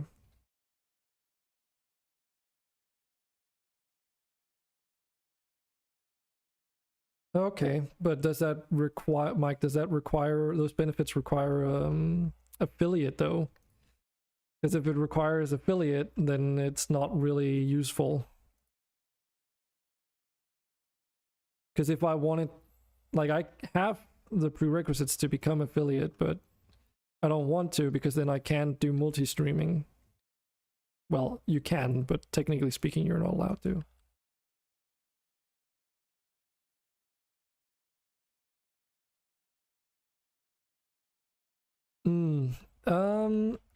I've read a few stories about things such as Kickstarter and Patreon.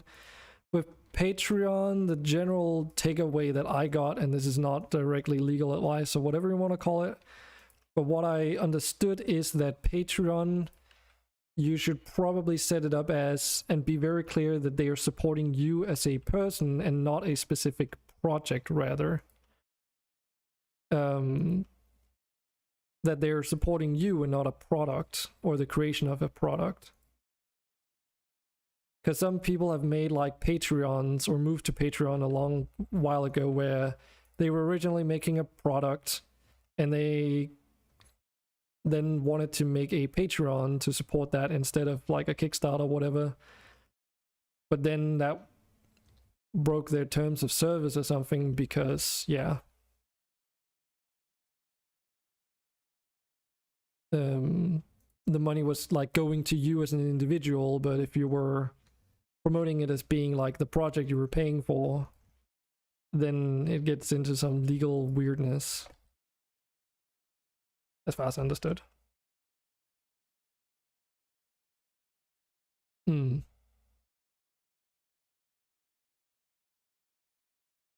Well, Twitch is generally also just a bit weird because, like, they say, oh yeah, if you're an affiliate on Twitch, according to the contract that you sign, you're not allowed to stream onto multiple platforms all at once. So that means, in other words, I think the wording is like they get a 24-hour exclusivity deal with you on your content and its likeness. Which means that, yeah, you can repost your VOD to like YouTube, but technically speaking, 24 hours would have had to pass before you're allowed to even do that, realistically speaking.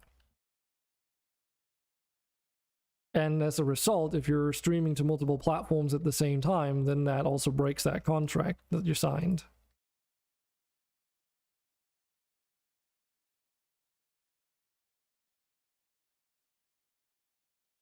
And it's not really worth like getting Twitch affiliate and signing any partnership deals with them unless you can become a Twitch partner straight up, because the benefits for affiliates is like so benign in terms of what actually makes you successful that it has no influence, as far as industry experts are saying, at least. If you're into that kind of stuff, I would highly suggest, if you're not already, try and look up Devin Nash on YouTube, because he has like a lot of topics on the matter, and he runs an content creator agency.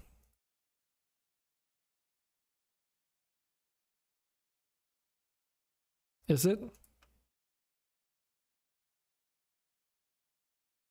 I haven't looked into that a while. Last I knew, affiliate and partner was two widely different things. To become affiliate, all you needed to do was like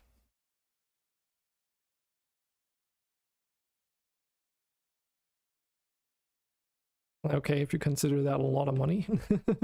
I don't know if that's a lot of money considering the amount of time you put into it, but it's something.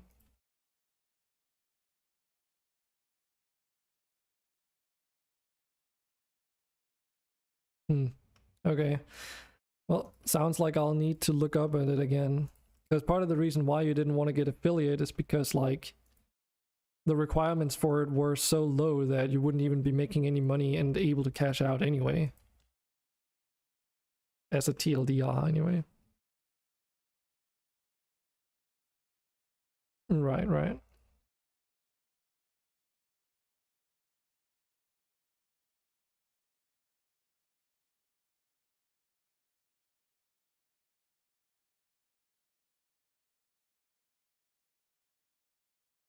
Hmm. Because I was like able to meet the affiliate requirements within my first day of streaming, just to put it in perspective. But even after a year of streaming, I wasn't even nowhere near close enough to become a partner. Because you needed to have like what 100 average recurring viewers over the course of a month or something to become partner.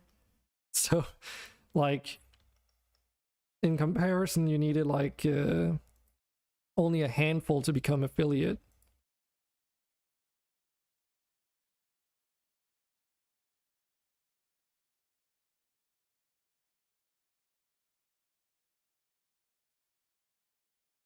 Have to set it to free minimum ads, or free, is it free minute ads to get 55% revenue now, and partners don't make 75% anymore?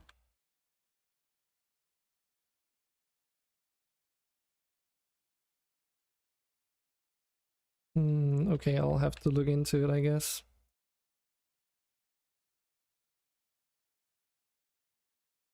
Because one of the main reasons like affiliate wasn't working as well is that you got forced ads onto your shit, and that basically made your channel like suffer in terms of getting new viewers because no one wants to look at ads, you know, because people would basically turn away from your channel before the ads even played out.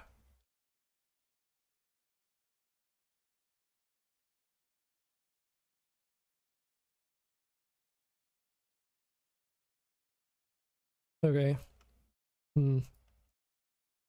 Doesn't really sound like the situation's been improved much then.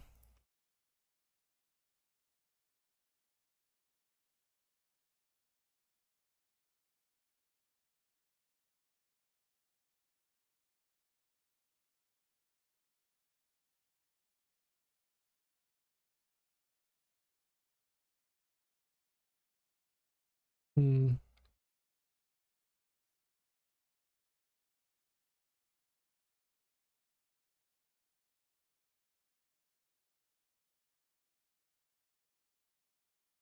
Yeah, over the year of streaming, at my peak, my most consistent viewer retention was like on average 10 viewers. Like over the course of streams that lasted somewhere around like 6 to, in some extreme cases, 11 hours because summer vacation. But that was also during one of the heights of the pandemic where everyone was locked inside and didn't have anything else to do. And a lot of people were watching RimWorld with Twitch Toolkit. And I happened to stream that, so.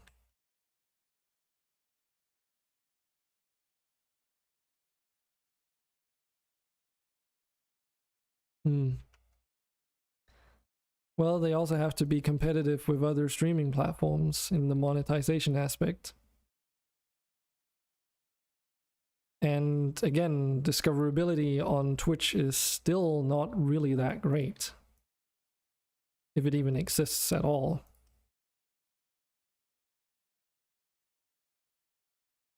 So if you're trying to grow as a streamer on their platform, it's almost impossible. And they also don't have, last time I heard about it, they didn't have targeted ads either, so advertisers aren't as keen to do like specific ads, and the ad deals are also worse on there than say on YouTube. Because like if you wanted to say stream let's say you are a lawyer and you wanted to stream content to help people out in legal situations to a certain degree. That's very different types of content than, let's say, Amaranth, for instance. So as a result, you would also expect, from an advertiser's perspective at least, that different ads would be playing on those different channels. But last time I heard about it, Twitch was still not doing targeted ads, so Amaranth's viewers would see the same kinds of ads that you running your, relatively more serious topics would see. Which is not really favorable, right? You'd expect that you might get more like lawyer or legal advice related ads instead of gaming related ads on a channel such as that, right? Because what the advertiser wants to pay money when they don't know who the target audience is?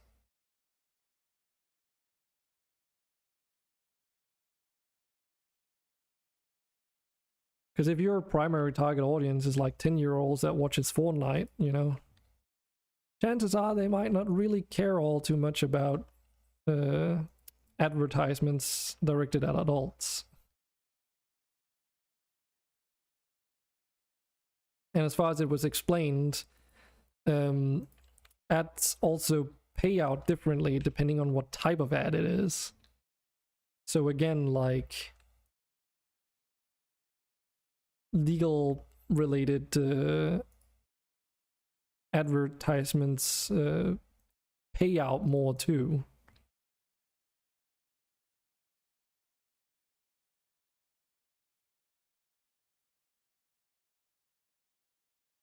That's just what my takeaway from it was, though.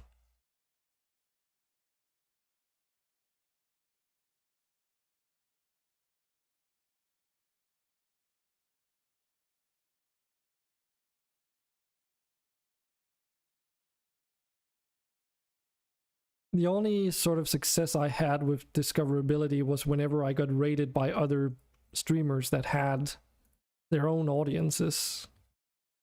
But that's not really super sustainable either, because anyone that came along in that raid most likely were watching the other person for a reason, So even though it bumps up your viewer numbers temporarily and maybe expose new people to your content, if it's vastly different than what the other streamer is doing or playing even, then chances are you're gonna not, retain those people either.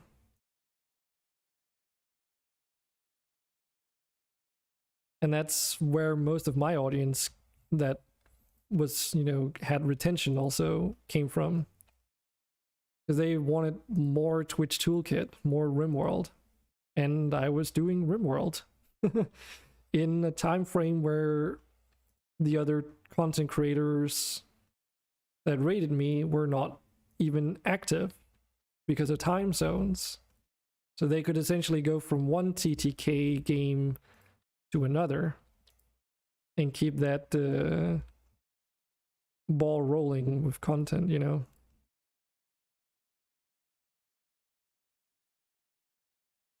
But again, that's not really sustainable. So what you really hope for is that they are also into your personality and the kind of content, generally speaking, that you do, but also the way that you do it, right? The way that you are as a person and how you stream and everything. Because at that point, it doesn't necessarily matter what you're doing because you're still you, right? And that's why they are sticking around.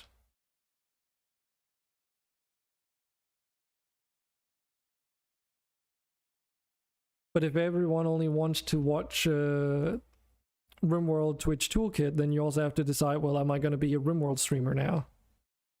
And I tried the variety streamer route, and viewership just plummeted.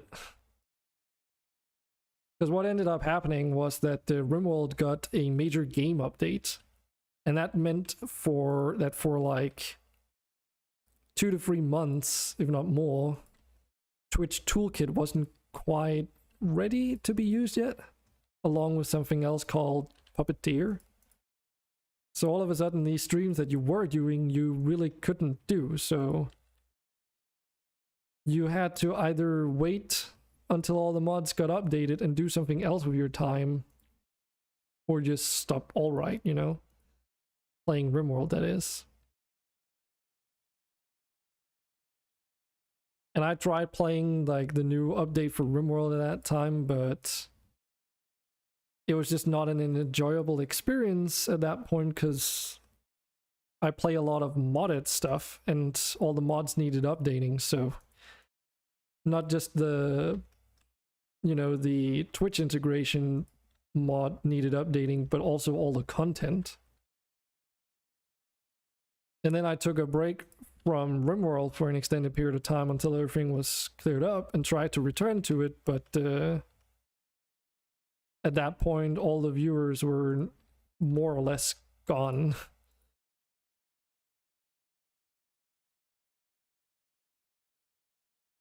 And on top of that, other streamers that I had made connections with had also started, in a lot of cases, playing other games outright. So, you know, the raids weren't happening anymore, and it was basically like fun while it lasted kind of situation. But then it got into that point where like it just wasn't worth streaming anymore.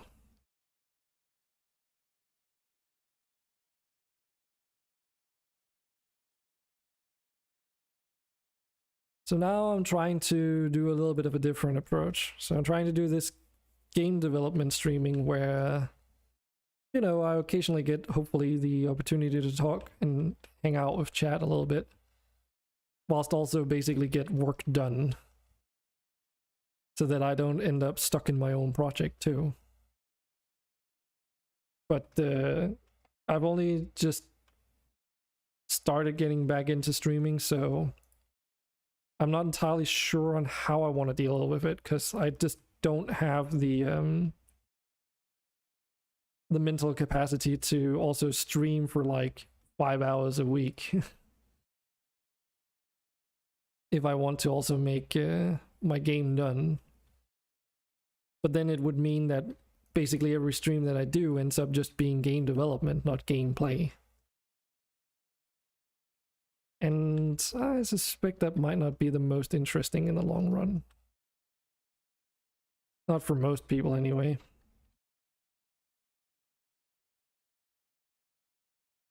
Because that's the thing, I don't want to make content that no one watches, because that's just a waste of time for everyone. Then I would rather just have like fewer streams that are like game related, but still do them, you know?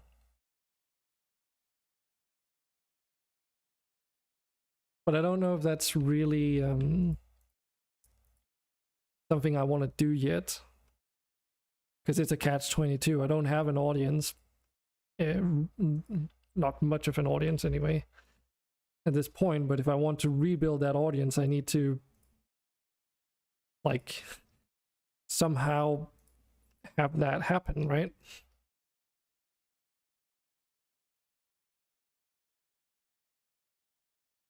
And if people just end up not being interested in game development, then I can't build an audience there.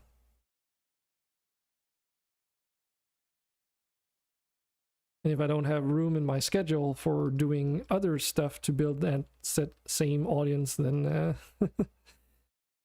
maybe streaming is just not meant to be.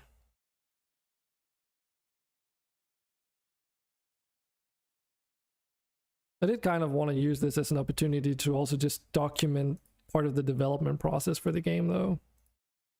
Because since I do the for saving of VODs on my YouTube channel, it means you can technically go back to like earlier stages of development and see what the game was like and what I had to do in order to get to this point. So I think that has some value in its own right.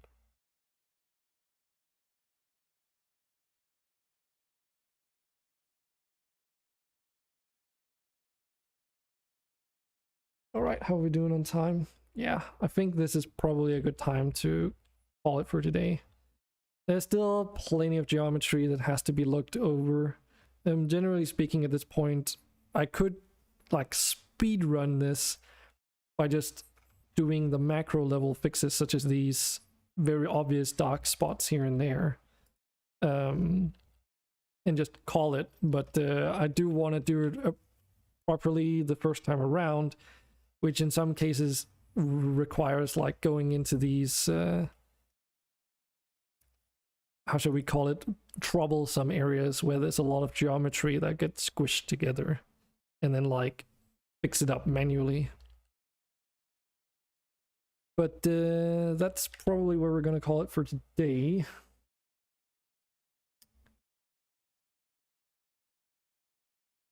Because otherwise it's just gonna get really, really late for me, and then I don't end up having like a good spot to stop, and then it just feels a bit sudden and rushed. But Jesus, I need to stretch. Thanks everyone for dropping by, and thanks for the chat, Doggy Doggo. And I'll try and look into the Twitch affiliate partner stuff, and I can see that my light is acting up all kinds of ways right now. Probably because it got darker since I started streaming earlier today anyway. Might have to look at that after the stream. Anyways, I don't want to keep you guys any longer, but thanks for joining in today, and I hope some of you guys learned something. And we'll see. I'll probably make like some announcement on the Discord channel and in the Bennett Rules group and such if I do end up doing more development streams, but it might be more on a like announcement based sort of routine rather than saying like every Saturday or every X day and such, because otherwise I don't think I'll be able to keep up with it, but we'll see. We'll see how that turns out. Anyways, thanks for today, and I will see you all on the next one. Bye for now.